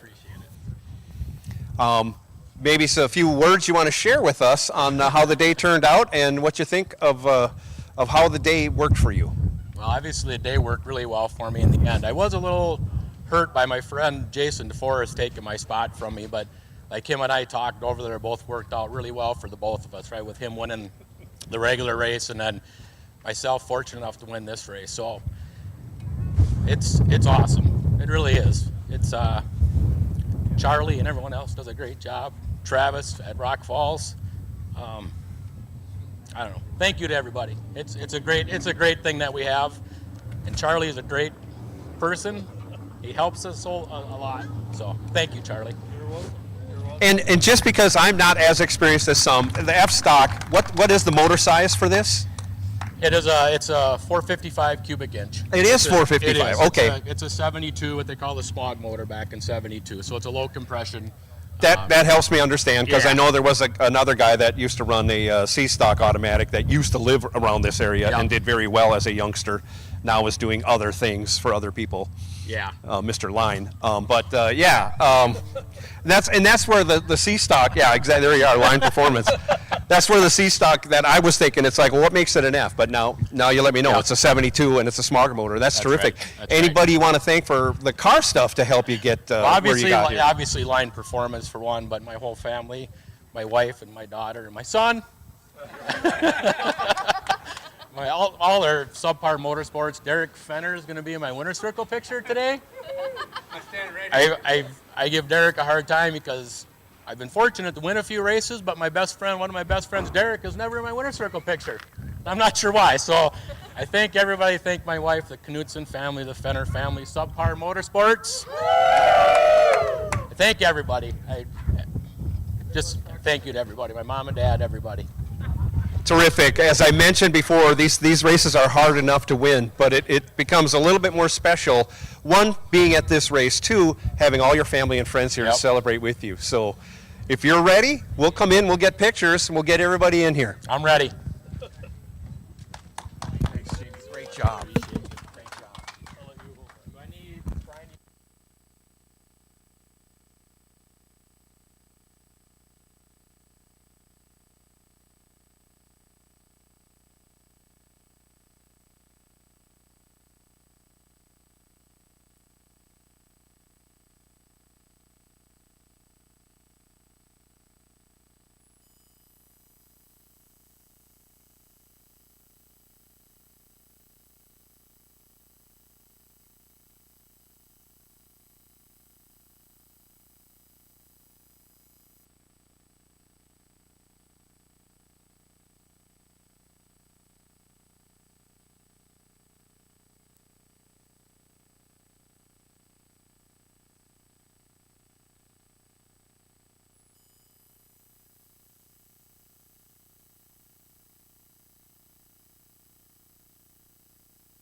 Matt Lund, we need you to the winner's circle. Matt Lund, we'll take you to the winner's circle. Matt Lund, we need you for your bounty presentation.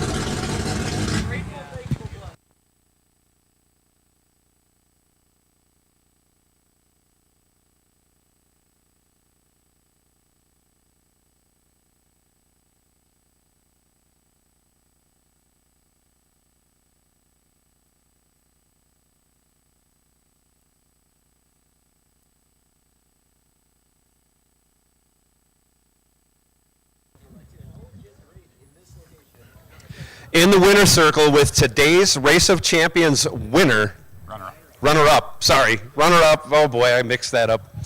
Brent Kopecky. Brent Kopecky, I messed that up too. Sorry about that, Brent. We should take two. No.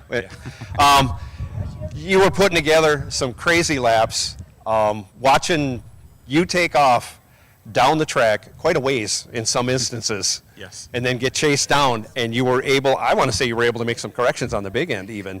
And, and get the job done. It just fell a little bit short. Sadly, you had your worst light of the day, which was not a bad light, but in comparison, it left the door open. Jason drove through and took it from you as far as that goes, because you laid down something decent, but he just had it. He had a little bit more there. Congratulations on the runner-up finish, and we'll wait a second while this burnout happens. Okay.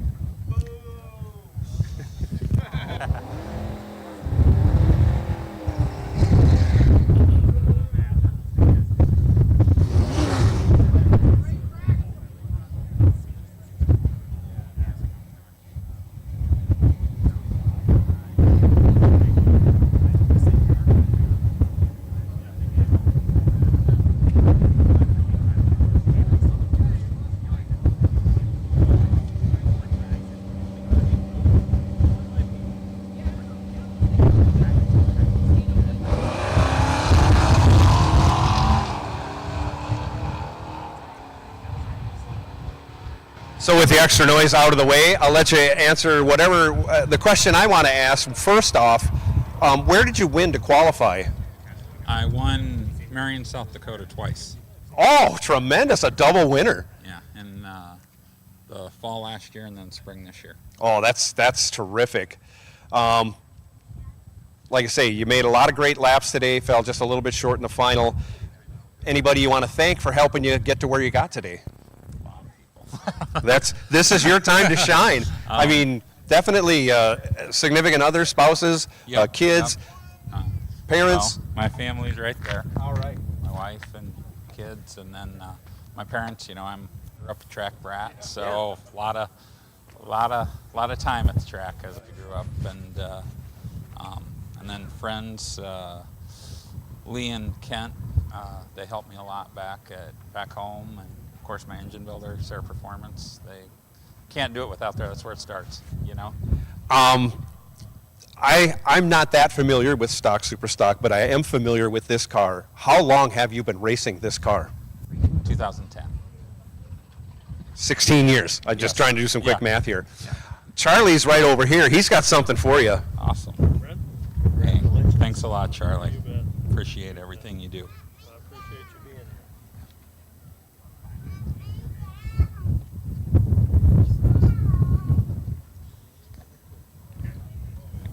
And if you got anybody else you want to thank, or any manufacturers you want to thank or anything, this is the time to shine and use your time here.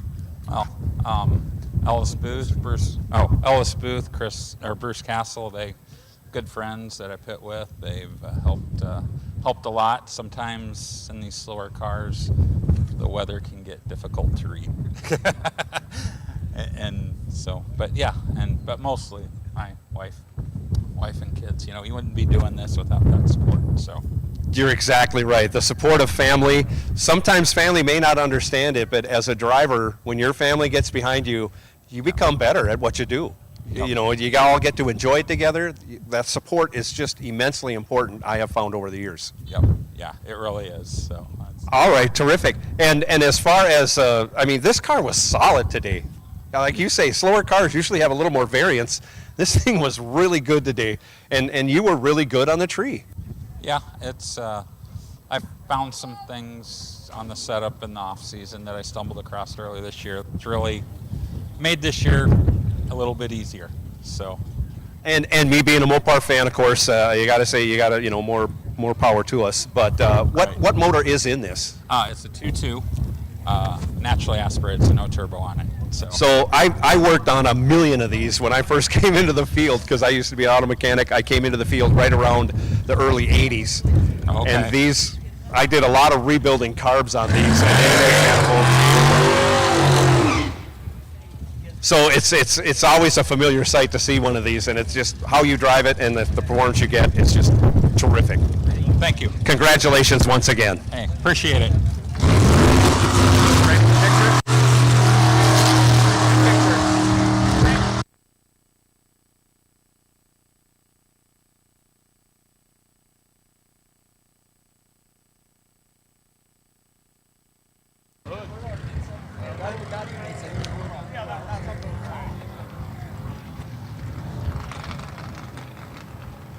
Brent Kopecki, everyone, today's runner-up in the Race of Champions. Still looking for Matt Lund. We're looking for Matt Lund. Oh, he's here? Hopefully with his car.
In the winner's circle with Jason DeForest, today's Race of Champions winner. Getting there now, that's half the story. Yeah, and I barely made it in.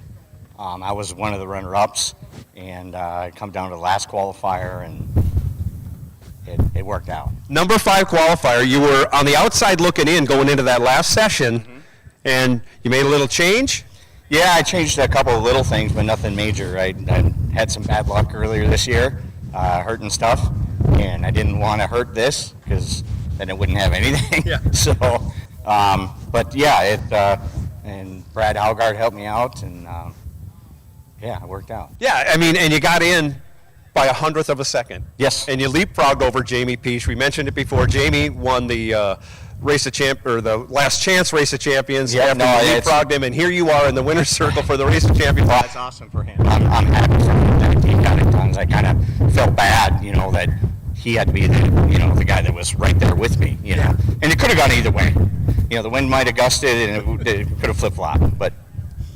Yeah, and for right now, Charlie, why don't you come on in? You got a little something here for Jason. There you go.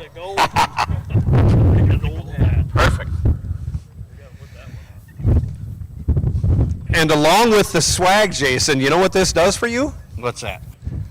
You're qualified. Oh, yes. For next year already, huh? How does that feel? Real good.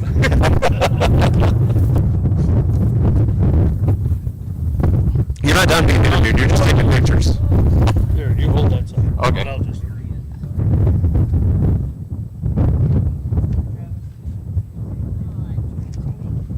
Yeah.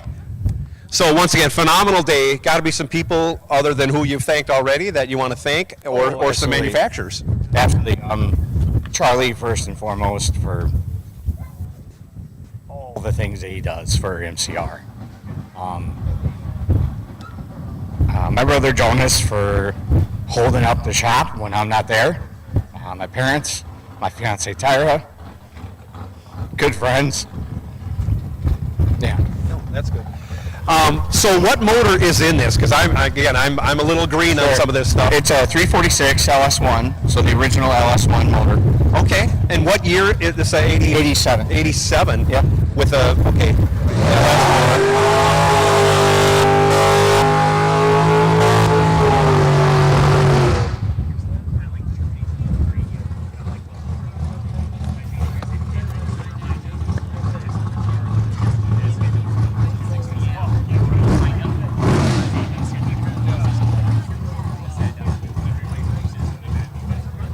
Do you know who that is? Out running right now? Jack, I think it's Bueller. I think there's no.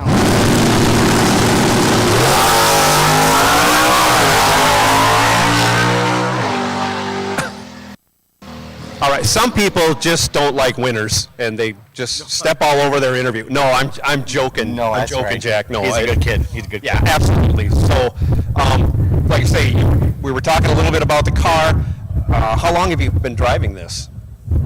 06. 20 years. Yeah. 20 years. Make a guy feel old. In this, well, yeah. I've only had 2 cars in my tenure as racing, and I've been Sure. racing since '88. So I hang on to them for quite a while. Sure. It does make things probably a lot more familiar and easier to drive with all the laps you've probably made over the years. For sure. But a tremendous job. You thank the important people. Yep. Anybody else you can think of you want to hit on? Brian Zenzainier. Appreciate you. That's tremendous. Why don't we get some pictures, Jason? Absolutely. You ready? Great.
back in the winner's circle with Matt Lund, today's bounty winner.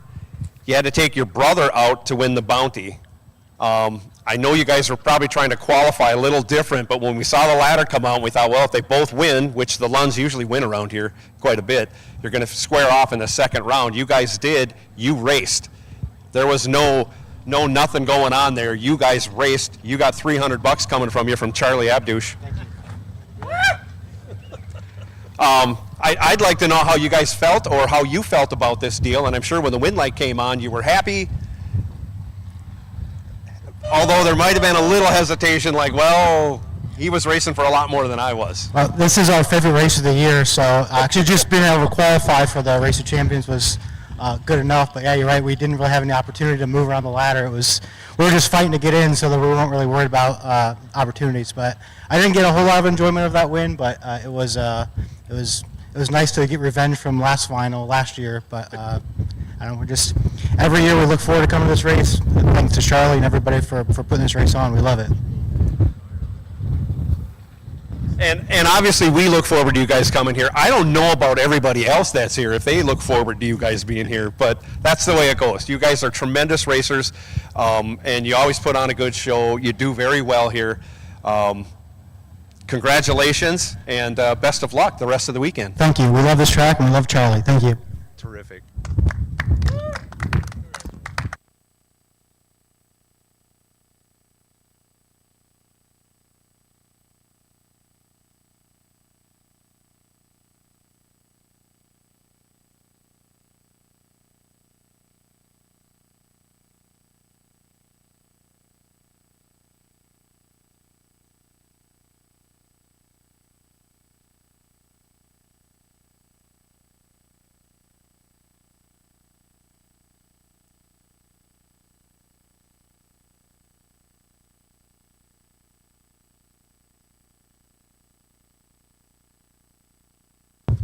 Just hold it close to your mouth. Oh, okay. In the winner's circle with Bruce Castle, today's runner-up, right? Yeah. In the last chance race by 5 measly thousandths of a second. Oh my goodness, what a close race it was.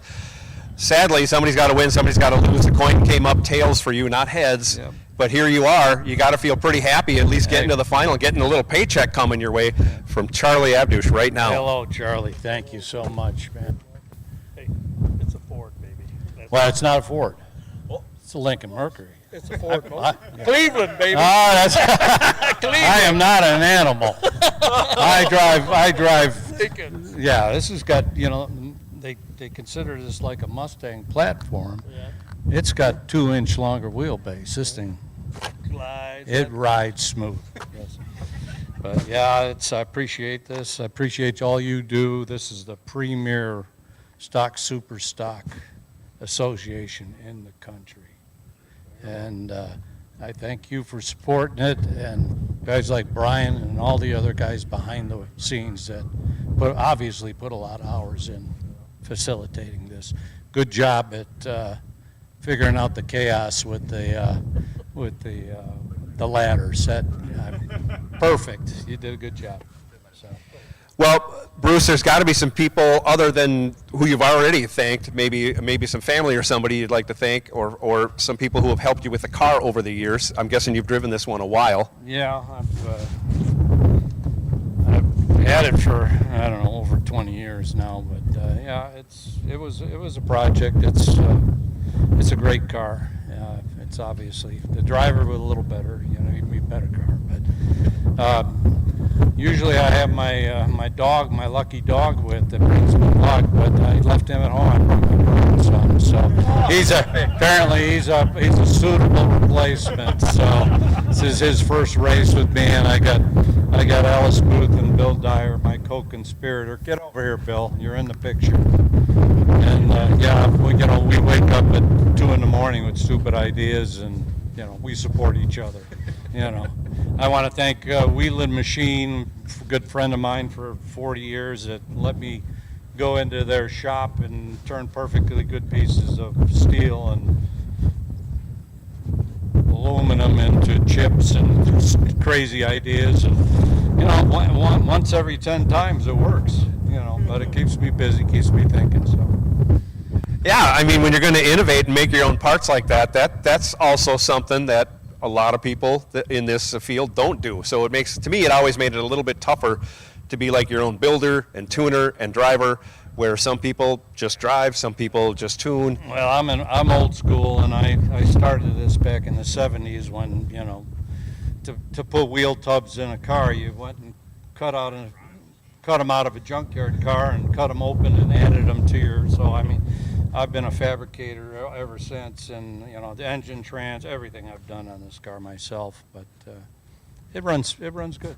It makes it feel that much better when things go right. Yeah, You absolutely. you get all the blame when things go wrong, but you have to take all the credit when things go right.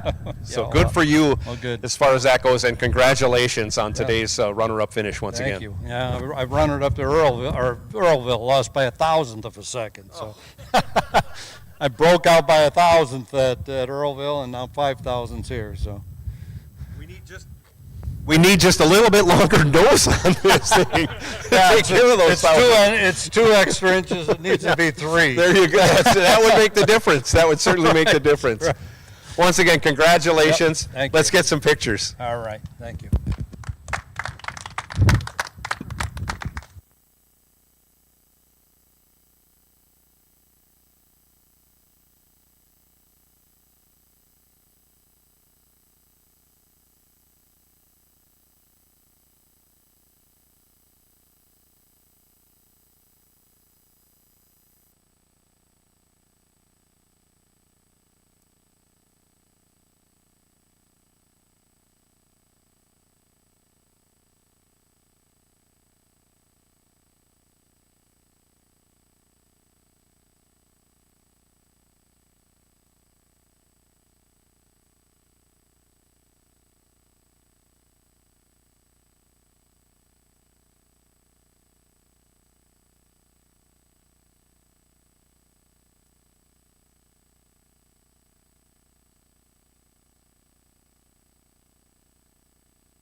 What a tremendous day, everybody. Once again, thanks to all the racers for answering the calls to the staging lanes. When called, that makes things so much smoother. Tomorrow, we do it all again. Actually, we do different races. We don't have Race of Champions. We have the Badger Classic races going on. Car show tomorrow. Same start time. We'll kick things off with cars on the track at 9 a.m. We have a racers potluck dinner going on in front of the Quarter Mile Cafe under the white tent. All are welcome. All are welcome. If you have a dish, obviously, bring it. If you don't, you're still welcome. Adult beverages available at the Quarter Mile Cafe. We have a special going on for Busch Light Apple. 2 12-ounce cans for $4. Can't find a better deal than that. So enjoy your evening, and once again, we'll get started with cars on the track tomorrow morning at 9 a.m.